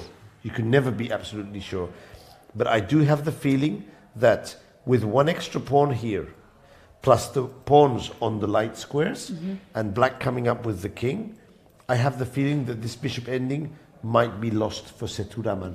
And if it's lost, Abimanyu will win the tournament. And he's thinking now, let's put the correct position on the board. He played check. Michael, how many moves they need to get 4 moves still. 4 moves. Increment? But he needs to decide now at the exchange of queens. This is a key moment. And to exchange a queen is a good decision. It's a good decision because white's bishop is well positioned on g6, and it helps h7, h5. It supports the pawn. Oh wow! But, and this is not difficult to count. Yes, and if you don't exchange the queens, then black will start giving checks and find the draw. So he will exchange the queens in 99%. But let's wait. He's about to do it. There's also pawn on f6 that is hanging. That can be a bit of temptation to take that pawn. I don't think it's a bad move to capture the pawn as well. So actually, but if you capture the pawn, then the king will hide, and you might not get a chance to exchange the queens afterwards. But he's calculating that now. If he calculates that exchanging queens he's won, he won't capture the pawn because... he took the pawn. It's okay. He still has the advantage, and he's playing it safe. Yeah. He probably thinks, best to capture the pawn, just in case that bishop ending is not won. He doesn't know. We know it's won, but he doesn't know. So he went safe. You know what he was thinking? Maybe if queens are traded, then he drops the pawn on c4, and bishop gets back on g8 on time. There might and be maybe some, it's not winning, and black has time to trade the there pawns. might be some. Also, I think, I'm not totally sure, but I think that if the king goes back now to the first rank, he can still force a trade of queens in some situations. But also look, putting the queen on f4 and playing c5, he can hide his king on the dark squares. I think this is also okay for the win. And he played it safe. He just preferred to capture the pawn, get to the control, and not make... This is something they say in some of the books. Don't make exchange of queens just before the time control. I've read that before. So maybe he decided to play it safe just in case. So let's stay here for the moment. Oof. What a tense right now, seconds on the board. This game can be decided before the time control. For instance, queen trade was already winning, but we did not see that happening. Saturahman, 40 seconds on the clock. He is now having a very difficult time. This is quite interesting because now the queen on f4 protects the 2 pawns and also stops check on d4 and d2. So, for example, if he puts the bishop on c2 afterwards, black has no checks. So this is also possible, just to play it safe. Let's see where he went to the square b6, which suggests more checks if he wants, or checks with the pawn. I think he'll give a check with the pawn. Let's see what he does. He's about to play. He prepares his hand. Going queen. He might just do another check to make sure he gets to the control. Maybe he'll do queen. Yeah, because there's a mate here. Look at this mate. Look, check, check. This is called the mate with the pawn. This is a very nice mating pattern. So he'll give a check on e3 and then decide, probably, because he has to go back. So he can go back and do another check if he wants. So this is a good idea to get to the control, and then he has half an hour to calmly think how to finish off the game. Let's see what he does. Sounds or he's going to just push the pawn. Oh, he wants to push h pawn. He's so good. Says h5. He's so good. He says, "I'm pushing the pawn." Yeah. This is very, very typical of an Indian player. I would have done a couple of checks and get to the control. Yeah. Indian players, they're very practical. Say, if I can push the pawn, why should I give the check? No. And now I suspect that if there's a check on d1, he'll go to h2 and then to g3, and he could use this passage. Oh, there's no check here, Michael. Apart from the fact queen there's no check. c2, there is no check. No check at all. No check at all, yeah. And he keeps the option of checking and exchanging the queens, for example. And he left Saturahman here with 1 minute on the clock. he cannot give a check. Advantage plus 532. Oh, no. So I think Puranik is about to win the tournament. This would be amazing. He has played very well. He has played very well. well. He only lost 1 game. He's won 8 games if he wins today. And with a draw in the last game, he will be the winner of the tournament. Of course, any one of the two would have deserved the win. But Puranik is for sure not undeserving. Puranik at this point, without the result of this round, he has almost 2,700 performance. That's fantastic. So the result tells itself. He started with 3 victories in a row, then he dropped, then he won again, and there was a 1 loss against Jakobsen Brandon, and then he won 3 games in a row, and playing this winning position in the end. He might score 4 wins in a row. Fantastic performance by. And he was in certain trouble in this game, so he overcame a difficult position. You know what you need here? You need 3 wins in a row or 4 wins in a row at the beginning, and then other 3 in the end, and you win the tournament, according to Puranik statistics. So I'm looking at the computer, Kitty, and the best chance for black is to put the bishop on g8 and sacrifice it for the pawn on h7. And I'm just wondering if having an extra piece, queen and bishop against queen, with 2 pawns each, it should be enough for the win, but I don't think it's enough for Saturahman to resign. I think queen against queen and bishop, he'll carry on playing for a few moves to try and find some perpetual check. That's what I think he's going to try and do. He's going to try. He kind of fight until the end. Saturahman here, very close to win the tournament. It's going to be so tough for him to be left out of top 3 even Michael, very tough situation for Setraman and very good situation for Abhimanyu here. The other two players, Murzin and Aravin, also are looking for this match because they might fight for the second place and they might fight for the first place for the tie breaks. Right now they can rest a little bit. Tie break starts in just a few hours, but for sure they are right now very much focused also on this game. Aravin for sure will play a tie break, but no longer if he loses for the first or second or third place. He'll be playing the tie break for the fourth or fifth place with 7.5. Meanwhile, in the first board, Aravind and Volodar have done the draw, which is something we were expecting. So they tie on 8, and they are joined by Brandon Jacobson, who has defeated, as we expected, his opponent Krishna with this entrance with the queen on G2, and his opponent resigned here in a totally lost position. So we have 3 players on 8 points, and possibly 1 player on 8.5. Then we have Yagiz Khan and Barat also with 7.5. We're still waiting for the result between Vodomir and Ernesto. They are still playing. It's very they interesting. Have 7 points, Ernesto has turned off the table, so we can check it out. He was losing before, and now once again he has made a comeback. So let's see what happened here. He was a clear pawn down here. Okay, his opponent recovered the pawn and faced attack on the king's side with the mating threats, and he has made a comeback. Ernesto once again making his traditional comeback in time scrambles, and now has an extra pawn, and I would say very good winning chances. He's going for the pure rook ending. Very intelligent. Let's see what would happen if he exchanges knights. He will take back with the rook, and the pawn on e4. I think he's going to lose this pawn. There is no way. I don't see a way he can protect it at the end. Or even to trade the pawn for h-pawn, and 2 extra pawns. Two extra pawns is a win. It's a win, because what will happen is the king goes up, we trade the h-pawn, and then we have 2 pass pawns in the center to win. So Ernesto is on his way to win another game. Unbelievable. I wonder if this will leave him with a Grandmaster norm, with a new Grandmaster norm. Fantastic 8. And Ernesto's very good at blitz. So he will definitely be a contender for the tiebreak this afternoon. Very, very well played by Ernesto. And other games that are finished, Rajat Makar, International Master. Could you tell me how many points, did these were on 6.5 or 7? Rajat, he's playing on board 8, right? Yeah. So they are 6.5. Okay, so Rajat, these wins go for the 7.5 sector. They will not cross the 8 mark point, so they won't be in contention for the first prizes. And what other games do we have here still in play? For example, Inyan. Inyan was one of the leaders.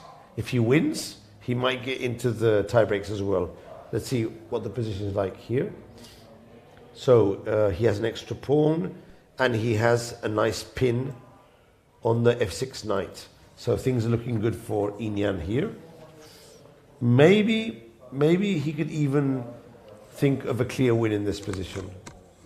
Yeah, I think Inyan's going to win this position, Ketty, because he can drop back with the bishop to f3, push the pawn to b5, and then use the rook to hit on the knight on f6. This sort of triangulation, this was going to be very dangerous for black. The pin is very strong, the pawn is moving up, and with the rook, we can end up eating the pawn on a7. Exactly. So I think Inyan will win this game. Another player that will finish with 7.5. Well done, Inyan. What other games do we have that spark our attention? Can you see any nice finishes on the tablet? See if you can find any games that are finished but that have a nice end. Tactical end. Pranesh, which board? Oh, here we go. Okay, we saw this one before, and we left it more or less here. Let's see how this one finished. Took, G5. Yeah, this is just as we expected. And he bust open the position, stop the checks with the rooks, hid the king, and when you finish off, then the rest is a question of technique. Yeah.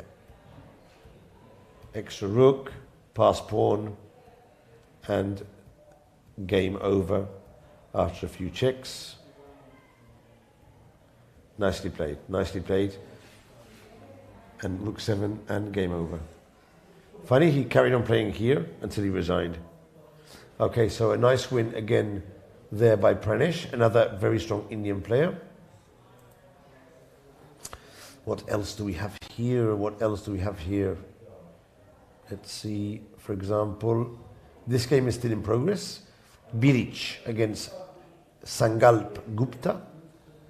This one's still in progress.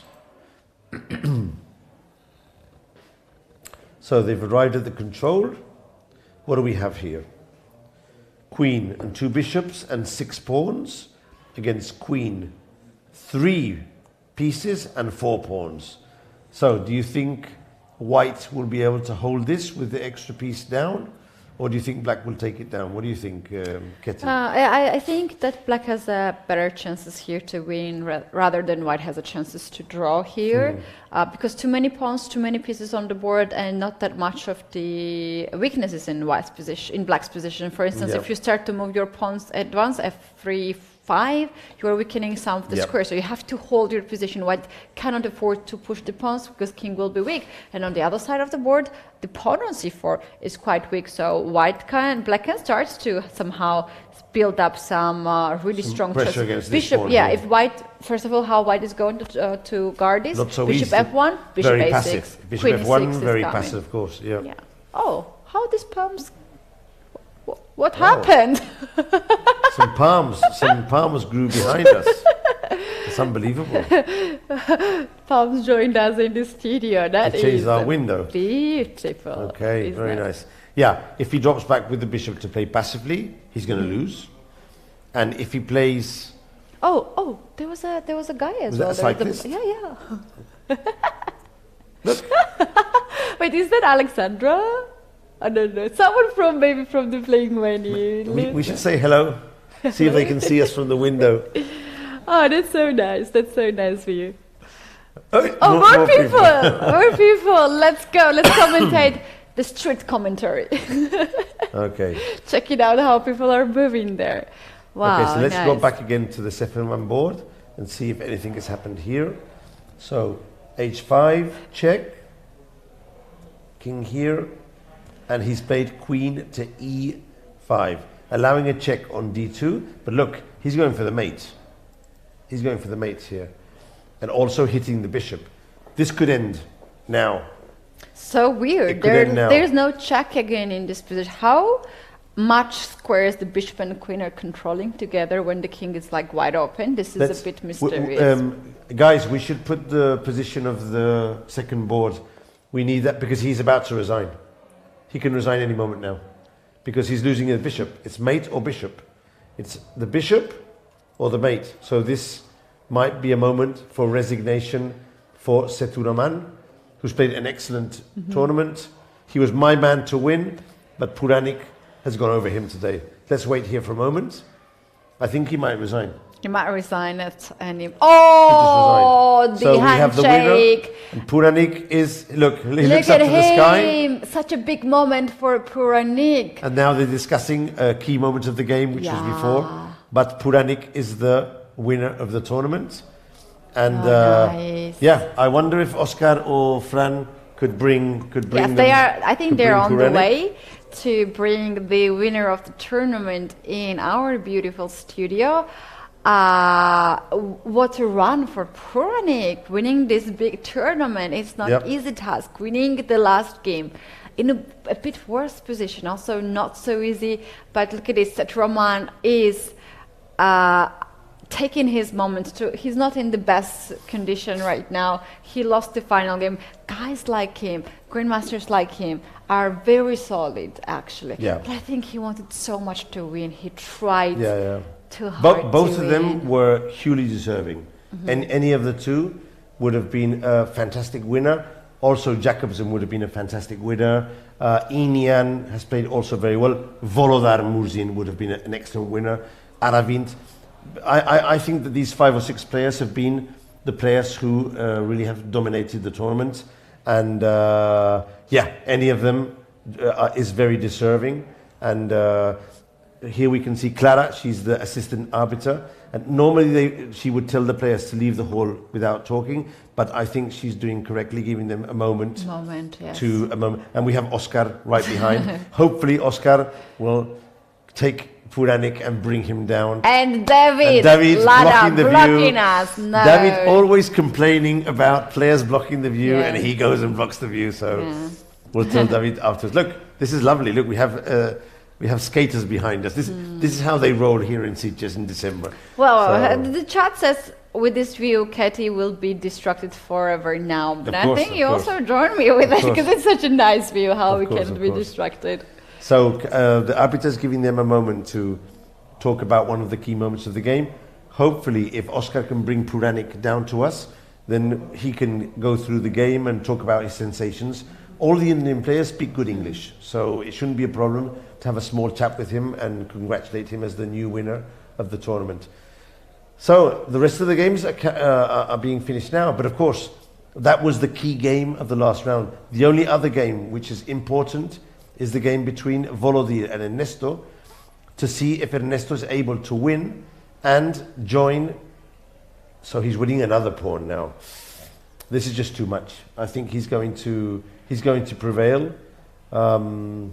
Is there a defense here? Could he play rook to d3? But I'm worried about this knight. This knight could be in big trouble. Let's play knight to e5, rook to where? c3, king to g5, king to g4. How long can White resist this position? It's not easy. No, and White's king is also carried on the first rank. So when king gets on g4, knight gets on f3, there could be mating king threats. g3, all the ugly things can even start. Even this move, we move the king over. We still progress with the king. The knight can come. We can also push the pawns. So many different options to win. We have to play technically correctly, but there should be a win for Ernesto. Yeah. What a last round, no? This win by... Indeed. This is the game we were discussing, and Volodar played very well yesterday against Musard, but today he had his chance in the opening, but at the later part of the game, Ernesto has been better and made a comeback. And also, slightly further down, we have the result between... Alexeyenko still playing. Okay, let's see what he's going to do in his last round game. So Alexeyenko is not having a lot of fun he's playing a on bad the tournament, board. but of course everyone wants to win the last game to go home with a victory. You know, Ketty, how that works. It's very good for your morale. It is having now 5.5 points. Kirill Alexeyenko, he's playing on the VIP boards. Yes, not having a good tournament, but hopefully he has a good time. The computer say that White is completely winning, but for me, it's just a pawn, and there's still some work to do. So I'm not exactly sure what is the computer seeing that give White such a huge advantage. Let's check for a moment here. Only one move, knight to g5. So computer suggests that with the knight and with the rook, we can go for a mating attack. This is the only way to win quickly. If you just play normally, then black has enough counterplay and not so much material. Yeah, let's see what will happen here. He has to find e5. That's not so easy to see. Because what happens if he brings the rook here? It also looks winning. Take c2 maybe? Take, c2. And rook c8 is coming. Yeah, but this check is okay. King, I suppose, on King g7. g7. Then we have the check and we can recover the pawn. Still some work to be done here. I wonder if I take here, he takes, and you take here. This should be a win. Should be a win because we have a queen and an extra pass pawn. But there's work to be done here still. This is not, although the computer says +4, it still has to be, there's some work to be done, but it's going to be a win. So Alexenko's probably taking this game down as well. Okay, so not much more happening. No, the last game I Hoping think for. is. Do we have our interview confirmed, Katie? Not Can yet. you talk to Puranik before the game ends? Let's see. Let's see if someone can bring. Let's see if someone can bring Puranik for us. Guys, have they left the board already, or are they still on the board? Yep, they were analyzing the game. I'm sure they he finish would their not analysis? mind to come here in the studio and give us his I feedbacks mean, about his he has to game, come, he has to share come. his emotions. We 'cause need him he here. doesn't need to reserve for us his energy because We need he will him not here. play any tie breaks. Normally, players, when they finish a tournament with a win, they are so happy that it's strange for them not to come and talk a bit about the game, the tournament, their experience. Whereas during the tournament, sometimes they come, sometimes they prefer to keep their focus and concentration. Depends a lot on who they are talking to. If they're talking to someone who they know is going to be, relaxed and not so incisive, they normally come. But the last day they'll come for sure. Let's hope that Oscar can bring him down. And this was his game. Let's see where the key moment was. Where did the game turn around? Oh, we haven't seen this moment of Rook A2 actually. Was By the here- way, he played Rook Satroman A2? played it. Yeah. Okay, so remember I mentioned that Rook F4 was the move to play, and it was not easy to see. And this is what happened. He played Queen B1, take, and he didn't play Queen F4, but the exchange sacrifice was not enough. Oh wow, exchange sacrifice. So we do have the invited player. We're going to go to a break and bring Puranik in right now.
a quest for the most complete chess player. Can you think of a chess event where anyone can win, regardless of whether being a grandmaster or an amateur? Can you think of an event where a win counts more than 2 draws? Can you think of an event that rewards players who enjoy playing more chess games? Can you think of an event that combines different chess variations? We think it is possible. It will be so fun that it should not be a closed tournament, but open to every chess player. And there's no better moment than the 10th anniversary of our Chessable Sunway Sitges International Chess Festival to announce a new way of enjoying over-the-board tournaments even more.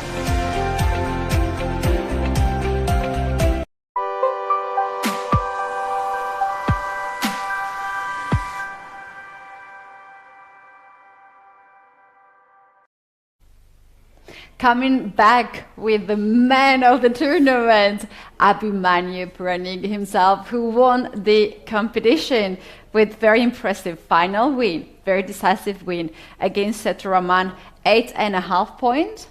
Big congratulations to you. Thanks a lot, Katie. Thanks. First of all, tell us, what does the winner of the very big festival feels? How do you feel? Yeah, to be honest, when I came to this tournament, I just wanted to finish on the podium. That was my goal. But since it was very strong, Lanier was playing, I was not sure, like what should I aim for. But also after 6th round, which I lost, I sort of was just playing for my pride. I was not thinking about the victory, but somehow I managed to pick up pace in the end and managed to win it. Fantastic. 4 wins in a row. 3 wins at the beginning. That might be a good recipe to win a big tournament. Can you please show us some of the key moments of today's rounds, of today's game? Which was the most important for you? First of all, did the preparation went on your way? Not at all.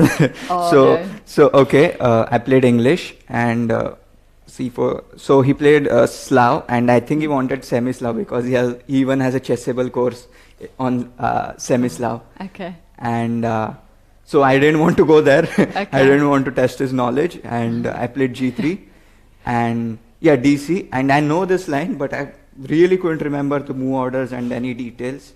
So I just tried to play naturally. So castles, Queen C2. I'm trying to gain back the pawn. Knight A3.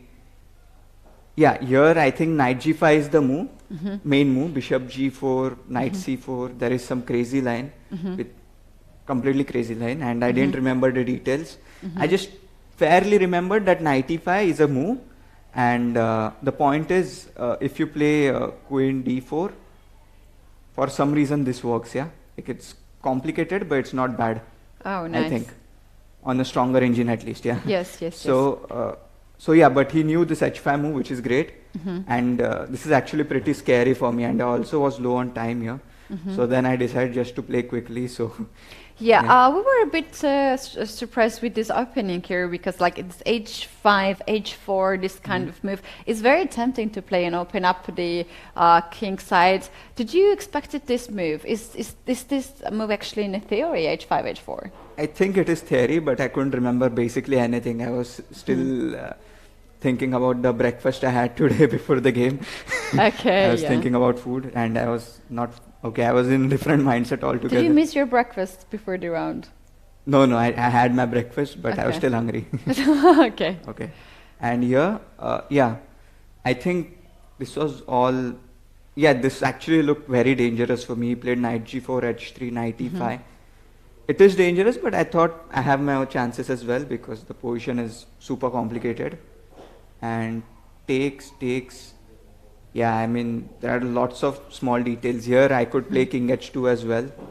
And okay, it is completely crazy. But I thought, okay, let's make it crazier. I somehow thought that this E-pawn is blocking some lines for me. So like sacrificing it might give me the E file for attack, and that might lead to something, I don't know. So King H2 and Queen C8, H4. I have a question. When you played this E3, the pawn is anyway hanging, right? Yeah. What was your idea to, if we just go a little bit back, in this position, if you play King to H2 right away without giving up the pawns, what makes the difference here? I don't know, like King H2 is possible because the main detail which I had to work out was that Bishop H3 doesn't work. Oh, maybe it does. Ooh, Oh no, it doesn't. Yeah. the engine bar is going up and down. Our viewers cannot No, see that, because, but we can. Queen Oh, wow. d7, there is g4, and if you take, I have rook f3. Oh, sorry, my mouse skills are terrible. And rook f3, and basically I defend my piece, and I'm a piece up, so I didn't find any ideas for him here. But I thought he can even just take and castles, like bishop b2, queen b2, castles is one possibility, and my structure is not great. So I wanted to spice it up a bit. I thought, okay, anyways, this is crazy. Let's make it even more crazy. So e3, yeah, king h2. And the thing is, I'm down a pawn, but my pieces are very active now.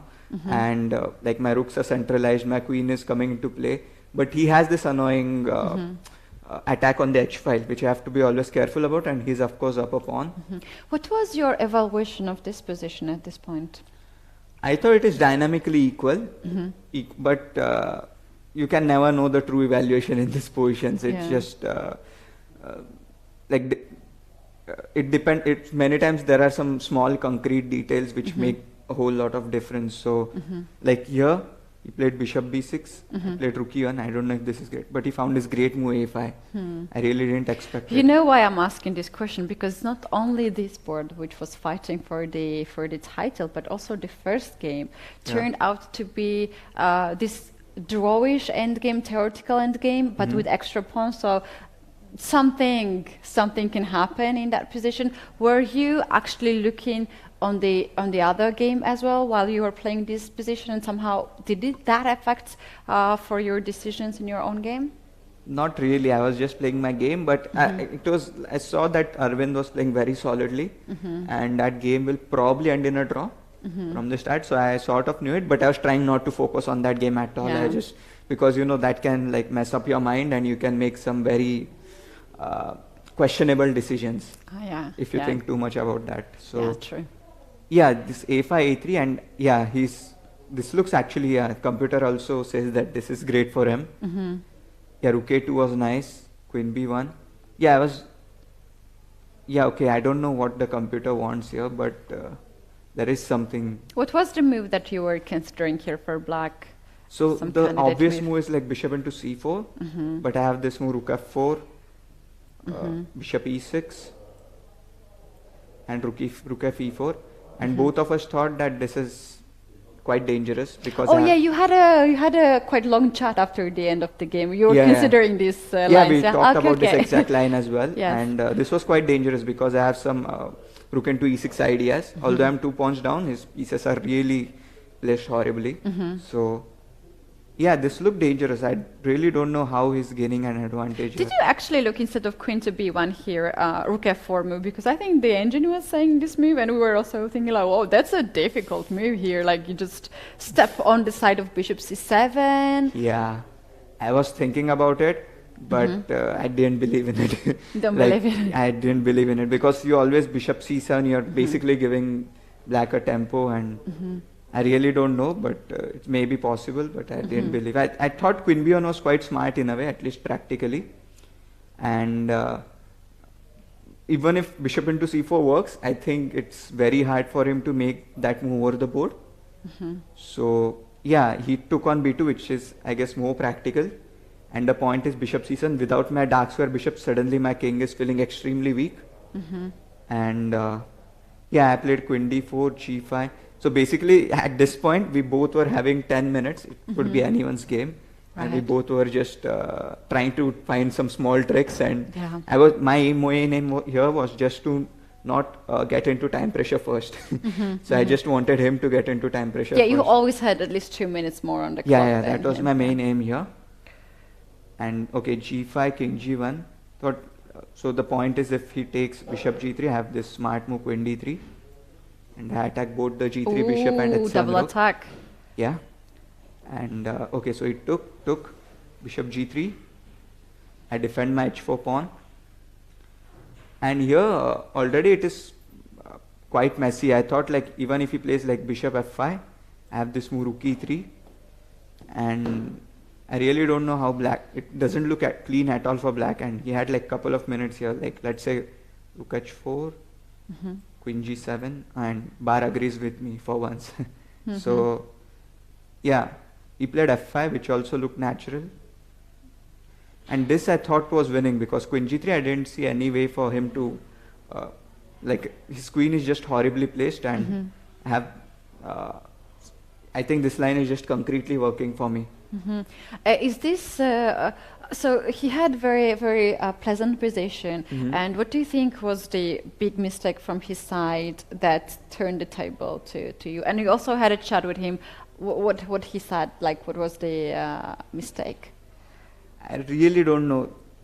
Okay, you can say it in such a position, the main mistake you can make is like spending too much time. So you on a move which doesn't require so much time. So yeah, you just have to be extremely practical in such positions, and sometimes it's not about finding the best moves, just the most decent looking move, and you just play it. And yeah, because in some positions you'll have to spend a lot of time trying to calculate everything. Yeah. Which is not easy if you have no time. So yeah, here rook at 6, queen bishop e4. Yeah, I thought this is winning. And yeah, here bishop g6, king d8. This is because his pawns are also on light squares, and I have a light square bishop. I thought this is always going to be winning for me, and he can have some checks, but generally my king will escape checks in such a position.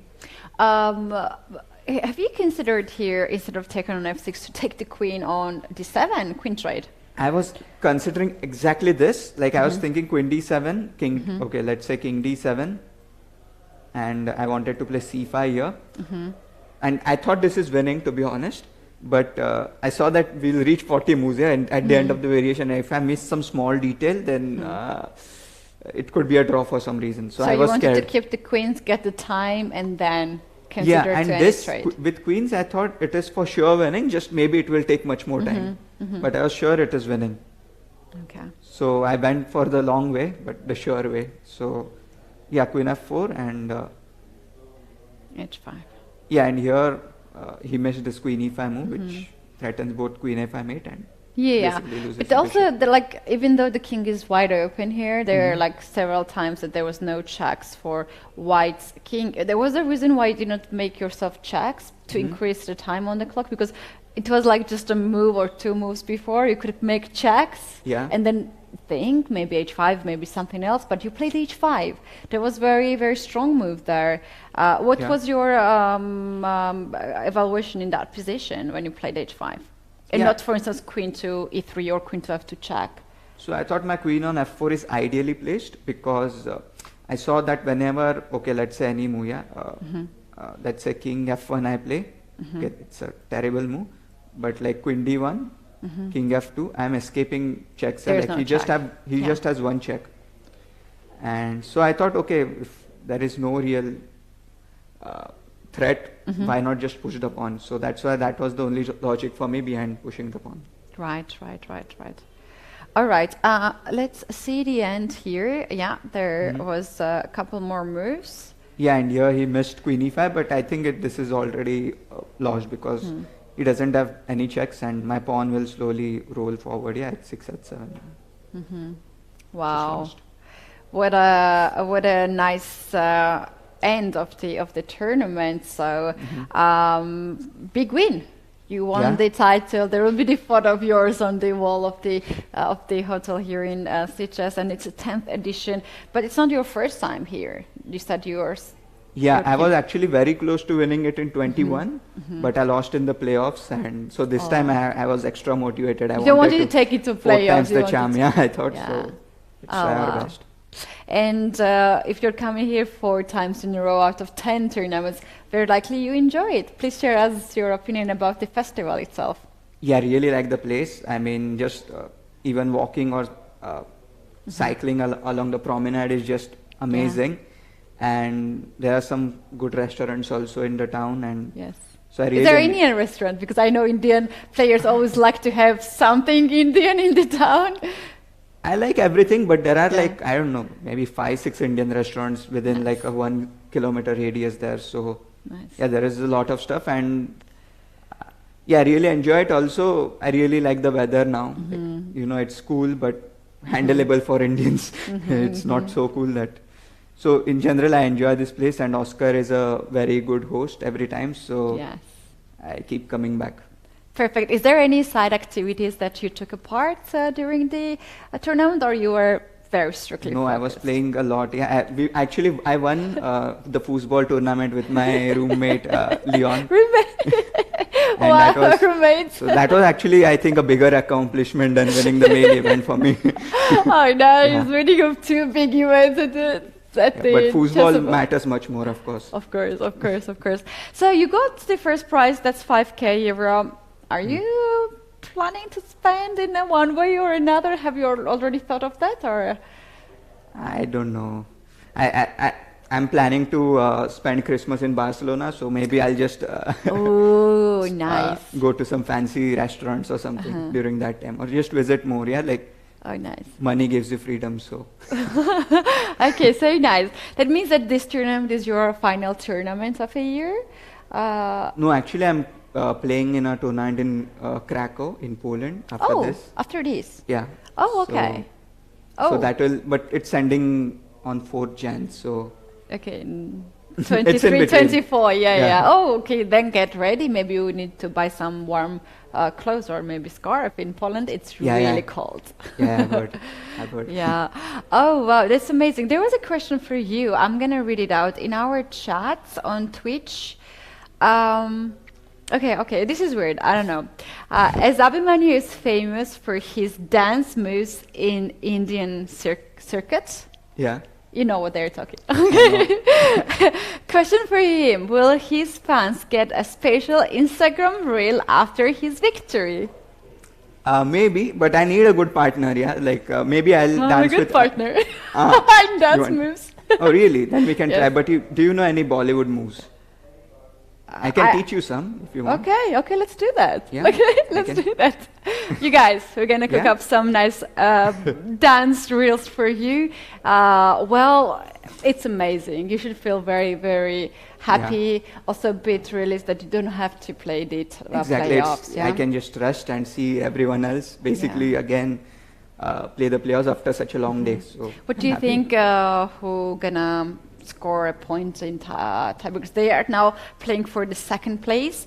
Quite a number of the players are going to play. Another player, Ernesto Fernando, he's still playing right now, and it can be tie of many players. And you already have an experience. What is the key point to keep fresh yourself for the tie breaks? Just there's no real recipe for that. You just, I don't know, you just try to stay. In a recent Magnus video, he said like sometimes you just can't keep your nerves. So the key is just to be slightly more like calm than your opponent. So that is the only thing which matters, I guess. Right. But I'm supporting my good friend Arvind, of course. Arvin is your good friend. Yeah, Okay, I mean okay. Setu is also my good friend, but like Yeah, he's better. more close friends. Okay. And as you just mentioned about friends, how difficult is to play against your friend or against your countryman in the last round? it's I've gotten used to it because like we Indians are all like many of us are like very good friends and we Yes. keep playing against each other. So I've gotten used to it. Like I even played against Inian Yes. yesterday. So, but yeah, and Setu especially was my teammate in the Olympiad last Okay. year. So he's also very close. But it is what it is. You need to fight. So Wow, amazing. Once again, big congratulations to you and Thanks a lot. wish you happy holidays and a good tournament in yeah, Merry in Christmas Poland. and a Happy New Year. Thank you so much. Well, maybe the background looks really not so Christmassy or New New Year, but anyway, we celebrate it here. Guys, we're taking now very short break and we'll be back soon to summarize this round and get ready for the tie breaks.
We have the winner of Chessable Sunway Sitges Chess Festival, and this is Abhimanyu Puranik.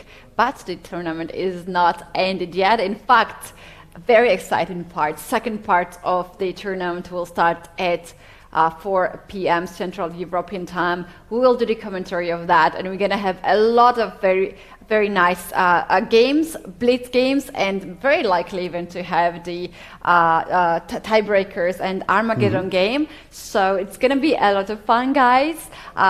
Please join us at 4 p.m. For the after party of the main tournament. But Michael, still, we do have some of the classical games. Some of the classical games are still in progress. Exactly. Also. Some of the games are in progress. They will probably end up in a draw. They might decide one of the tiebreakers, but as Ketty was saying, in 2 hours, 4 o'clock, you can already see the palm trees. This is where the tiebreaker is going to be played, outside in the venue because it's sunny. We'll be here in the studio. Yes. We'll give you the commentary live. We won't see it live ourselves, but I think it's going to be really good fun. We'll have cameras. Of course, Abhimanyu won't play. I saw he said he was very happy that he has won and he's left the tiebreaks with the others. But okay, it's going to be good fun. And Ketty, it's been a pleasure for me to be with you all this week. Absolutely. And the guys don't know that I've been for a long time waiting to be able to commentate with Ketty live. We had a good time. I really was also looking for that. We can actually do all the final summary in the very end of the tournament, right before the closing ceremony. Because we still don't know who's going to be second, third, fourth, fifth. So exactly. Guys, so what we have right now on the schedule, we are going to take a break to get a lot of energy now for the tie breaks. Exactly. We'll leave the guys with the game. Very Spanish traditional paella to get all the positive vibes for the tie breaks. But you're going to have the one last very important game on the top boards. On the screen, you're going to observe this game, and later on we will be back at 4 p.m. Central European Time in just a few hours. And yeah, hopefully we're going to have a lot of fun for that. See you in a while. See you.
you.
And welcome back, everyone. This is Chessable Sunway Sitges Chess Festival, and we do have tie breaks in the studio. We are working for you, Women Grandmaster Katie Tasalashvili and International Master Michael Rahal. Michael, we do have 3 tie breaks. We have also the champion. It is Abhimanyu Puranik. He is right now resting. Others are fighting for second, third, fourth, and more places. In total, we do have actually 6 players, 3 boards, and we can go full screen to check it out what is happening right now outside of the hotel. This is the terrace that we were using for different occasions like master classes or opening ceremony. Closing ceremony will be also there. But now we do have the game. It is a beautiful venue. I had a chance to go there at the very beginning. They also have a chairs for spectators, like a sort of stage. And we should probably go full screen and see the screen, please. And the players had to walk on the red carpet. On the red carpet, yeah. How fancy is this? I think Nuno is the arbiter. We can see the arbiter now calling the names of the players. We can see all the public, all the audience looking at the games, patiently waiting for the players to come. And Nuno is now presenting the players. And I think the players will arrive on the red carpet. So this is a nice shot from the higher part of the terrace. And hopefully we'll also get shots of the individual boards. Exactly, and right now we just saw draws of lots done by the chief arbiter, and it was Aravind who chose the first caller. We do have Brandon versus Ernesto. They both have 8 points. We have Aravind against Volodar, also 8 points. And then we have also fight for the other places. Inyan versus Tiglan, the player from USA. They have 7.5. So and we're fighting for the 8th. Yeah, we're playing semi-finals for the 2nd to 5th spot, and then we're playing the first match for the 6th to 8th spot to get the final standings. Okay, so now we have the view of one of the boards. I expect this to be one of the top 2 to 5 boards, probably Aravind against Volodar Murzin or Brandon against Ernesto. We'll see now when they place it down.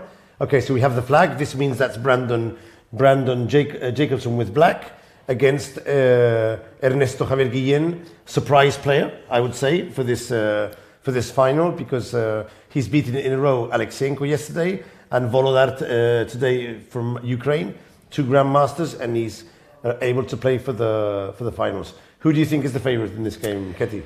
Oh, I don't know actually which one to choose. Ernesto is doing great, but he had a very long game.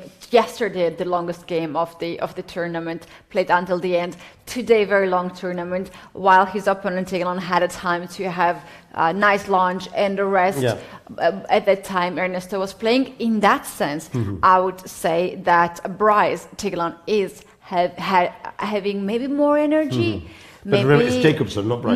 Bryce is on 7.5. This is Jacobson, remember. There's 2 Americans. Yes. Ernesto plays with Jacobson.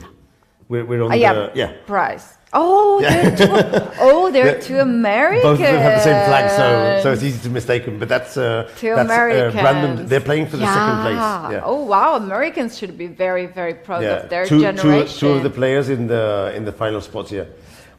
Ernesto has won some Blitz tournaments here, and he also won the 960 tournament. So I think he is actually a specialist at Blitz and Rapid games. So exactly, he likes to play. And look at the spectators. Yeah, so many you of cannot them. find a seat here to go and sit down. Yeah, many of them. I like this stage actually. Look at them. They can three levels of spectators, so it's easy to see the games. And also you can't see it here, but there's a big screen where they're probably showing the games, so that they won't be able to hear our commentary, because of course we're going to be talking about the games, and obviously the players can't hear it, but they can follow the games on the screen. So it's a real spectacle for the spectators. Look at the players; they are having this a smile on the face. I think this is such a nice atmosphere here. Yeah, it's not so stressful. It's not something that you are having usually at the competition. And it's December, chilly. And look at Brandon, he has no shirt. Outside it's quite sunny this afternoon. So, okay, it may be a little bit chilly, But I see in the back, I can see Tomas Sosa, he's a grandmaster. He just won the Ibero-American Cup. He's down the bottom at the left, Tomas Sosa. Also a quite popular streamer here in Spain and content creator. He's come to watch the... Look, there they go. And they have started. We'll focus on the game Awesome. of Ernesto against Brandon. Hopefully the PGN will come up here, if we're lucky, and if not... He's going for King's Gambit? It looks like Before King's Gambit. F4, you crazy? What I'm not sure is if we're going to get the PGN live. Let's hope we're going to get it. I'm not King's sure Gambit? Yeah. Wow. Guys, let us know in the chat of YouTube and Twitch how crazy from 1 to 10 is to play against King's Gambit against your opponent. Michael, he feels very comfortable in this kind of I think this is opening. I think it's the type of opening that would be good for him. Maybe we can get a screen zoom because I can't see the PGN.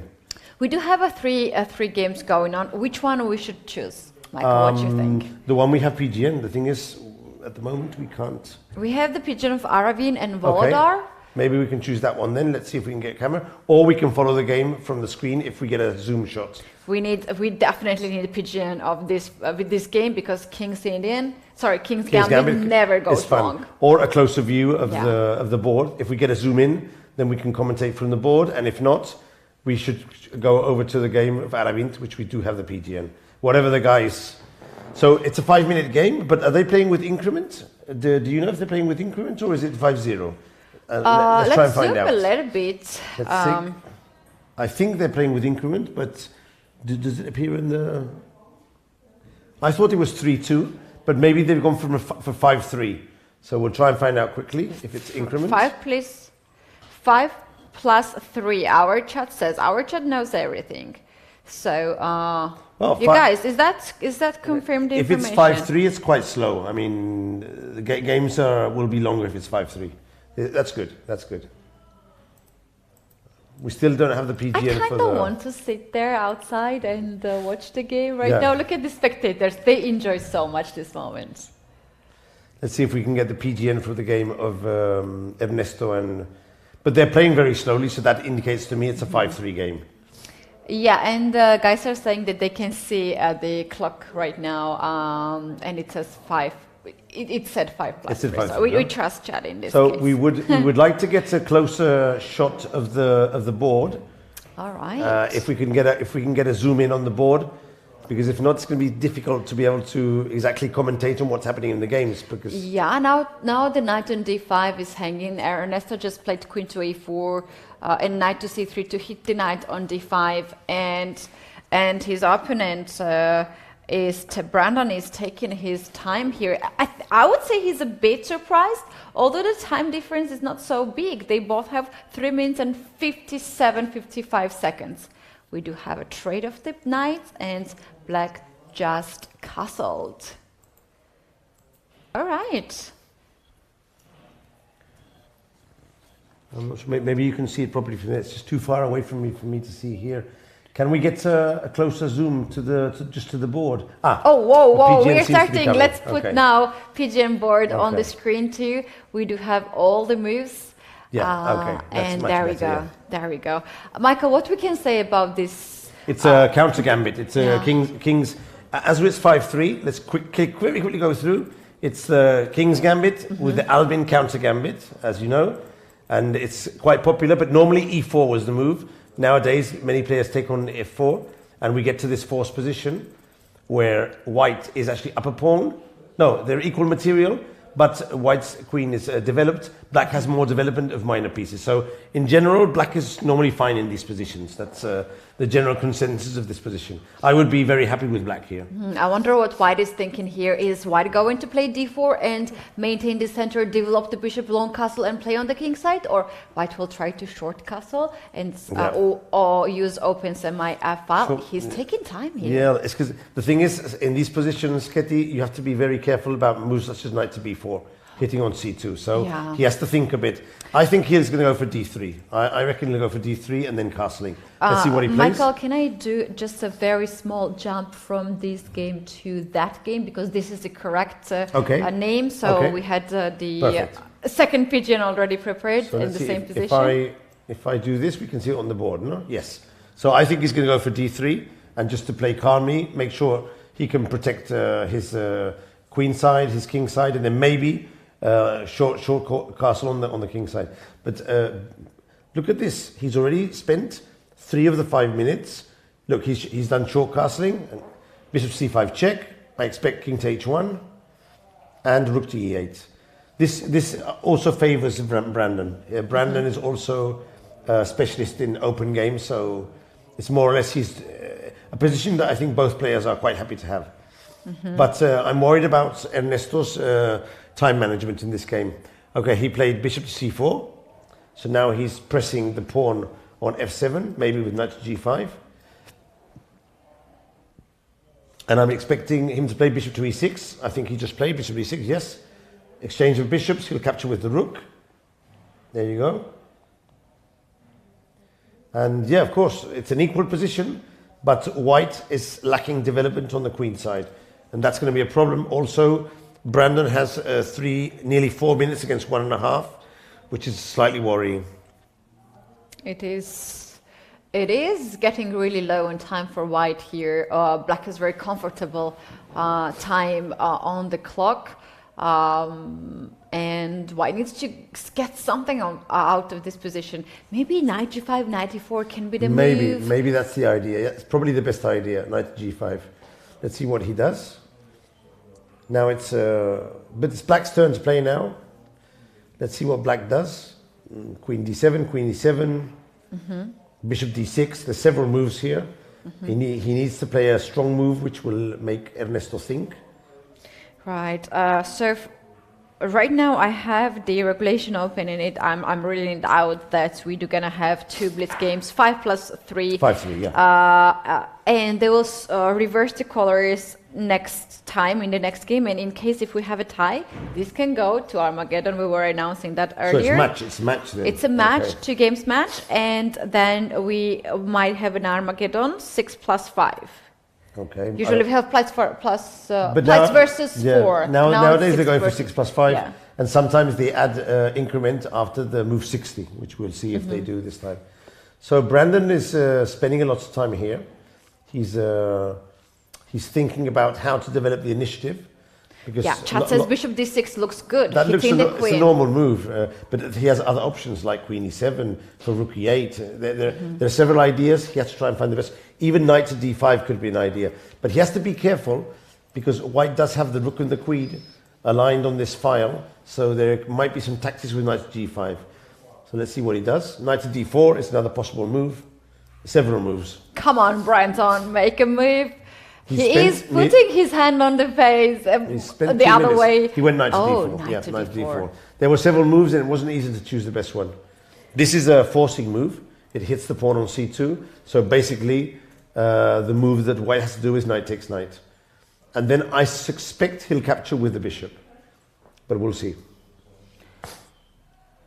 Yep, takes. And do you think black is going to take with the queen and trade the queens off the board, or keep the? I have to assume that he'll take with the bishop, and then try and play for the attack somehow on the king side. But let's see. Now it's Ernesto who's taking his time. I wonder what they're going to do when they're down to 3 seconds each, and they can't think so much. It's going to be funny. Can be really funny to see the games on a second, indeed. Ketty, it's so different when you play 5-3 or 5-0. It's so different. Those extra 3 seconds allow for example, look, he went knight g5. This is a risky move. I don't believe in this move. I don't trust this move because the knight on d4 is super strong. The pawn on c2 requires defense. You can easily retreat with the rook to e7, protecting the f7. And now knight e6 is a threat, knight takes c2 is a threat, knight d5 is a threat. I don't believe in this knight g5. I think this is going to be a mistake. Bishop to e3. Now knight takes c2 is bad. But here there are such moves as rook takes e3. And knight to e6. Nice. Yeah, there's a lot of tactics knight now. Knight e6, knight c2, knight b3. But yeah, too many weaknesses which is the best here. one. Maybe knight to b3 after rook takes e3. And maybe there's more moves. I'm thinking knight h5 as well. Could be a possibility. Which one do you do? He goes knight c2, right? Knight e2. That's also quite a nice move. Very nice. I missed that one. Double attack and also threatening bishop takes and bishop takes. Yeah, this is a crushing move. Ernesto missed this one, and I think this wins the material for. It wins the piece. Yeah, because he has to take, and it will be like this: take, queen moves, take, and take, and he wins a piece at the end. Wow! So look at this will be an extra piece for black, most probably. Ernesto gives up the queen, and he plays. Bishop to c5. He had to sacrifice the queen. But it's a rook and the knight. Rook and the knight, but it's the best way to go. Instead of losing a piece, you unbalance the situation with a queen for 2 pieces.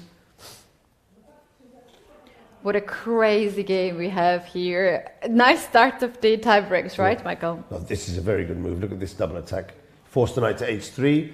Now you can bring your rook in, probably to e8. Knight to d5 is another very good move to exchange off a pair of knights, but rook e8 is normal. Okay, so he went h5 to play the knight to g4. Look at that. Very nice. Fast, accurate, with mates.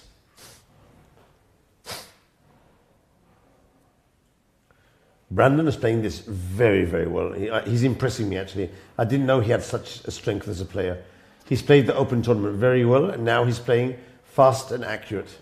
Excellent play. Yeah, and we got some information about him during the pandemic. He started to stream, so some people knows him actually. But when Over the Board chess came back to life, then he started to end the streaming career and to continue to play, which we can see makes a lot of sense. There might be a tactic here at some point, but Ernesto, what he's doing is very intelligent. He's putting all his pieces on the side of the board and waiting for Brandon to make a mistake in the time trouble. But Brandon is playing very solid. I'm wondering if he can play rook takes f7 now. Yep, he just did it. h4. If he moves the knight, he gets mated. Rook f4. Hits the knight. Knight to e3. Now it's a double attack on knight and rook. Play is going very fast now. Rook to e4. Knight takes. He's giving back the queen. Wow. Whoa. Wow. Yep, this is going to Look at the speed. It's going to end up well for him because now he gets to look to the 7th. And although he loses the pawns, he wins many pawns and the game is won. Very nicely done. Wow, nicely done indeed. Yep. That was unbelievably accurate and fast. Now he just takes a moment to recapitulate and then he starts eating all the pawns. Yeah, there he goes. This is basically the moment when White can... He won't resign, but it's impossible to really... He has to launch his pawns and hope for the best. But yeah, these pawns are going to go running down the board. I wonder which one he'll take, a2 or d3. Probably a2, and then come back via a6 or a5. King g7, first move, nice, well done. Ah, look at that. He's going to play knight to b4, lovely. Hitting the 2 pawns. Oh, there's a check. But yeah, but you have to be careful now because now g5 check, take on h4. I wonder if 2 pawns will be enough to win this. Probably, yes. Check, and he just has to make sure. King e5, nice. King g3, take on h4 with check. Or maybe even rook g3 is good as well. This is probably even better. And hit the pawn on d3. Yeah. Yeah. And he's King d4, that's also a very good move. Attacking the knight and the pawn at the knight will same be trapped now. The knight will be trapped. Oh, White is actually capturing a lot of pawns too on the other side. He's gone for the pawn and he knows this is a winning position. Yeah. Yeah, this is a position where you can easily resign because knight against rook is a draw, although sometimes you can win it, but with a pawn it's simply lost.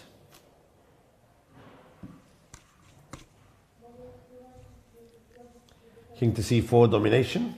King to d4.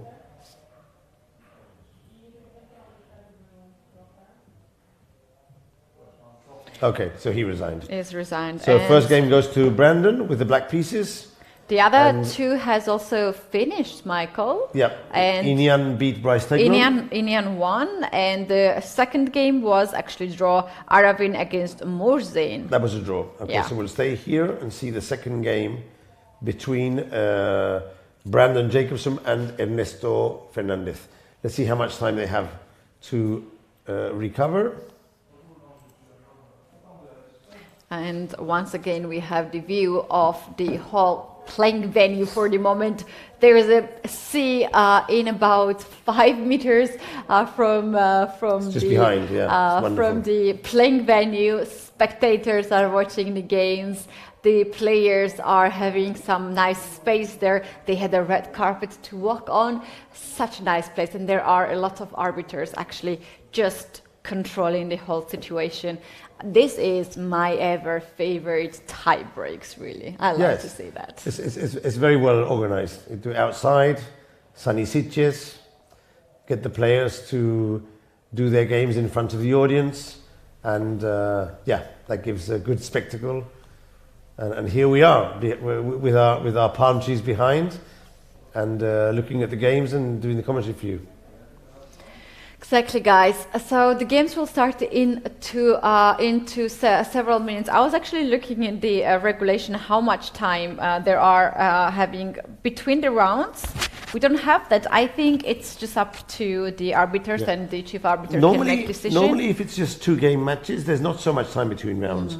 They normally give you about 2 or 3 minutes when the last game finishes, because if not, it can go on for a very long time.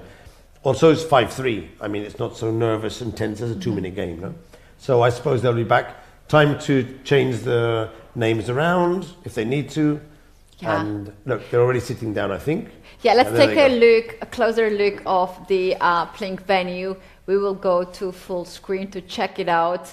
The players, and I can see Inyan already on the board. Yep. Tiglon as well is there. We do have Voldar against Arvin. So 2 Americans, 2 Indians, one FIDE representative and one Cuban. How do you say Cuban? Well, he plays for Cuba. Yeah, for Cuba. Yeah, he's a Cuban. A player from Cuba. Yeah, Cuban player. Nice. Let's see if we get the empty board. Here it is, round 12. There we go, and hopefully this will be the board. So Ernesto needs to win to tie the match. If there's a draw, or if Brandon wins, you said there was 2 games, yeah? 2 games, yes. So if Brandon wins with the white piece or it's a draw, he's going to win. So obviously, Ernesto, I'm expecting one of his gambits. One of his gambits, yeah. He has to go for his gambit play in this game. Ernesto. He has no other option. I mean, he can't play a solid game because Brandon, with a draw, will go through. And these grandmasters know how to play solidly. So absolutely. We have this game. They're about to shake their hands. And there they go. Here we go. There we go. All the games started. We have 1d4, knight of 6, and here Black decides to go g6. King's Indian, very King's sharp Indian opening. is good for playing for a win, yeah, for sure. Let's see, classical setup with bishop to e2, and we do have e5, knight Mar de Plata. This is the famous line played by the 3 Argentinian players against the 3 American players in Mar del Plata. And the b4 bayonet attack, which was put into practice by Kramnik against Guidi, and among others. He won so many games with the bayonet attack. It's my main opening, actually, my main line here with white, Michael. I love to see this kind of positions.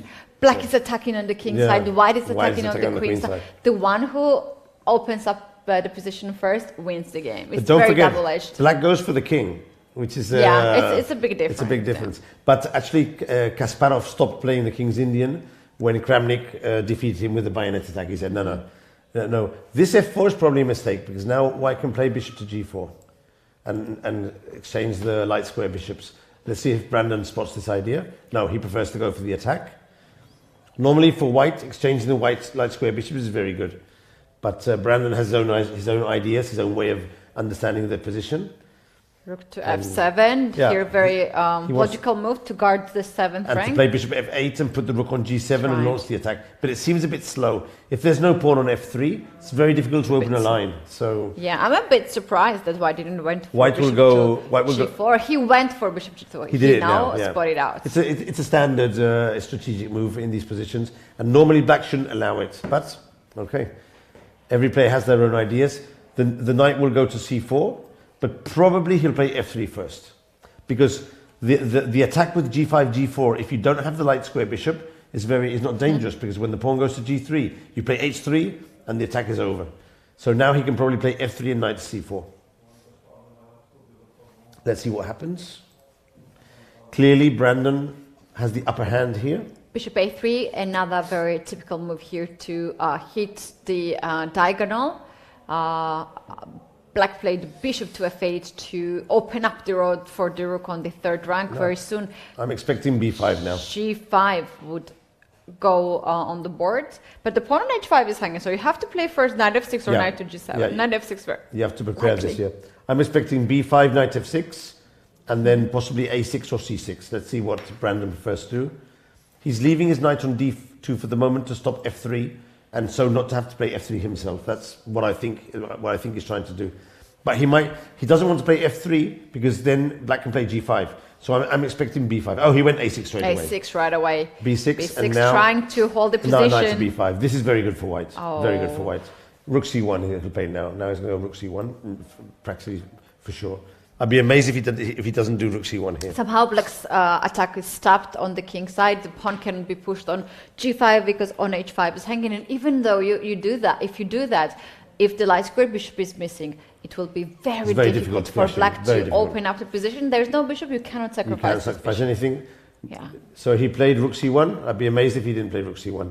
Because now what he's trying to do is to capture on b6 at the appropriate moment and stick a knight to c7 and then go to e6. If he can get that in, game over. So black has played rook to h7 to play g5. So now is a good moment to play f3 and say to the other guy, what's your rook doing on h7? No? Yeah. No, I think he'll play knight to c4 now. Hitting more, bringing more pieces on the other side of the board. Sounds like a good plan here. Knight to f3, that's a good stopping move. g5. Threatening to go here. Knight to c8. And now what was it going to be? h4 is too risky, maybe? Maybe to take the pawn and get the rook on c6. And rook c6. No, even to sacrifice the exchange. Yeah, you could do this, here, and even you could consider moves like this here, and just play like play like Mikhail Tal, someone like that. No? 95 now is a threat. D6 is a threat. So. But let's see what they went to. Bishop to b2. Could be thinking of a sacrifice, and black plays g5. We might have 95 here, or you probably bishop could. b5. A sacrifice would be okay here. Yeah. Queen b3 first, g4, knight takes e5. That would be a very logical way to sacrifice. I actually like queen b3 because then you threaten to sacrifice and d6 check and maybe even d7. So look at black, all his piece on the first line, but waiting for his moment to strike. Take. And now rook g6 or queen to b3. What's he going to do? Both What's he going to do? Really good. What's he going to do? When it comes from you. What's he going to do when it comes for you? Yep. I think he's going to go queen b3 and then his sacrifice on e5. Straight away. Oh, wow, that's away. brutal. Straight away, yeah. Two connected pass pawns. But of course, black has an extra piece now, so let's see what happens. Knight to d6 would be probably the move. Did you see Ernesto played all these moves in under 1 minute? So he decided, I might lose this next game, but not on time. Not on time, yeah. I'm going to play super fast and see what happens. And it's worked out. For the moment, it's worked out for him. So much time, actually. Yeah, it's worked out for him. He has an extra piece. Does he have rook e7? Hitting the bishop and the pawn? But you're dropping h5 pawn, on the other hand. You're dropping very important pawn on the other side of the board. White would go back, and if you capture this one, then I get this one instead, yeah. Yeah. Knight d6 is normal. 96. All right, maybe 94, 96. Yeah, this is a good idea, yeah. Not so easy to see, and it's the only move that maintains the advantage. Actually, here black is happy to trade any of the pieces because it's extra piece. Extra piece for 2 pawns, yeah. But Brandon spotted knight to d4. I wonder what happens after knight f7 here if black tries to trap the bishop on e5, knight e6. But you play knight e6 and then get the bishop back. But what about knight takes e4? Maybe queen to d3 and then queen to g6. Maybe that's the idea. Because he's losing a pawn. I don't exactly see why the pawn can't be captured. There's 96, knight g5. Oh, no, 96 first. Queen to e7 and then maybe queen to d3. Yeah, something like that. Maybe queen somewhere b3. Okay, bishop, Bishop G7. Offering the trade of pieces. Okay, now this seems logical. Exchange the bishops and go with E5 and start rolling the pawns down the board. Nice. He did. He took, and now he'll go for E5 probably. Take with the knight and E5. E5. Yeah. So now Very clean place. Play from two connected white. fast pawns for a piece. That seems okay, no? His next move would be something like knight E6, or even knight C6. Now he has to decide how to win this position. What does it say? Knight C6. Yeah, this. Knight this C6 because both of white's pawns are hanging, and Yeah. this move guards both of them. defends both of the pawns Yeah. and wins a tempi. He did it. Brandon is spotting all the moves. He's playing very, very well. All right, another game, two other games which are happening. There is also Inian against Tiglan, Bryce, and Bryce is in winnings, must-win situation Yeah. actually. Yeah. But we're going to be focused on this game and Yeah, check this it is out. A very fun game, this one. I think it's very nice. E6, D6. He played rook E1. G4. G4, let's go on the king side, but not enough forces for black. Queen D2 seems very reasonable, but he went for D6. Okay. Threat is to say play D7 I think next he's move? threatening D7 and also just some D6 as well. Knight, Queen and get the D5 pin. maybe Yeah, even, Queen yeah. D5. I think this is completely winning for white. So Ernesto will be eliminated, and but will still have to play for 4th and 5th place against the loser of Volodar against Aravind. That's right. Is it another set of 2 matches or just 1 match afterwards? I think every time is a two Two matches, plus two. yeah. So we'll be here for a while with our commentary of the games. Our chat says coolest game ever. It actually is a very good Cool game. yeah. 2 pawns on the 6th rank.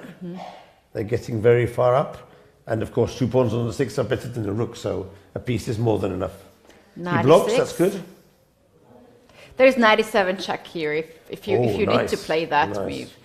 Queen d5. Maybe queen d5 first, threatening 97 check to win the knight on e6. Very, very tough position for black. But there's so many ways to win now. I would probably play queen to d5, yeah, I agree. It's a centralizing move. You threaten d7. I think it's good. Queen d5 is a very good move. Oh, I can play d7 right away, and a queen is so limited. You don't have a square, but on f. Queen f8. He still has queen plays f8. that? Yeah, but he still has queen f8 there.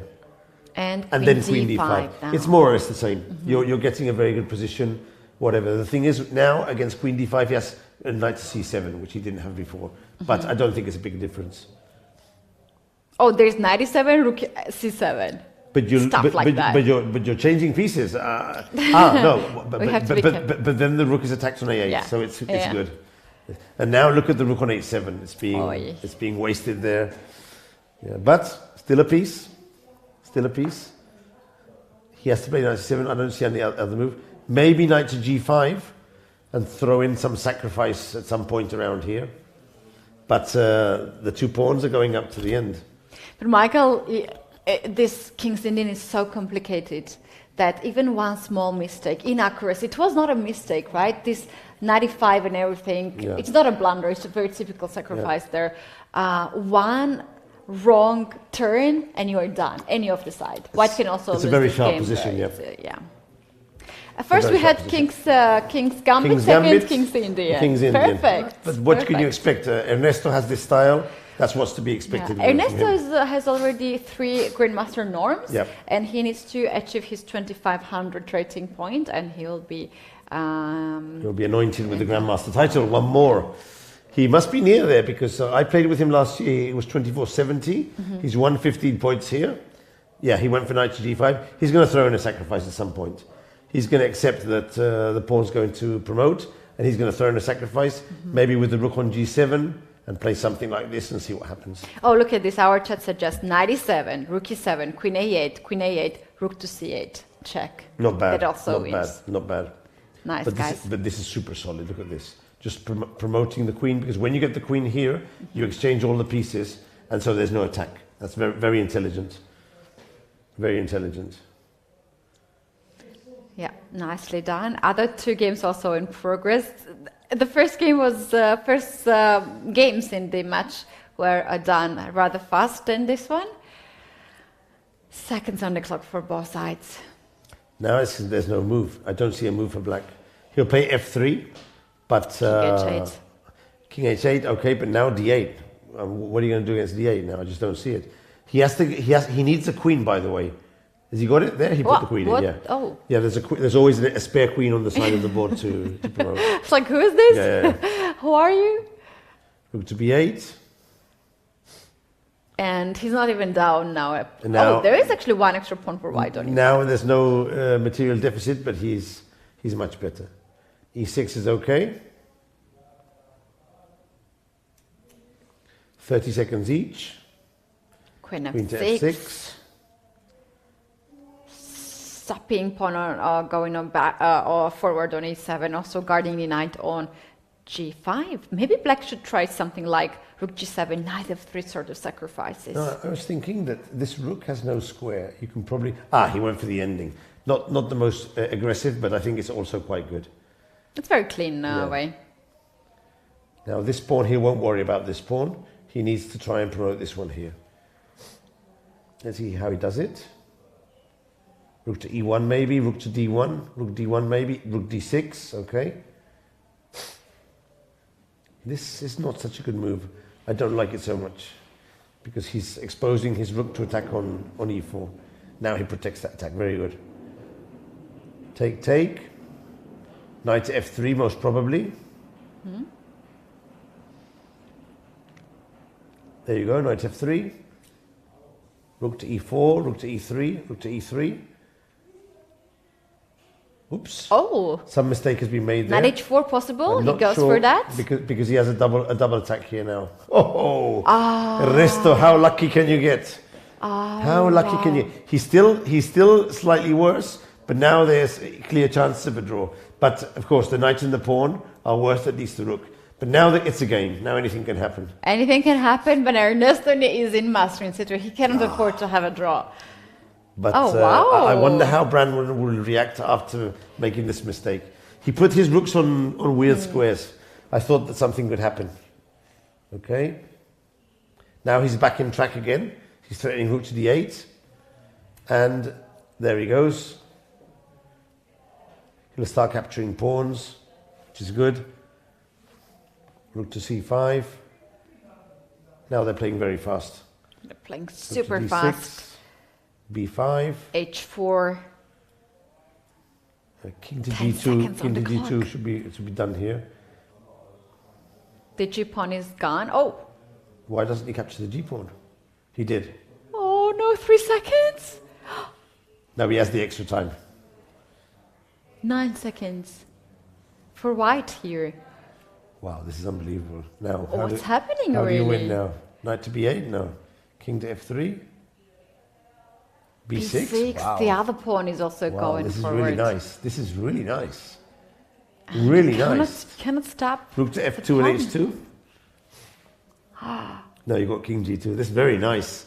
Very nicely played. Oh no, black is. The rook oh is no, trapped. black is now b takes a7, that's down it. to 7 seconds. B takes a7, take, and b takes a7. And Very we cannot nice. stop Very it. nice. Wow, what a Wow. game by Very nice. Branton. Very And nice. the handshake. Very wow, nicely played. 2-0 to Brandon has Brandon. impressed me with this rapid play. He's played very nicely. Nicely done. Okay, so let's run back to the other two games. What's happening there? Bryce Inian draw, which means that We can actually go Ilian goes any of the through. game. this one, let's stay here. Yes. This looks like a draw. This one was a draw, so Inian went through. And here it looks like it's going to be a draw as well. So I think we get Armageddon here. We might have an two draws, we Armageddon. get an Armageddon. Oh, Mulder was actually winning whole Yeah. game, and seems like he Was he winning? missed. Yeah, earlier he was winning. Oh. Well, Maybe we can take a look as while we have a bit we're of time, getting ready for let's see what the happened here. game. Okay, more or less a standard.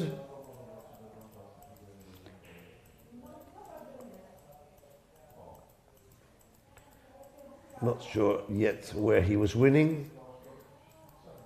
Okay, now he's starting to get better. Oh. Now he's starting to get much better. And now he's winning. Why didn't he capture the knight? The rook is hanging, yeah. D1, yeah. So he went back. Now he has 2 extra pawns. This is a clear win for white, obviously. So what happened here? Oh, look at this, another trick. He played knight takes, check. Everyone's dropping double attacks. Everyone's dropping double attacks.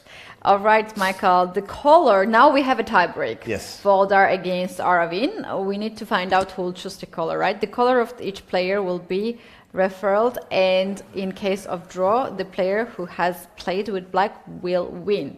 That's the rule of Armageddon. How do you choosing the sides? They'll raffle the draw now by drawing lots, and whoever has 6 points has to play for a win. That's correct? And who chooses I think Aravin chooses Who chooses first? the lots? Uh-huh. No, you don't choose first. It's only one choice because it's white or black. Yeah. But who chooses the time? Yeah, that's right. That I don't know. Because whoever chooses white has the 6 minutes and has to play to win. Now, who of the two? I don't think you choose colors. I think you do. Yes, it's being raffled. Yes, being drawing lots. Ooh, so, for instance, that's 2 pawns. Yeah, white and that's interesting. Normally, aggressive players prefer the white and the extra minute. Yeah. Especially 5 to 4, but 6 to 5, everyone wants black. Voldar is sitting down on the board. He is sitting on the side of the white pieces. Aravin goes with the black pieces. I can tell you, 6-5, everyone wants black. Yeah. Because 1 extra minute is not enough. 5 when it's 5 minutes, is more than enough. And you have the black draw odds. So Chitambaram will probably be quite happy having the draw odds here. Okay, so let's see if we can find the... Let's get ready Here's the game. for this game. PGN One is game, already guys. And the players of the other match now will rest because they will have more games to be played. So Brandon goes to the final. The winner of Volodar will go to the final. And do we have more players on 7.5, or that's it? Because there were 8 tie breaks, no? We have Inyan from 7.5, and we had Tegelan, so he's down. No one else. Oh, that makes the 8. So the match. But where's Seturaman then? Where is Seturaman? Where is Seturaman? Seturaman? He was on 7.5. Why isn't he playing? Does Seturaman play the winner of these two? Yes. Because there's 8. Then. I think he comes afterwards, yes. Oh, I think, wow. Oh, it's for the getting final, more exciting I think now. Seturaman rests and then comes in to play the winner of these two. Exactly. Well, he'll come to play Inyan. Michael, look at these colors. Beautiful colors. Yeah. This is nice. Very nice shot. It's a natural light very nice here. shot, yeah. The players must feel very comfortable. I actually prefer to be outside. That's what I said. Can we be there next time, please? we should ask Oscar to get everyone a headset and Yes. we can do live commentary, no? Yes. Yeah, he started off with... We can be in some kind of like a box. In like a box, no? Yeah. Or we could put some headsets on the players. Oh, exactly. With some music. With that's the some best. rock music, no? And then the rest of us start... Ideas for next year, Mr. Oscar. Oh, that's amazing. Players with headset with some music and live commentating outside for the audience. I mean, with so many players, some of them will probably have their mobile phones, are listening to the commentary. Yeah. But if you do headsets, you could do commentary there. Here we go. Oh, brilliant. Here we go. This is 6-5, yes? Yes, you can see it on the clocks. 6-5. And no increment. There's no increment here. No increment, guys. Could you check the rules if they give them the increment after move 60? Sometimes they do that. The regulation stops in here. I don't see that point here, so we can assume no. We have our colleague from the technical team, Shemek.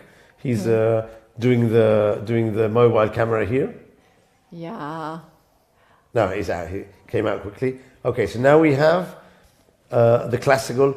This is a surprise. When you need a draw with black, to go for such a line is slightly surprising. He went for the Catalan in the other game and he got a comfortable draw. So it's slightly surprising that winning a draw is enough, going for such a sharp line. That's right.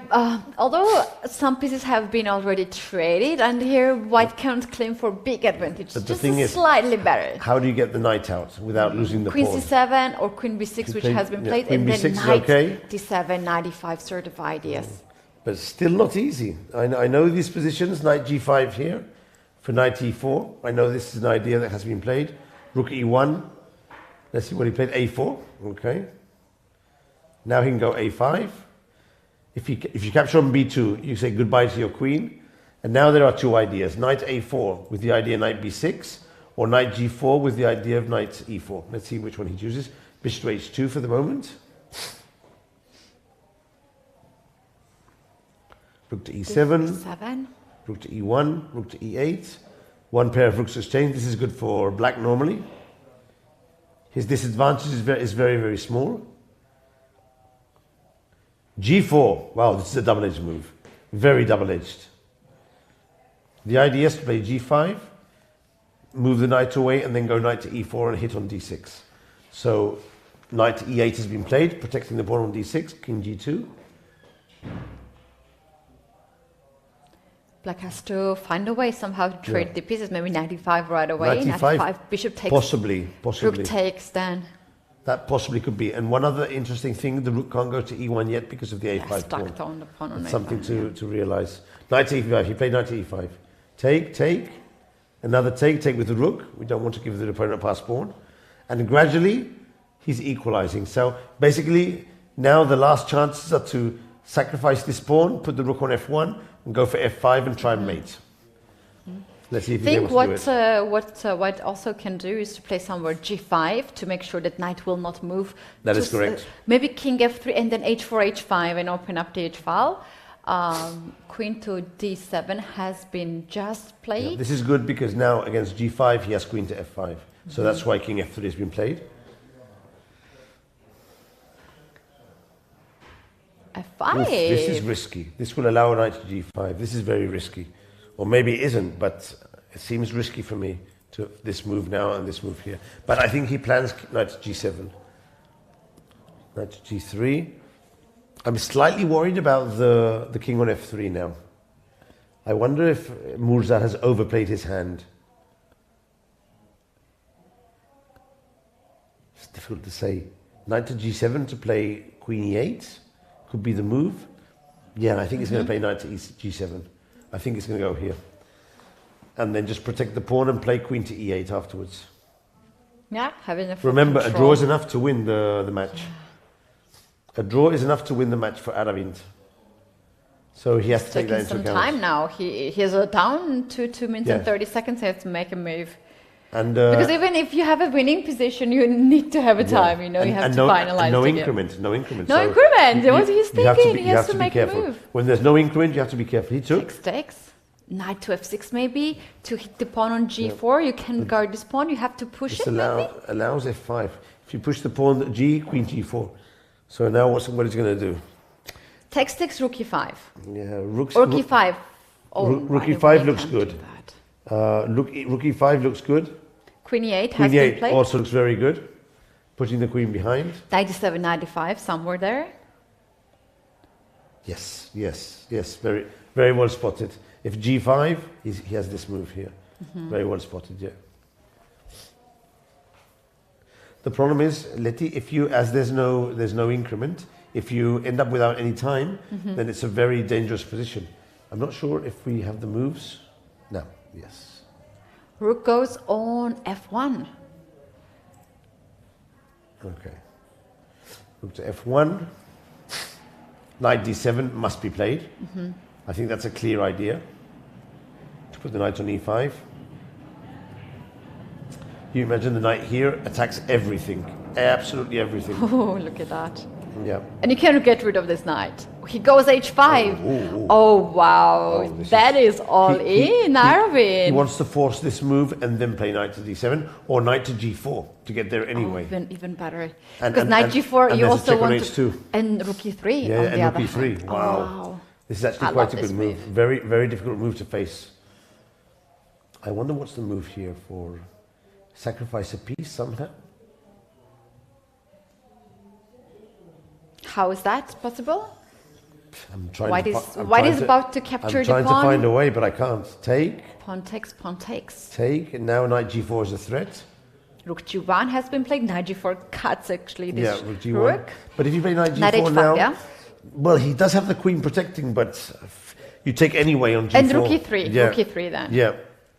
Yeah, I think he's going to think about this idea. Knight Yeah. g4, knight h5, and rook e3 check. Also, he could play king f7 first and just put the king in the same square and then like that. wait for one move to play knight. Yeah, I like that. Michael King goes. played Oh, rook rook to g7. g7. Okay. h4 is a threat. Threat is h4, threat is knight d4. He has to find knight e2 to go for exchange. That's a difficult move to see. A very difficult move to see. Will he see it? Will he see knight He has e2? to get rid of h4 idea, or he has to move the rook away then in that case. And, Now, if they get to a queen ending and an equal queen ending, then you lose on time. There's no increment. no increment. So that's yeah. something you have to remember. 1 wins 15 seconds. If you go under 30 seconds and there's no increment, you can easily lose. He played queen to c3, which is bad, and now the knight is coming here, and the pawn is coming here. This is very Wait, dangerous. is our knight to e5 move now? And he's playing king to f2, I guess. But then queen to h4, and you're going to be crushed there. So what's the idea? The idea is because if you move the king, there was a check on f6 at the end. Wait, Michael, I don't understand. If queen takes, knight takes, king f2, what's then? Queen takes, knight takes, king f2. Then you change rooks and take the pawn on c4.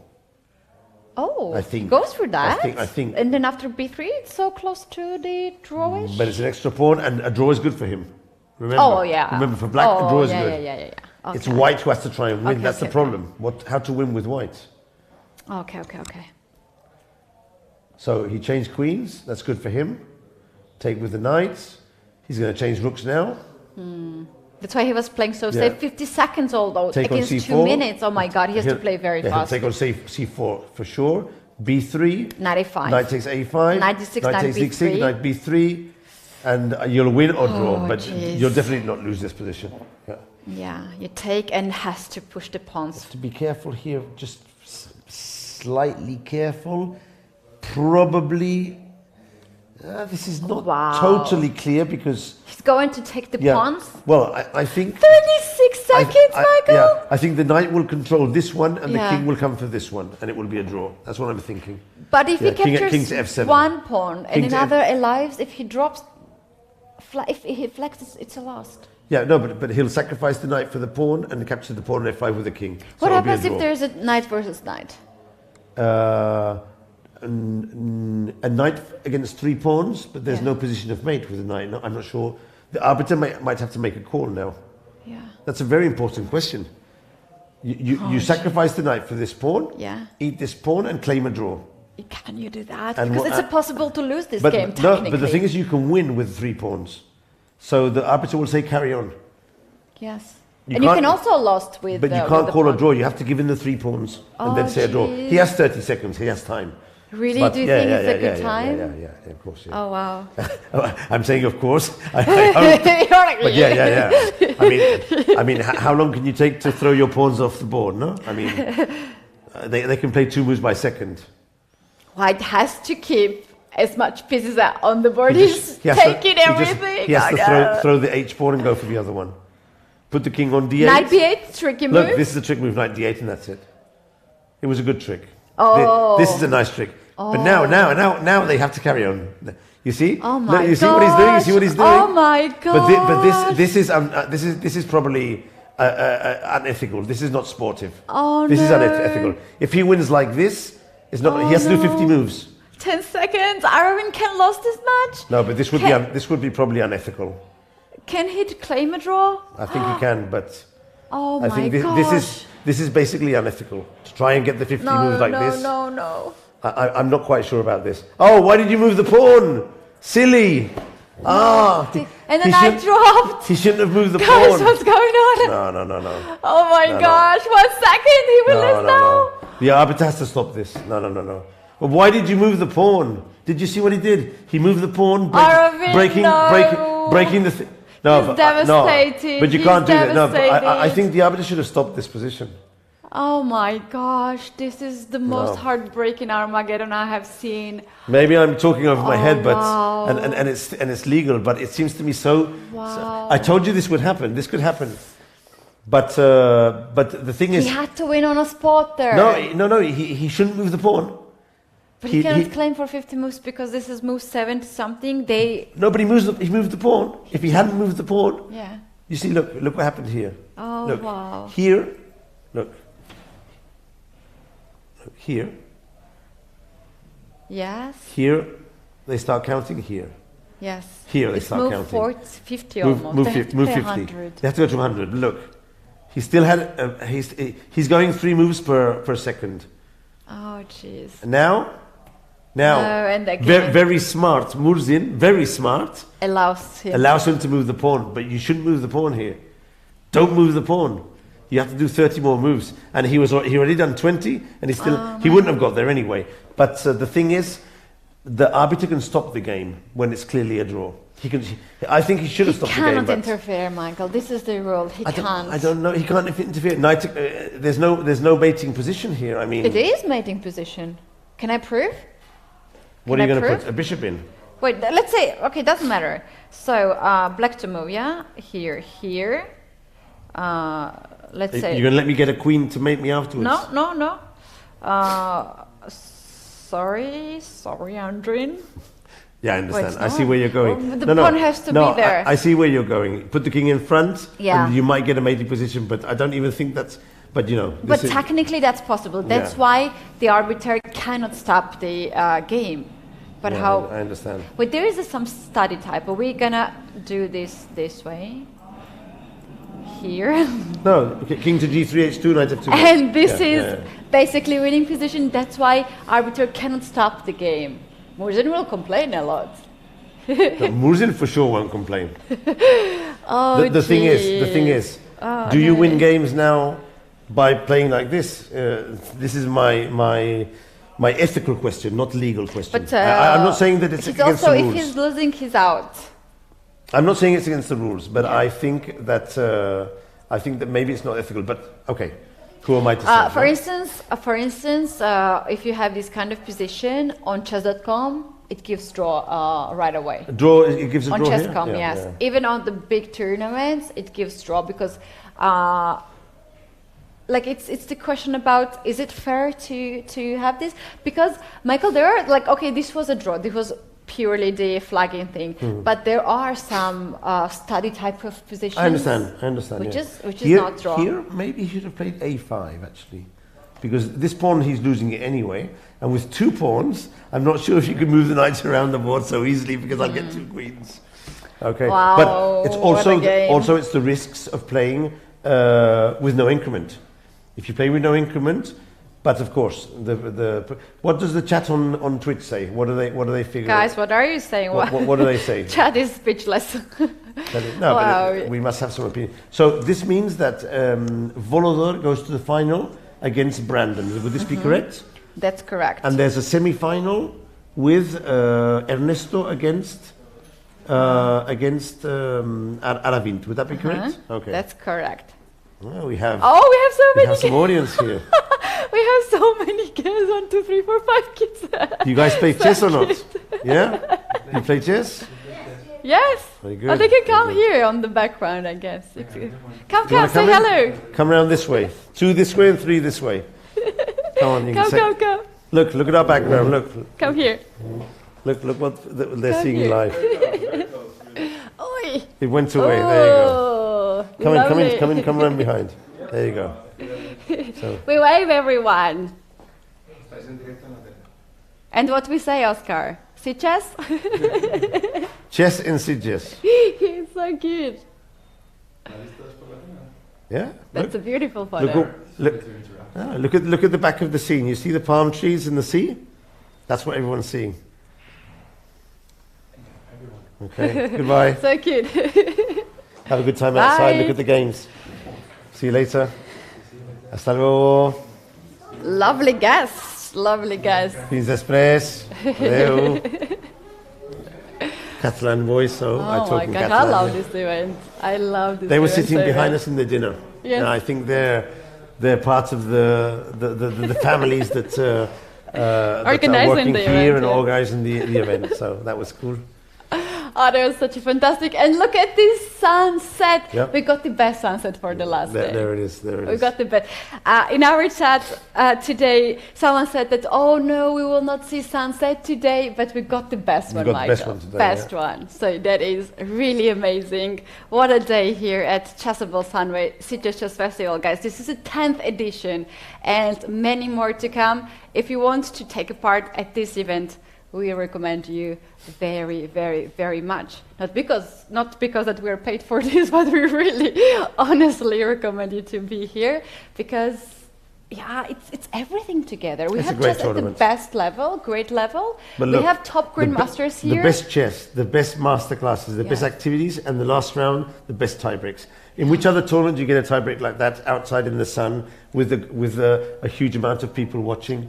And someone winning on time with a knight against someone. Well, You don't correct. get that anywhere. So I just wanted to see people, like spectators, We get saw the that best. live, actually. I wonder They what saw they're that thinking live. about it. We should do a pool outside, Yeah, no? voting. Okay. Voting. Wow, that was one crazy tie breaks indeed. Okay, And so let's try and pick up the next games. So what do we have now? we have Brandon against Brandon will Morzin. play against Murzin for the second, third place, okay? And Aravint will play against Ernesto for the fourth, fifth place. Yes. Is that correct? Yeah. And then we have Inian, who will Inian. probably play against Seturaman for the seventh and eighth place. I think it's like that. Nice, Sorry, for the nice, sixth and nice. seventh place. And who is this? That's Tiglan. Tiglan. Sorry for my Tiglan, I think, is handwriting. eighth. Tiglan is eighth, I think. Yes. We Yes, would yes, need yes. some confirmation of this. Okay, That's so true. take a very short 2-minute break and right back. Sounds Okay. like a plan. Small break and we're right back with the second part of the blitz. Yeah. No break. No break. Work. They were carry on working. You're not taking any breaks here. No time for breaks. Okay. Can I we think get a break? The people next door. maybe they also have guests there Maybe they have guests as well. from Okay. here. The thing is, we don't have games now because I think they're taking a rest outside. Because between the rounds, and maybe there's even a claim of Aramin for this game, so we'd have to see. Then get us the camera there. We need to see everything what's going on. For the moment, no other games are coming out, which is strange. Okay, can you see anything there? Could we get a big shot and see what's happening? Will they add one more table? Because if Satraman joins, Yeah, but We but have but it's 3 tables, no? Because there's Yes. never 4 at the same time. I think it's 1 yes, plus 2. two. Plus the third, fourth place, it's 3 tables. But I wonder if there's been some sort of claim by Aravint or not. It doesn't look like. Are they having blankets as well? Oh, that's so cute. If Yeah, it's there a were, bit there were chilly, there were blankets on the on the chairs for when it gets a Wow, bit so chilly. well Yeah. prepared. Wow. Yeah, they even that's have blankets really prepared. That's amazing. very good. Yeah, that's amazing. I like how much these people are thinking about the Yeah. details. I think there's only 2 boards left. They've taken away 1. Why would that be? Maybe Seturaman. His opponent did not show up, and he got already the spot. That's my guess. And there's only 2. That is 2 my games guess. left. Because Satraman was there as well. There's also this hitting, outdoor hitting there. Oh, no. So the players No, are now, comfortable. now what they'll do is they'll play for the third and fourth, plus Seturaman Inyan, and then they'll do the last match by itself. That's what they'll do. That's what they do. They in keep, the end, they keep the last match. That's why they. Okay, that's good for us, They've actually. they've taken a table away. Yeah. They'll do third, fourth, plus sixth, seventh, and then they'll do the final. I think that's the way they do it. Michael, listen this. Sitting on palms, using blankets. I hate them even more now. Everyone wants to be here. Well, you know what you Yeah. have to do next year? Come along and enjoy the Sitges atmosphere and the tie breaks here. That they've even got the fires out, the yeah, artificial fires to heat up the outdoor heating. It might start getting a bit chilly outside though. It can get, Because it's 6 o'clock already. What time is it now? It's 5:30. It might 5:30. start Yeah. getting a bit chilly. Oh, fantastic. Well thought, all these so- details. Look at this, yeah. how fast they're doing everything. That's why we were covering the moment when they were cleaning up a little bit the playing venue. We were covering at that point. Oh, nice. They also have some lights. You can see here the stage is more light. Nuno has the mic, so he'll probably be. So there's 2 Indian players, which must be Indians. Seturaman and Inyan for the 6th, 7th place, and on the other one they should put the FIDE flag the Cuban flag for Brandon, for Ernesto, and the Indian flag for Aravind. Now, will Aravind come back and play the 3rd and 4th place after being eliminated later like that? He was very angry. You could see after the game, he was very angry. Has he been able to talk to the arbiter? And the arbiter calmed him down, saying it was for the rules. I didn't like what I saw, and that's what I said. But I could easily be in the wrong. I'm not a professional arbiter, so that was just my opinion as a commentator. I didn't like the way that finished. But if it's on the rules, nothing for me to say. I got flagged very I did see similar the way, mate. and I got so upset, Yeah, Michael. it's very I upsetting. got so upset. I didn't say anything because that's the rules. But And I got so upset that my opponent apologized me. In the end of the tour, I got upset so much that for 5 rounds in a row, you could read it on my face. To win that I was way, moving the knight around. disgraced. Not something you like to see. But why move the pawn? You start the count again for 50 moves when you move the pawn? Yeah, well, when it comes to the chess, The there's nerves. like, You lose you again, move cannot the do pawn. much. You, Yeah. you think he'll take it. Yeah. No, he's not going to take it. He's not going to take it. Yeah, King H1 was very But it doesn't tricky. make sense because if he takes the pawn, it's a draw. But leaving their pawn there, you're lost. It just doesn't make sense. Ketty, You have it to doesn't play make very sense. close to your clock as well with the king, yeah? You can bring the king closer to your... Yes. And just press. Yes. Yeah. Yeah. All right, players on the board. I see Aravin actually already sitting against Ernesto. We can see them. The games will start in a second. Okay, so one board is there. What about the other board? Do we have it? Inyan and Setraman already are in pairings. There we go. So what do you want to see? The 6th, 8th, or the... Should we go for Ernesto and Aravind? I think we should do that one, yeah? Okay, let's go. But we have not seen Inyan Setraman at all. We saw Ernesto and saw also Aravin. Okay. Okay, they let's started. start. It's already no lighting. Now it's getting a bit dark outside. Let's see if we can get a overall shot maybe and open up the... There, here we have the game. I think it's this one here. Yeah. It's a bit darker. It's a bit better here, yeah. Okay, what is this position? Very symmetrical so far. Yeah, B3 for the first move by Ernesto Guillen. And now a double. Oh, it looks. This is the wrong colors because Ernesto's playing with black. Yeah, I'm going to turn around. It must be this one here. Yes, now the colors are correct. Okay, so symmetrical. This is a double fianchetto, not very aggressive but very solid. And the idea is to leave him with an isolated pawn, or in this case, trying to get the center with e4. Okay, so these 2 players have lost their matches and now they're facing each other. I think they will improve here, both of them, a little bit of the time management, and also the choices would be different because they experienced a bit of painful loss. It's funny, this chess tournament. You're playing for 10 days for the prize, and then the 2nd to 5th prize. There's a difference between 3,000 and maybe 800 euros, a lot of money. You play for it in a Blitz game Armageddon.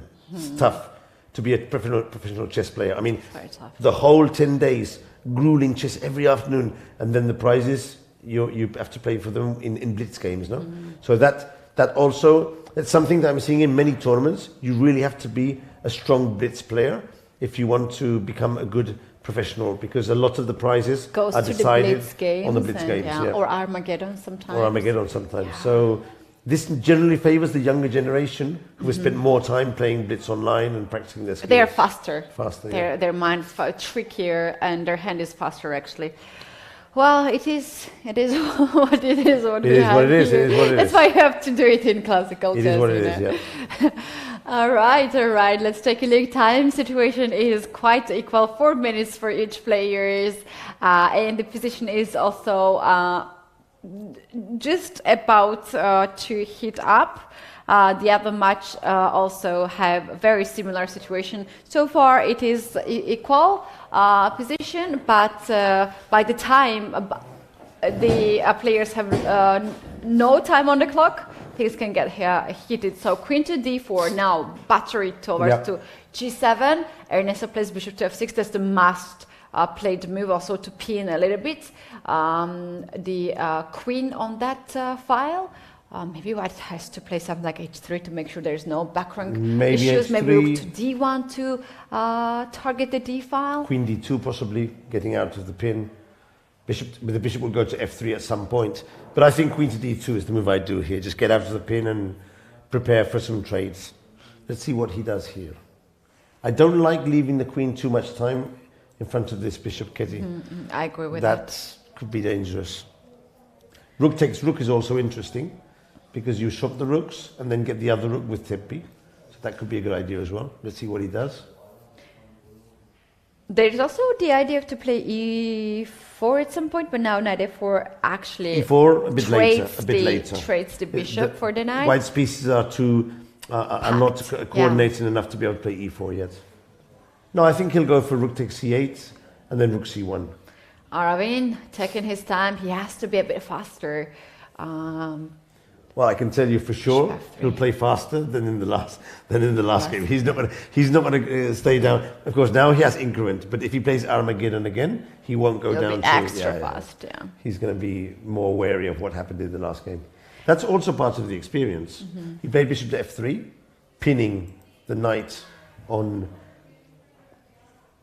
Yeah, exactly. d5. That happens to also for the classical chess. You need sometimes to warm up a little bit to then go for a winning. More bishop to a8. Ernesto feels like there is a pin. He maybe wants to play knight somewhere next move, knight b6. Yeah, he wants to get his bishop protected by something.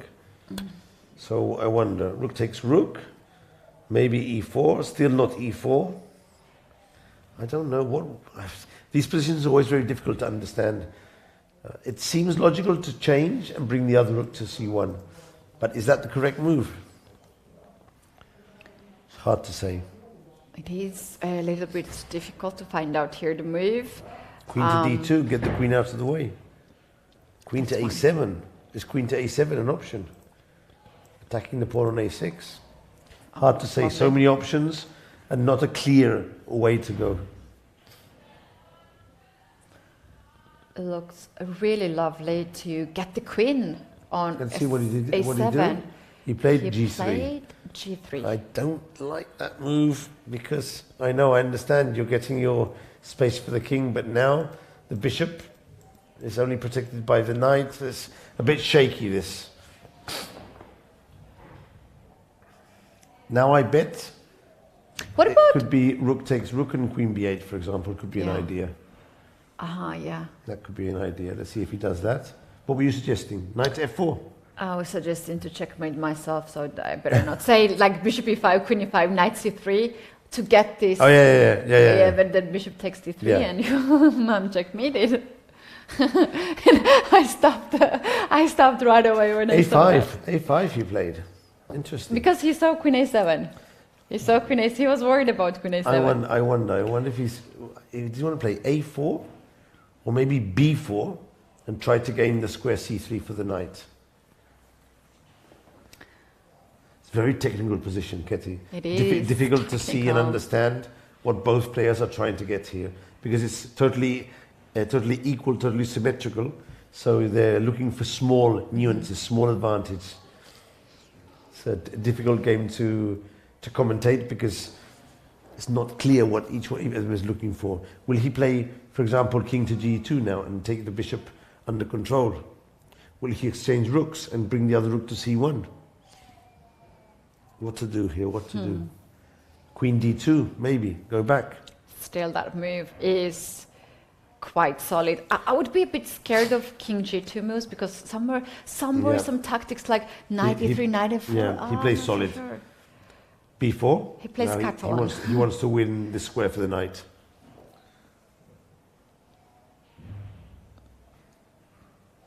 Before on the board, if you don't take this pawn, if you play e4, then black will find a way to get this knight on c3. Yeah, It will be difficult to face the knight on c3.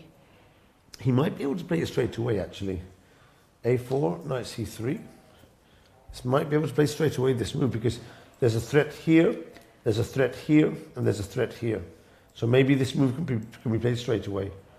Very well played by Ernesto, this position. Very well played. And of course, Aravind still thinking of the game, the previous game.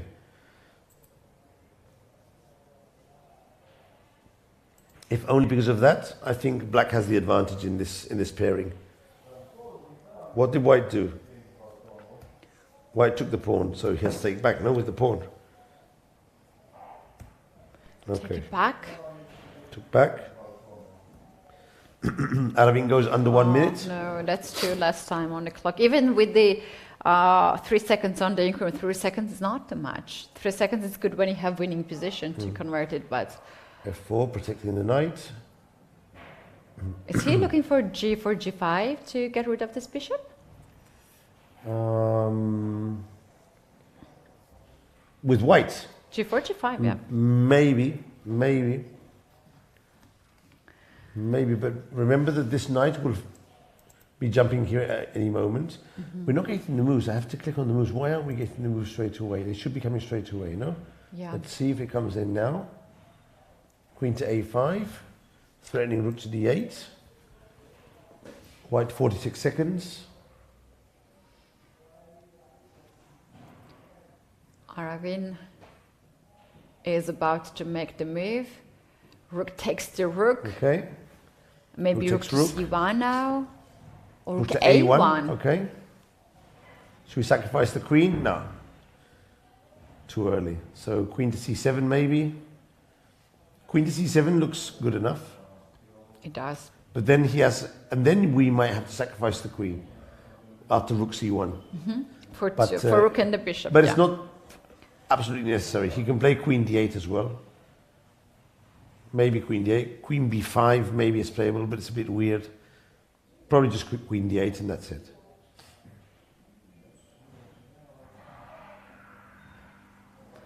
Queen d8, rook c2 sort of ideas to go after bishop on g2. If possible.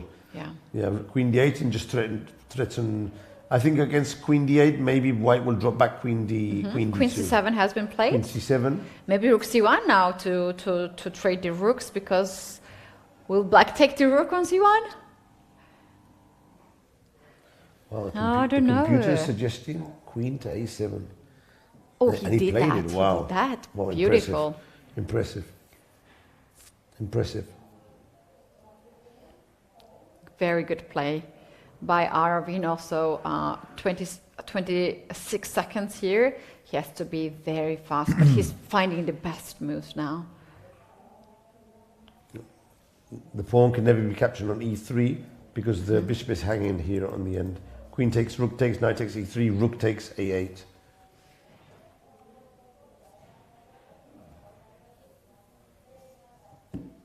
Ernesto, his jacket up to his head, getting quite chilly. The wind is moving the flags. Checking the flags, yeah. There he goes. h6, g6. Which one, Ernesto? They now have the same time, 25 seconds each. And 3 seconds increment. Oh, but Ernesto, he has to look at the clock. Ernesto, play fast. Nice, H5. Okay. And now let's see if Aravind starts to increase the speed, because they're under 20 seconds, both of them. They need to increase the speed. This is going to be a blitz out with queens on the board. Aravind, you need to play. Maybe take on c7 and take the bishop. Aravind, as come well. on. 11, 10. Play. 9, Play. 8. Nice. Bishop Bishop- d4, bishop bishop e4. E4. Okay. He's controlling h7 square for the king, so there will be G6. no run. Aravind, 5, 4, 3, 2. Wow. He made a move on 1 second. Just in time. Look at him. I think he just understood that he almost 9, blundered himself. 8, 7. Ernesto doesn't know what to do. Oh my 4. gosh. What did he do? H4. H4. Now he can probably play G4. Oh my gosh. There you go. Now they're playing fast. Now they realize the time trouble. G5. Bishop goes back. White has to make a move. Queen trade. Rook C1. Pin the knight. Oh, he goes for a trade. And maybe king f2, king g3 to pick up the pawn on h3. And the pawn on C and the pawn on B4. Ooh, bishop c5. Bishop as C5 well, and knight yes. to D3. He Nice. goes for that. Bishop There was knight F8, c6 as well. Yeah. Now bishop F8 taken, knight D3 or knight C6. And the pawn on H3 is lost. Yeah. Knight 7. Now bishop takes B4 and knight D5. He goes for knight D3 first. King F2. Bishop can take on b4, but white plays here very safe. Yep, and E4. now he has to play E4 and win the pawn. If not, he hasn't worth it. And bishop takes B4 and all the knight endings are 1. Well played. Took his time, but he's going to win the game. It's two pawns because the H3 pawn also is lost. But now it's a time scramble. H4. F6. Black is trying to trade some of the pieces. Look at this. Well, All the pawns are on. Very smart. Offering the trades. Very smart. Take on e5, perhaps. Oh no, g5 has been. King captured. S7. This is good. Well played. He leaves the pawn on G5 to capture with the bishop afterwards and goes to block with king to E6. Now he goes to bishop D2. King Very f3, well played. king e6, knight f4 is the preparation here to pick up the pawn on g6. Not easy to win this position with black. Not. Look how the Ernesto's playing with his light pieces. Knight E6, king E6, bishop to D2, bishop to E3 now. Bishop to C3, B5. No, you can't play B5 yet.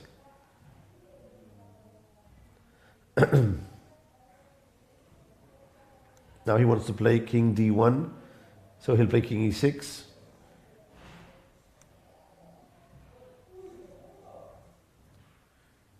Oh, he drops the pawn on e5. Change, king D3. This is easier, yeah. I don't know why bishop c1, bishop b2. he could have played king D3 straight away. Oh. Now he goes king d3. Bishop g3 hitting the knight. Any pawn endgame is simply winning. This is lost now. King c4 and you're winning. C4 and slowly you are just getting this knight out of the game. King c5 now. Yeah. And Bishop e1. yeah. Oh, shut down the Now knight. b5, goodbye. Knight is trapped on the side. He has to sacrifice the knight. And then king e5. King e5, check, and bishop f6, and then it's a question of time. So it's a resigning It's completely position. winning position. But it was very interesting, this game. Very slow at the start and very fast later. Oh, b6. Bishop c3 dominating the knights again. King d7 and king d5. King goes now in front of the pawn. But that's not enough, actually. Bishop e5, very good square. Yeah, Controlling yeah. c7, b8 squares. That's very good technique. And again, it's knight to g4. Knight to g4, he can play bishop to g3, or he can play b7. He resigned. Okay, so first game goes to Aravind. Aravind, and the Make him- Setraman against Inian. Setraman won his first game as well. Okay, let's take a look very quickly. See if it was nice.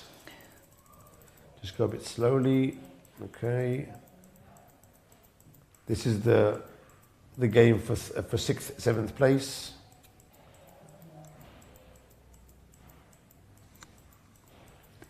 Won a pawn. Ooh, he was winning. So Inian was playing very well. He won the exchange. But let's go see what's going to happen now. Ooh, knight. Ooh. This was a I draw. don't want it to draw. You don't want to draw. You Of have an course, it's not a extra draw. exchange. Gave it back. Messed up the position. And black ends up winning. Wow. Too many pawns for Too many black. pawns. Okay. So let's go to round 15. The next game starts in a few minutes. The players will just reverse the colors. Reverse the colors, yeah. And they don't have any time for break, so they will not leave. It's getting a bit darker, but Yeah. they have more lights. They have the heating there. I think it's a bit chilly, a little Yeah. bit chilly, but not cold. It will not be cold for sure. We have some of the blue lights as well. This looks like some sort of Hollywood Streaming party. movie. Streaming party. Yeah, With the blue lights around the back. When you're streaming, I see you're in your house, you have these lights in your room, very modern. Nice, nice. Yes. Put a lot Do of I have to do that as well when I start streaming? For sure. It makes big time. It gives you the energy. You know, really? Stuff, yeah. Red Bull, some lightings. Yeah. And you go crazy with that. And music? Can you put music on while you're streaming? But is it not allowed, or how do you do it to make sure there's no there's a rules? copyright things, right? There is no copyright music. There's also some music, but you need to do some settings. So after when it's listed already on your stream, it will not be hearable. I don't know how to do that. So far, I didn't succeed with that. But So you you use music which is legal, no? No? No, but for example, let's say I'm listening They're to... muting the streams. Let's say I'm listening to the Beatles, for example. Yeah. Would that be allowed? No. That's not allowed. It will be muted. Yeah. So when you put your stream, Yes. the Twitch will mute it. But that doesn't make sense, no? Doesn't. But what And if you are also muted. But what if I put it in the radio, for example?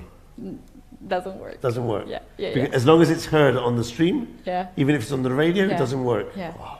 Michael, we had once the day, Italian day, so we had Italian music and we were playing a tournament where the players were supposed to play Italian game. Okay. Even if you don't play, so this kind of things you can do Spanish, for instance, music and everything. So it's a lot of fun. I think you should join us. Yeah. I'll play against you. And I'll bring my battle of streamers. No, I can bring my subs. No, we can do a subs battle. Okay. I'll bring all my YouTube fans. All the Guys, oh ready? my God. We're going to battle against Ketty's YouTube fans. Yeah. But then I play against you and they play against them. No, and whoever wins this. Or we do some sort of arena, some sort of thing, or possible. Everything possible. Everything is possible. Everything possible. Okay, but no music. I mean. But there must be music that you can use for sure, no? Yeah. I listen to a lot of people listening to music. So what are they listening to? I'm having music most of the time. I have one playlist which has no copyright, so you can do. But look at the colors. Look at the colors we have here. Beautiful purple background, and you guys, it's not a Photoshop or anything. This is the really view we Ketty. see every. It's not a hologram. It's her. Look, I'm actually touching her here. Look, it is Ketty. It is really her. Particularly. No holograms here. It's the real Ketty. You have so many fans who watch you and I'm sitting next to you, so I can actually make sure it's her. Because so many lights, they might think it's photo. This is Michael guy sitting. That's not Ketty. That must be some sort of hologram just sitting there. No. Look at these palms waving. Actually, the palms are behind us. Look, I can turn around and touch them. Well, they're outside the window, but I can actually touch them. Oh, that's cool. And 3. This afternoon there was 1. Now they're getting more and more. Actually, we have less and less just games, and I think it's Shemek. Shemek is doing something. He's going outside. I saw him before saying to the guys there, that palm, bring it and put it here. That palm, plant it here and put it here. He's doing lots of mysterious things. So why don't we have the second videos. game? Why isn't the second game not appearing? Do you have it? I think no, I don't have it. Something is going on in the playing venue. We are actually used to be covered these situations there. Can we get a shot of the full venue? Here we go. What's happening there? No one is playing, no? So they haven't started yet. They are not started, but it's not much, right? They just need to reverse the sides. Before it was very quick. Yeah. They did it very, very quickly. So we have the second game of this round, which determines the 3rd and 4th place. And then we'll have just the final by itself. So we can really focus on that game. Oh, chat suggested that the final game should be the commentators' game. The final game should be the commentators match. To go there and play they're back. No, we can't go there, but... Oh, they took the blanket. Is that Ernesto? I think he put a blanket on. He was a bit cold. But he had a jacket on as well, so... Maybe, as he's Cuban, maybe he's more affected by the cold. And Aravind has also put his jacket on. Of course, in India it's very hot, but now it's getting a bit chilly outside. Okay, so do a summary. Aravind won the first game. Look at Ernesto. Yeah, Ernesto. That's going to be a problem if he's in time trouble. I mean, the blanket will be all over the place. This guy is brilliant. Okay, they have just started. He does a bit of magic as well. Yeah. The first day he was looking at the magician to see how he does the tricks. And I wonder if he can bring the blanket and do something like, woo, swoop up the pieces. And if things are not going well, he brings out his tricks. No? What is he hiding underneath the blanket? He can put the blanket on the board. Another piece out underneath the blanket, no? He does some tricks. My God, Michael, you're so funny. No, but really, I'm telling you. The first day, there was the magician. He did some tricks on you and me. Yes. So afterwards, the magician came down, started doing some tricks for us. Yes. And he was looking at the magician like this, very quiet. And when the magician Getting some ideas. Michael, did you see when he brought out the coins? He was and getting then the tricks. he started to look on Google to find out how the tricks were done. Yeah. So Michael's He's such a fun suggestion guy. idea is that maybe at some point, if he's out of the pieces, he can just take it from the sleeve, from Bring the out the blanket. queens. Bring out the new queens. Okay, obviously we're joking here. This is a high-level event. Aravind is playing with the black pieces. Just with a draw, he wins the third prize. Third prize, I think it's about 1,000 euros more than the fourth. Yes. So it's not something to be... and he needs to win. So in a blitz game, they're deciding some amounts of prizes which are quite high. Okay, so this is the actual position. And Ernesto, it looks more or less like a French defense. Okay, so a fun fact. I played this position with Ernesto 2 weeks ago. Yes. And here I did b6. Okay, he did this. I did this. He did this. I did this. He did this. I did this. He did this.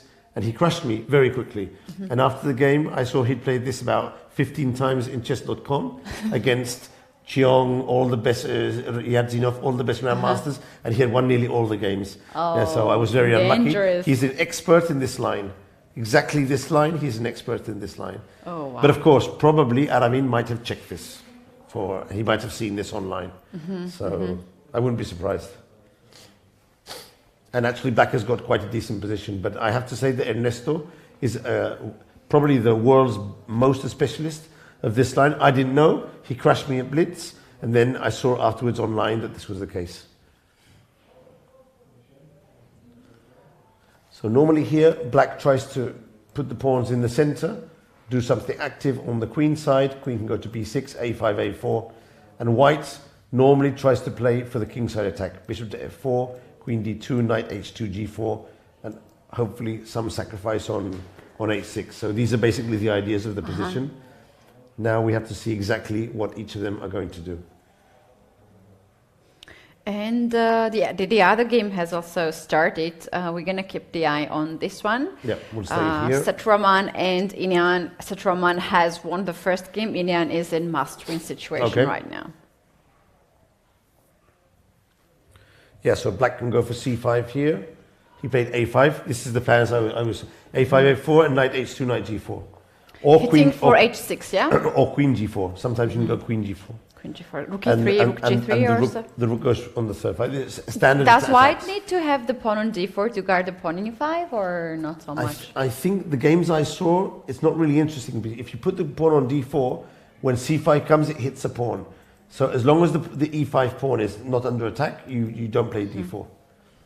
So let's see what Black will play here. But already you can see that Ernesto knows what he has to do, and Aravind is thinking. When you play knight h2 in such a position, you know what to do. You know the attacking plans. The thing is, I ended up putting my queen on a6 and here, and I lost. He crushed me on the king side. So I knew I played very badly. And then the computer was saying really strange moves that I just didn't understand. For example, f6, which is typical in the French, is very difficult to do here because of the e6 pawn. e6 pawn is hanging and you and cannot look, you really can play give up this c5, pawn. but then what to do afterwards? There's no clear plan for Black in these positions. And White has very, very easy moves to White play. has very easy plans. That's why it's good for Blitz. Yeah. For Blitz and Rapid is very good because Black has to find a new plan and White has an easy plan to attack on the king side. Computer says c5. Knight G4 Knight and G4 King and King H8. H8. Not such an easy move to do. Many would play King H7 Yeah. to overprotect. But, Bishop not G5 so has good. been played, I think, by Yeah. Aravin. After a long think, and Ernesto went Queen to G4 right away because this is how easy his game Automatically. is. Yeah. Because if he changes, take with the rook and hit the pawn on C6.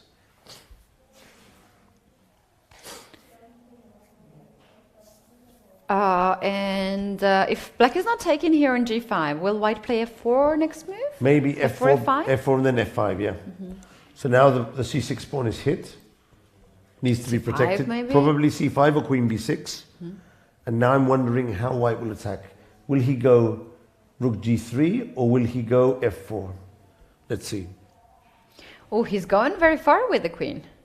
F4 is on the board. Now the pawn on C6 is attacked, but also he can capture on B2.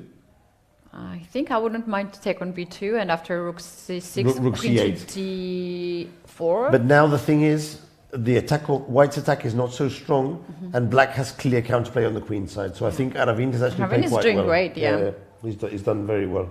And we know he only needs a draw, yeah? Yeah. Yes. Not so easy to recover with 2 wins after losing that way with Murzin. True. So that is a testament to his mental fortitude. Someone says in our chat, someone forgot to pay the electric bill. Someone forgot to play the electric bill, yeah. Yeah, but we should remind they're playing outside, so come on. There's games outside, there's where people can stand, there's fire, there's heating, blankets. I mean, come on. If there's not enough lighting, we can. Not a big deal. Okay, look what he's got now. He's threatening F6 now. So things are heating up on this side. A4, I'm not sure if it was the best move.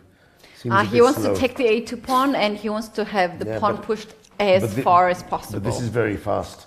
Now you have to take on F5. He'll take back with the queen and then do some sort of defensive move here. Maybe, who knows, Rook E8 maybe, Rook E8, Rook E6, something like that. Could be a good defensive move. Let's go back here. Now they have to play fast. Aravin to 127. He's down on time again in this game too. And Ernesto has 2 minutes advantage as in the first one. So Aravin has to make the faster moves now. 3 seconds increments only. Oh, the suggested move is very difficult. Pawn takes pawn, and now rook to a7. If he finds rook to a7, I'd be amazed. The idea is to prevent e6, because you defend on the second rank. And the knight is hanging on d7, but I just saw it. But yeah. you normally just move the knight or Yeah. protect it with the rook. But rook a7 is very good. Did he do rook a7? Rook d8. Yep, that's a bit more risky. Because now f7 could be dangerous. Now rook b1 and rook b7 looks good. That Ernesto will see this attacking move. He's very good at spotting attacking ideas. Maybe rook f1 also? Maybe first, but I think he'll keep the rook on f1 to go e6. I think he'll go rook b1 and rook b7. Of Why course, not e6 right away? It's also possible, I guess. e6, But get then- this pawn and knight but if you h4, play knight e6, d6. then the knight goes to f6, I think. And he sort of... 7? Yeah, but if you don't win, black has defended his Or position. take the pawn and knight e5 check. Maybe, yeah. There are some Maybe. chances now for white. Yeah, that, for sure. The thing is, which is the best way to go about it? I think you should play rook b1 and rook b7. Rook takes c6 is also possible. He's He taking took the pawn. Mm-hmm. Maybe he can introduce some sacrifices now. But look at this. He's going for this blockade now. Well played by Aravin, knight e6.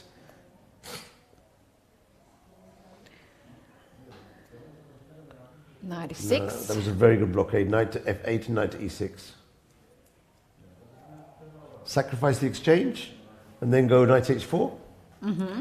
It's a standard sacrifice in these positions. You get a knight, a pawn for the rook and the light squares. Normally at least a draw. But he has to win. He has so to win. It might not be enough. You normally get a draw because there's perpetual check. Take. On and the you other start hand, checking. the pawn on d4 is hanging, so you can do much. You can play rook d1 here, you can avoid that. He goes for that. He goes for the attack. He goes for take, that. King h8, and now queen g4. So he protects the pawn and is trying to get his knight here, And or e6 even to better, 7, to yeah. get it here. Aravin is trying to make the move. He wants to play with the rook. Well, basically, you not have certain. here you should really take the pawn on a2 and make a pass pawn, because then you can sacrifice material and you have the a pass pawn. Here he has to go e6. e6 as soon as possible and stick the knight on e5, or first king h2 to make sure there's no, look, he played king h2, to make sure there's no checks on d4. 34 seconds from Aravind. I actually think... 2 minutes for white, it's a lot of time advantage. I actually think white has good attacking chances in this position. Oh, this is very good. Trying to exchange the rook. Very well played. Very well played. Very well played. Excellent. Excellently played. Rook to e3. And then maybe it's time to capture the pawn on a2. Yeah, you can't really avoid the trades. You can still play rook to e3, but yeah. Rook to e3. Also, if you play rook to e3, queen to b1 is threatening checks from behind. Ooh. It's a bit dangerous. He goes for that. Or even queen to f2 is dangerous now as well. Because then you can't move the knight because of the checks from behind. That's right. Black has to make a move. No time on the clock. Aravin looks at the 13, clock. 12, uy, uy, uy. Looks again at No the clock. time He has left. to make a move. Aravin, No come time on. left. 8 seconds, 7. You have to make a move. Come on. 4 5, seconds. 4, what did he do? Rook c3. Okay. He's chasing the rook. To do a draw. wow. That's okay for him. That's okay for him. A draw is good. So actually it's quite intelligent. You just play for the draw, and it's white who has to change the rook. That's smart. A draw is good for him. Take. Okay, so Takes. he had no choice. Takes. And now e6. he has to go e6 or knight to h4, one of the two. He goes e6. So now the knight can go here, looking for these two squares. But this is so difficult to play with no time. 1 second. You'd have to do no, that's 6 seconds. 6 seconds. Oh, jeez. Oh. Whoa, that's a blunder. Queen e3 is a And now blunder. 95. 95 is very, very dangerous. Whoa. Knight f7, queen g7 checkmate, and knight if king goes there. No, he can't take on h6 because the queen is defending. What is then? e7? Queen to f5. Oof, so now there's a check on f4. Now it's a draw, no? Check and queen f6. Check? No, queen f6, no. Maybe there's some checks there. Let's see. King h3. King King h3, h3. rook to e7. Okay. And Okay. check, king g8. Yeah, rook to e7 he has to play now. Well played.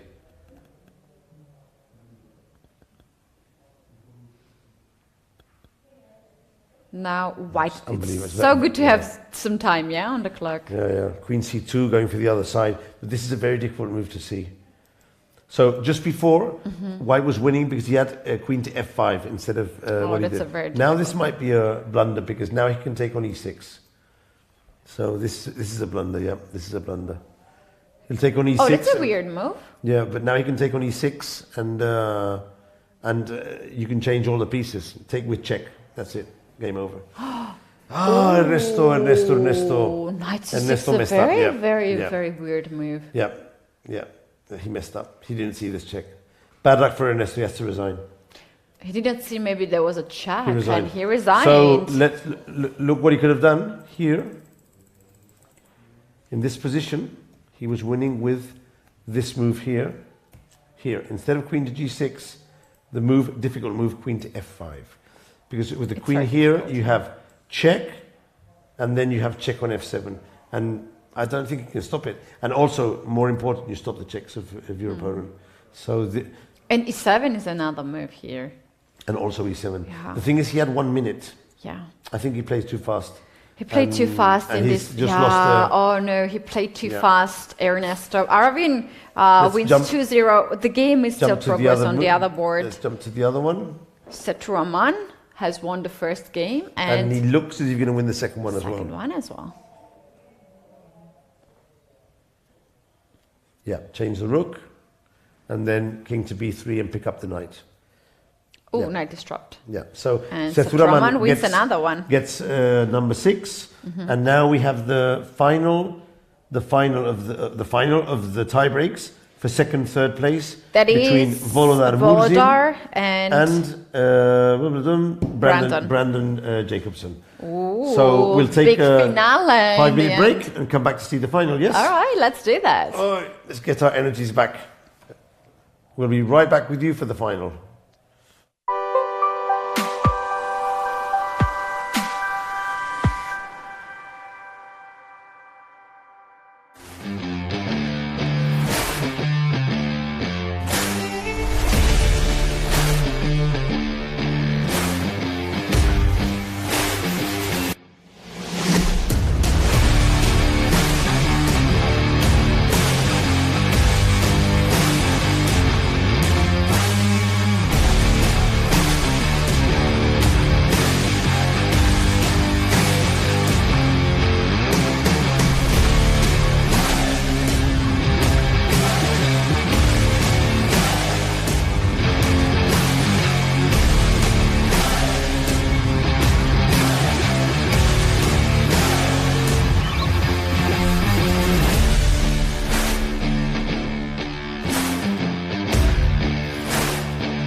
Checkmate the climate change.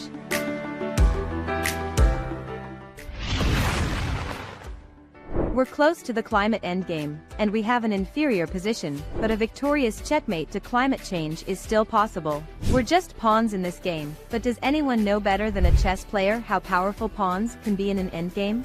At Chessable Sunway Sitges International Chess Festival, we recognize the power of isolated pawns, but we love to play in coordination. We can castle and wait, but we always preferred dynamic moves. This is why we ask you to embark with us on this journey to help raise awareness in our beloved chess community. One move at a time, and we'll see if a small advantage becomes decisive one day. We can all together put our grain of sand to save our planet. There's no better game to win. So how are we doing more precise moves now than we used to? Less paper, more digital. We stopped using tons of paper to publish and distribute results in pairings, announcements of lectures and side activities, etc. Emails and WhatsApp messages have become our bishops to rapidly spread our messages, and our screens strategically placed across our facilities help cover all squares, so that no one can move without knowing what's going on. It's not only sustainable, it's convenient. Cell phones may be the enemy of fair play in the playing halls, but they are our best ally outside them. We developed our own app for iOS and Android that you can download and open anytime, while not playing, to be up to date with what's going on in our chess festival, and without any risk of being blamed for cheating. It's also available in the smart TV of your room. And what about accreditations? Here's the deal, don't throw them, because with just a little water and minimal care, your accreditation, printed on paper with seeds, will germinate and become a plant. When you're home, it will remind you of the memorable moments you spent at Chessable Sunway Sitges International Chess Festival, and it will cheer you to help us to be just part of the opening of the chess community's game against climate change. Don't get it wrong though, our accreditation won't grow green chessboards. Electronic score sheets are arriving, but we may need some extra time to adopt them. Players will need to keep on writing. However, when printing is necessary, we try to use recycled paper. Less plastic. We may not be able to make it disappear immediately, but we're looking to leave plastic in Zhuangzhuang. Quality and attention to details has always been part of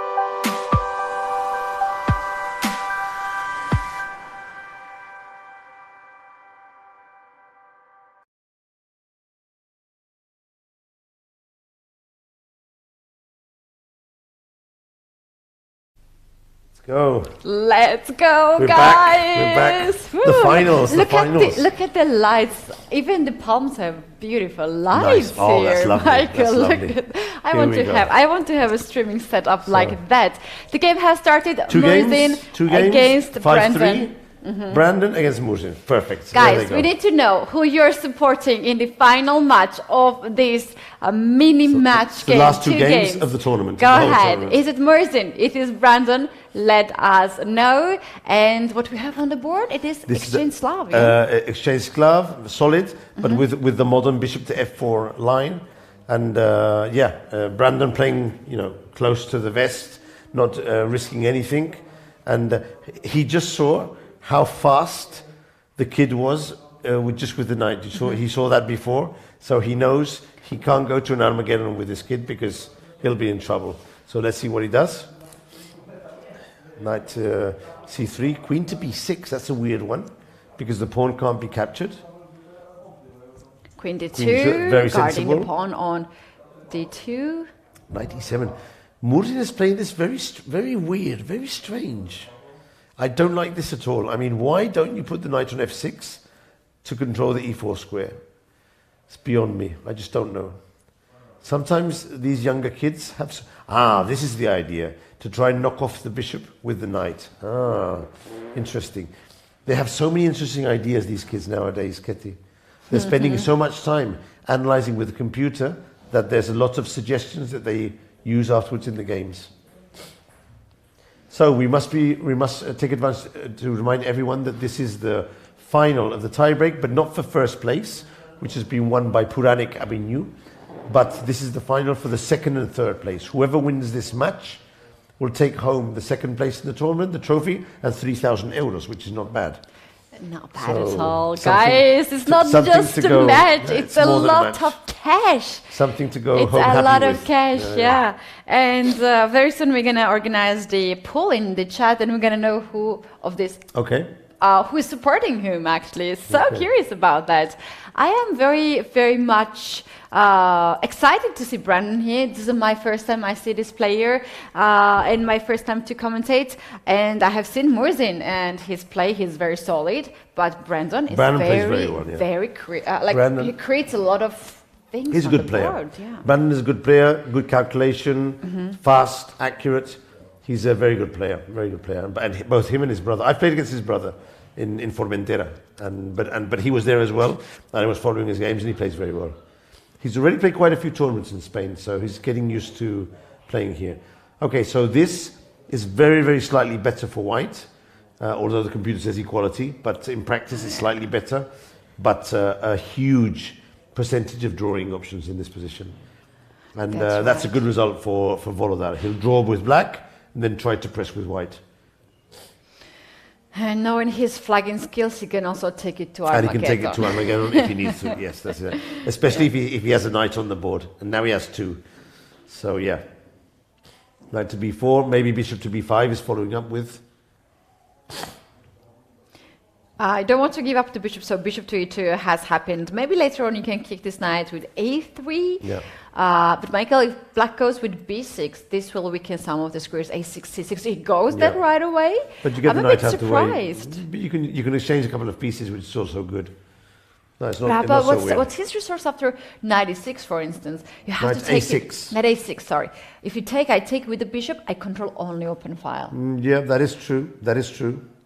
That is true. But I think maybe you take, maybe bishop to b5. Oh, look, a3. Wow. This is going to get nice. This is going to get interesting now. He's There's- dropping that, the wa- knight. that was the move of the computer. That's funny because So if you take the knight, I take the pawn, and both knights will hang on before in that's d6. what he's going to do. Oh, wow. That must be the idea. Yeah. Nice. I wonder if he found this idea on the board, or it's something that he's seen when he's analysing these positions at home.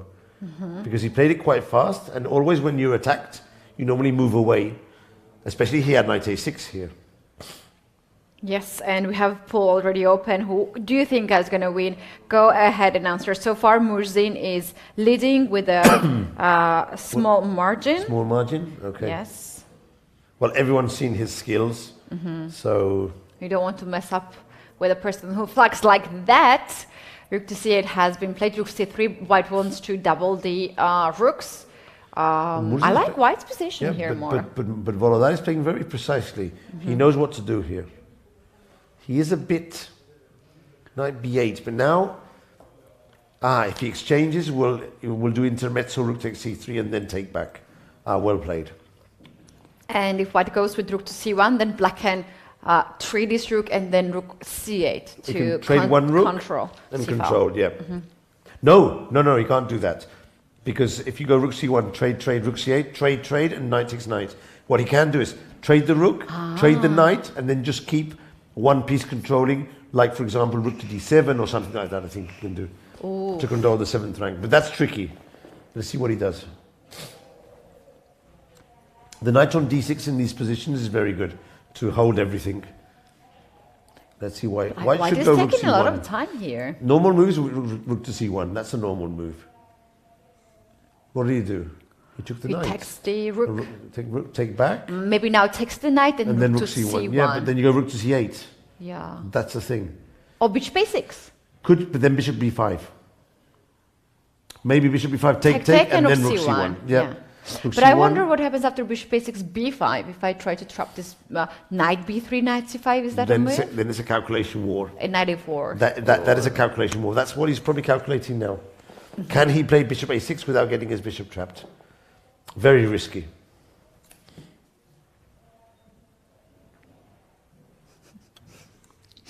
Nice.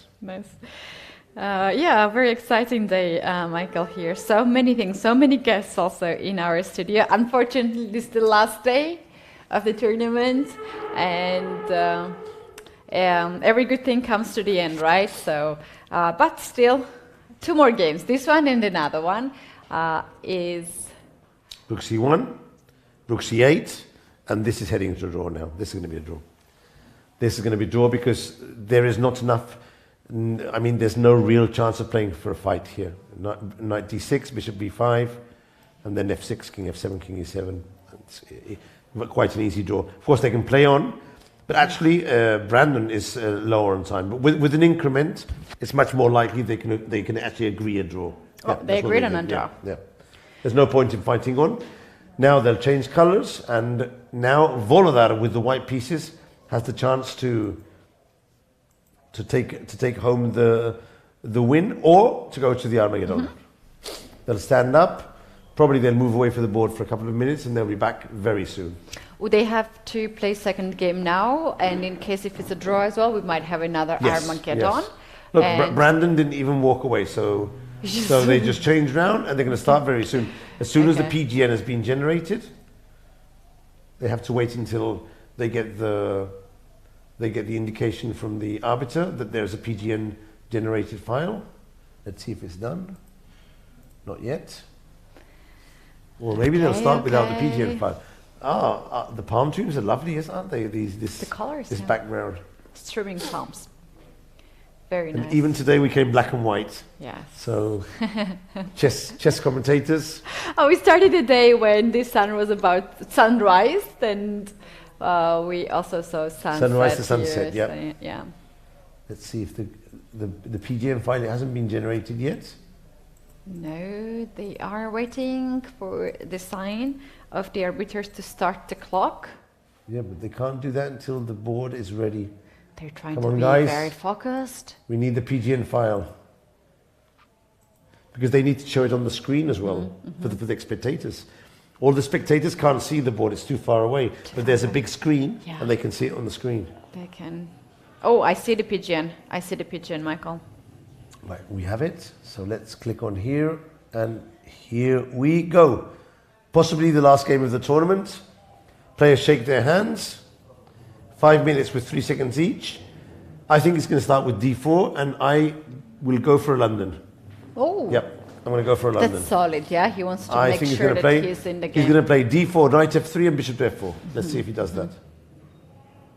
Let's see the last seconds before the start of the match, second match in the Shake hands. 2 games match, and we d4. do have a d4. For the moment, I'm doing well. Knight f6. Knight f3, I'm doing well. And now bishop f4. Yes! Yes! We have a I was champion right. commentator. I was right. Wow. It wasn't so difficult because he's played the London several times, but okay. I can always Okay, exaggerate okay, sometimes things, yeah. We are the power of the voice. So if anyone needs a trainer who can know what your Guess. opponent is going to play the openings, I'm your guy. Make Okay. a call. All right, let's see. Knight to h5. This is very interesting because now if he takes, we can take with the pawn and the knight is stranded on the side of the... And if you play f6, which is possible, again, the knight is stranded on the side of the board. I don't think knight to h5 is the correct move there, but I may be mistaken because the computer says it's okay. When But, Black is taking time here to think is a bit of it's, surprise, because I seem to remember that you had to be castled before playing knight h5, but I might be mistaken. What does the theory say? Is it theoretical to play knight h5 so quickly? Can you go back 2 moves and see what happens? Here. What is the theory move here? Knight h5 is the first engine line Okay, here, so actually, it's correct but this then, engine okay. might not be so strong. And what about opening games? Do you have opening moves there? No. Okay. Well, he's thinking. C takes d4. That's okay. He takes the pawn. Yeah, this is interesting. If you take with the e pawn, the f square is a bit sensible. Is a bit weak now, so it could go here at some point. Here's a move such as knight to g5. I wonder if it's working. It's a bit weird, but might be working. And if not, castle.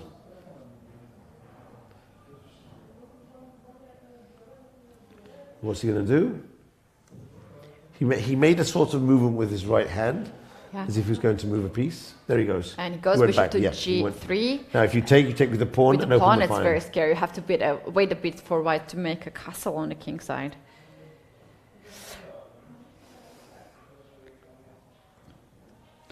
Yeah, there's a question about Murzin, the age. He looks 17, I actually think very he was, young. yeah. Yeah, he's very tall, but also quite young, 17 years old. This is very nice. You protect the knight, you close off the bishop, and sometimes you get the bishop here to g7. A very multi-purpose move. Very well played. Castle has happened. And now you can take the bishop here. You and can bishop take it f6, now, bishop g7. or you can wait. As long as your knight is not attacked, you can keep this here, and that way he can't play h3. So you can wait or capture. I would just wait, as long as your knight is not attacked. I'd think about this bishop on d7 now. Yeah, I agree with that. Something has to be done with this He bishop. decided to take. He didn't want to think about it. It is a blitz game. In blitz games, sometimes you want clean and clear ideas. You don't want to start thinking too much about your moves. Bishop to f6 is okay. I've even seen in these positions moves like g5 and f5 and g4. Just playing king g7 and then advance these pawns here and get this structure here.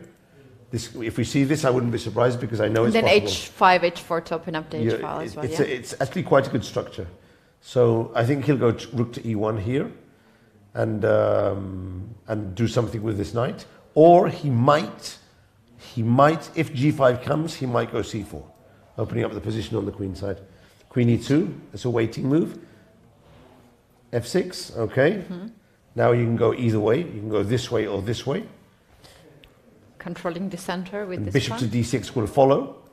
And now he stops. He's trying to stop this and maybe get in g5. Oh, maybe he wants to play g3, king g2, rook to h1 as well. Bishop to d6, very sensible. Black is better here, slightly better. 2 bishops, strong center, slightly better. But the game is. This is a good move. You can exchange the knight and fight for this move here, fight for this square here. But you have to give the 2 bishops against 2 knights. It's risky. I wonder if we go bishop to d7 there. I'd play bishop to d7. Yeah, I would go for a6 here to force this happening. Yeah. Then a5 to open up the a6 square for the... He went e5. Ooh, he's sacrificing a pawn? I think it's okay, yeah, because you take with the knight. There's a rook e8 after that. I have f4. I think this must be something like this. Take, and if you take here, I suspect there must be some... The queen is unprotected here, so we have queen e7, rook e8. Queen e7 seems okay. This seems okay.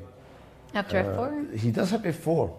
It's not totally, but look, you can even check here and then go in here. So there's all these tactics which work. Wow, Yeah, that can be Sometimes game you don't changer. need to calculate this. It's just there on the board. No. Also remember, by playing e5, we're hitting the pawn on g4. So I think black is already taking over the initiative. Yep. Murzin has to be careful. He could easily lose this game because if the position opens up now and he loses control, he's going to get crushed. I think he wanted to play g5 at some point and he hasn't had enough time. So let's see what happens now. I think he's forced to take on c6 and then maybe g5. Let's see how he does it. Yeah, take on c6 is forced. And now, he took on e5. Okay, but now this is a very, very dangerous threat. Very dangerous threat. Bishop takes g4.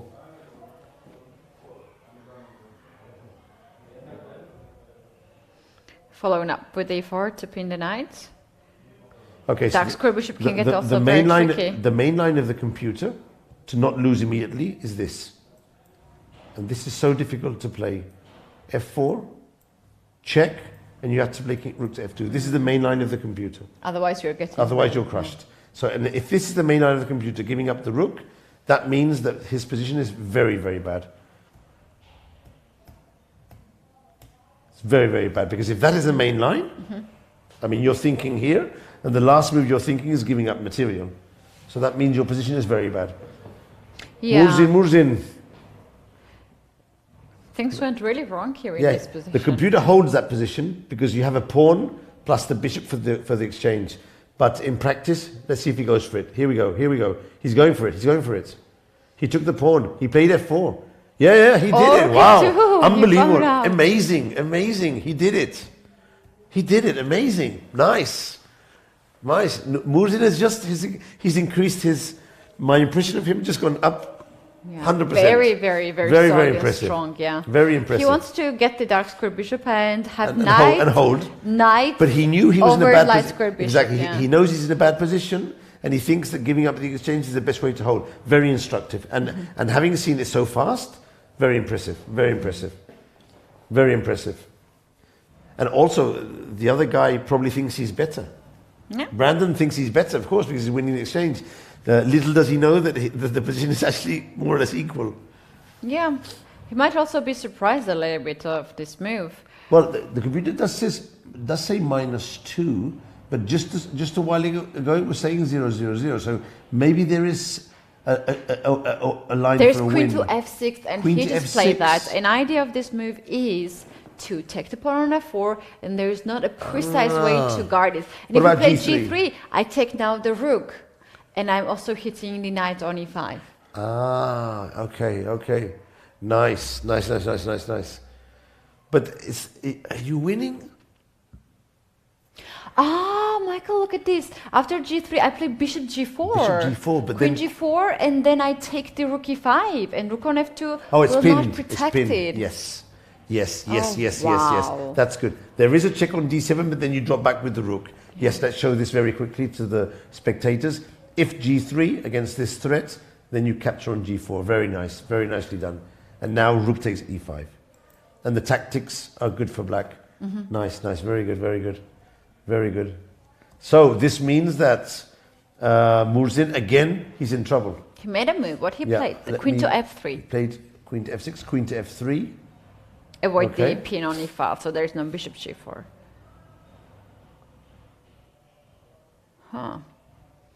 Interesting situation. At some point we should capture the rook, but now at least the knight on d2 can't go to f3. So there's been a move. g5. g5 seems logical. Let's put this one here so we can see all the moves. Undermining the pawn on f4 and therefore undermining the knight on e5. And Michael, if you do g3 again, rook e5 actually wins. Oh, no. No, Knight on there's f3. knight on f3. You have to wait a bit. Yeah.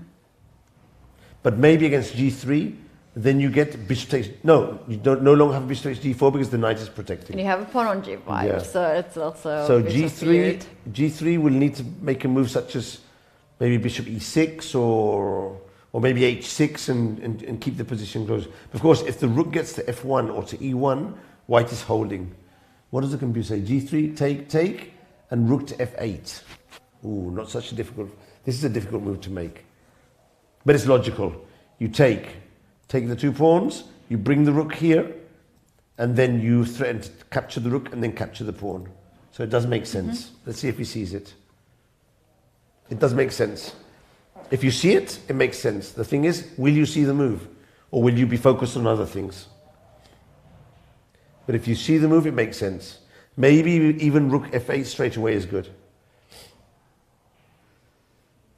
Brendan on his move, he took, captures the pawn. and now he has to play rook f8. He played F8, it. he goes He for spotted that. it. Well played. Very well played. And now he's winning the pawn on f4 because of the pin. So now he's essentially winning the game now. Very nice. Impressive. nicely done. Both of them. liked Murzin for finding the resource, but Brandon I for liked finding how to break it down. how he took the moment and didn't take the rook right away, but he thought what was the Well other played. weakness in the white's Yep. position. He pressed the pawn on f4. And now Murzin is under 30 minutes. What did he play? Knight to d3. Okay. Now you have to take. Bishop a6 is another move there. Yeah, bishop a6, queen h4 is also good. Now there's several good moves. Oh, queen h4 and take the pawn on g4. Yeah. I would. He played bishop to a6, knight to c5. I think queen to h4 is probably better, but okay, it's still good now.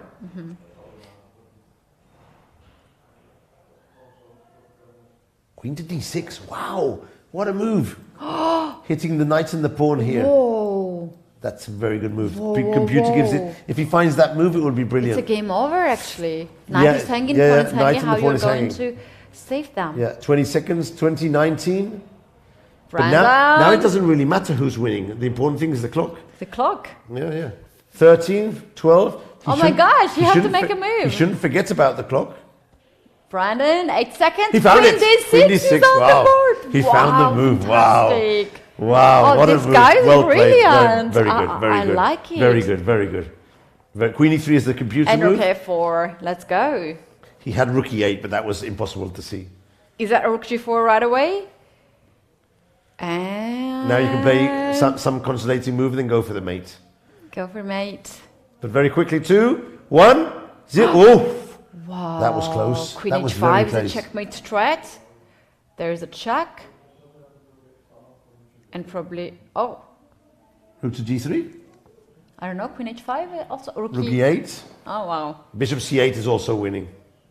This is a And brutal he won. move, and look Wow. at the... wow, what very a well. game. So, Brandon. So it's 1.5 to half, and Brandon. Oh, is look at second the place. clubs there. Yeah, They are yeah, having yeah. the clubs from us too. That was nice, a very nice game, very nice Love game. it. So we've witnessed a clash between the two players. Brandon will end up second in the tournament. Volodin played very, very well. He's impressed me a lot. And I think both of them are deserving for their second and third place. Ketty, Indeed. now it's Wow. time to wrap up and go Yes. to the prize giving, which they'll Yes. probably do now, no? Yes. We're going to Nice. start to have the closing ceremony very soon. And we have more winners of this tournament, actually. Let's summarize this almost 2 weeks, 10 days, 10 11 days, days 11 that we days, spent yeah. here in Sitges in Spain. Beautiful seaside. Are there fireworks? No. There are fireworks. Yeah? Yeah. Yeah, some fireworks. Oh, do Nice. we have more things? What more can we expect? Can we here? go full screen? It's fireworks. Yeah, let's see the fireworks with the full screen, and we'll do the Can summary. you hear it too? No, that's the kitchen. They're preparing the dinner. But it sounds a bit like it. No, I yeah. can hear it. Let's see. Yes. Yeah, yes, it's yes, a fireworks, yes, yes. yeah. Or they're breaking a lot of plates, or that's the fireworks for sure. Yeah, look, that's really nice. I mean, to finish wow, off with what fireworks. I mean, Jesus, that's wow. something special. That's something wow. special. That's something really special. Yeah. If we're quiet, maybe they can hear them Viewers in the can, chat. yeah. Ask the chat if they can hear them. Guys, can you hear So- the fireworks? Probably not. But we can see them on the screen. Yeah. Oh, nice. So actually, they put the camera Yeah. especially there to be able to get the fireworks afterwards. Yeah. So Very nice. So, and with the fireworks, Kitty, we should summarize. Happy New Year! and more or less. This is we have in Georgia with the fireworks, and there's like Happy New Year. Wow, this was a really great end of the 2023. Many players, they're gonna have the last event, this experience. Of course, I mean, of what a course. start of a new year, Of course, and what a nice of course. start to appreciate the last year, guys. Well, it has been a long run for many of the participants. We had more than 400 players from 50 federations, and we had 2 groups, Pool A and Pool B, 28,000 euro prize fund, a lot of side activities, chess side activities, cooking activities, master classes of the chess, and more. We have experienced all of this. If you want to be here next year, you know where it happens. I'm sure the information is everywhere, so this is... Same dates? This happens every year, And every by the time, way, same the date. same tournament in the island of Formentera from the 9th to the 19th of April has been confirmed today. It's so island, keep guys, those it's an days if you island. prefer the island of Formentera next to Ibiza. Yeah. You can play in the morning and then drive the boat and go to Ibiza to party. Every afternoon one game, Yeah. and the rest of the day in April Yeah. in the sea, Yeah. the bicycle, the Yeah. motorcycles, some nice paellas, Yeah. and Ibiza. Ibiza. So either you can come to the Formentera island to the Sunway Formentera. By the way, Aravint and many of these guys were there last Yeah, year. yeah, yeah. Or you can come next year to the Sitges Sunway, enjoy the fireworks, enjoy the spectacle, say hello to Ketty and myself if you come around here. Table tennis, pool, swimming pool. I mean, there's everything here. It's as David amazing. Pues said yesterday from Chess Dojo, he said, this is the best tournament I've played in all my life. I mean, come on. He's played thousands of tournaments, and Yeah. even now he says it's the most enjoyable experience. So. No, seriously, I thought that nothing would surprise me because you as well. You're I knew this, but attending I've a been lot here. of- I've been here Yeah. several times, but Yeah. but you, for For me, it's a example, shock, yeah, really. everyone knows about this event, but when you come here, you enjoy it, and most players come back, and that's why there's so many foreign players coming every year. Yes. And if you want to go to Barcelona, you've got it Yeah. 30 minutes Exactly. away, so Yeah, it's great. if you can't make it, if you're too far away or you're too busy, then we are more than happy to host you and to take you every corner of this tournament and give you the information. Well, Michael, we have one winner, and this is Abhimanyu Puranik. He had an amazing run, 8.5 points. He lost one game, made one draw, and won all the games. Then we have actually these players. Brandon took the second place. By the way, yeah? I think Brandon defeated Brandon Puranik. defeated, He was yes. the only loss was by Brandon, so very Murzan, deserving. yes. And Murzan was all the tournament on the Murzan, first yes. boards, and Aravint all the Aravin. tournament on the first board. And so Ernesto Fernandez, we wish So, him to yeah. achieve his Grandmaster the surprise title player soon, here. yes. Ernesto would be the surprise player. And But Seturoman as Seturoman well. also on the first boards, and Inyan also. So Inyan, the yeah. first 6 players have been all the tournament up the front, playing the best chess in the tournament, so they're very deserving for these last spots of the Brits Games. Yes, and we can go farther and farther. We have next person, Erdogmus, the young, talented kid who achieved his first Grandmaster norm. So, guys, it has been truly fantastic, an amazing experience for me as a commentator of this event. Thank you so much, Mike. I had so much joy to commentate with you. Really, really, Okay. really. I have a lot of got through it. experience, We to got be through it. honest, Okay. but I had so much fun. It's been a so, pleasure for so, me as so well. much It's been a fun. pleasure for me as well. That I am mostly, like most of the times, I want really to have this last day and go home and rest a little bit. But here I want to have one more we day. even had rice today. We had pay. I mean, come on. Fantastic. Everything is possible here in Sitges. Well, I think we have to also say a big thanks to our crew who are doing this broadcast here. They are just next room. So thumbs up to European Shebek, Chess TV. Grigor, Carolina, Carolina. all the guys Yes. helping us along, correcting the mistakes, making sure everything is working. And without Yeah. those guys, there's no Possible. broadcast. And the other room as well, there is a Spanish commentary. You guys have heard some of the excitement coming in our microphones. Maria from that and room. Jose Carlos, Yes. Grandmaster, and Maria, she's a women FIDE master on the other side, also Yeah. doing commentary for Spanish audience. It's been a pleasure. Yeah. And the organizers, organizers, of Fran, course, Oscar, Fran, the rest of the team. Save it up. Yeah. These guys are simply amazing. Also, they do it the very staff well. here at the hotel. The staff in the hotel is very good, no problems. I mean, yeah, it's definitely a tournament to come back to. And if you can't be here, follow online and see the games and see the commentary. Yeah, it is really sad to say goodbye, but we have to say goodbye. This has been 10th edition of Chessable Sunway Chess Festival. I'm Katie, this is Michael, and we're saying to you a final goodbye. See you next year. Bye.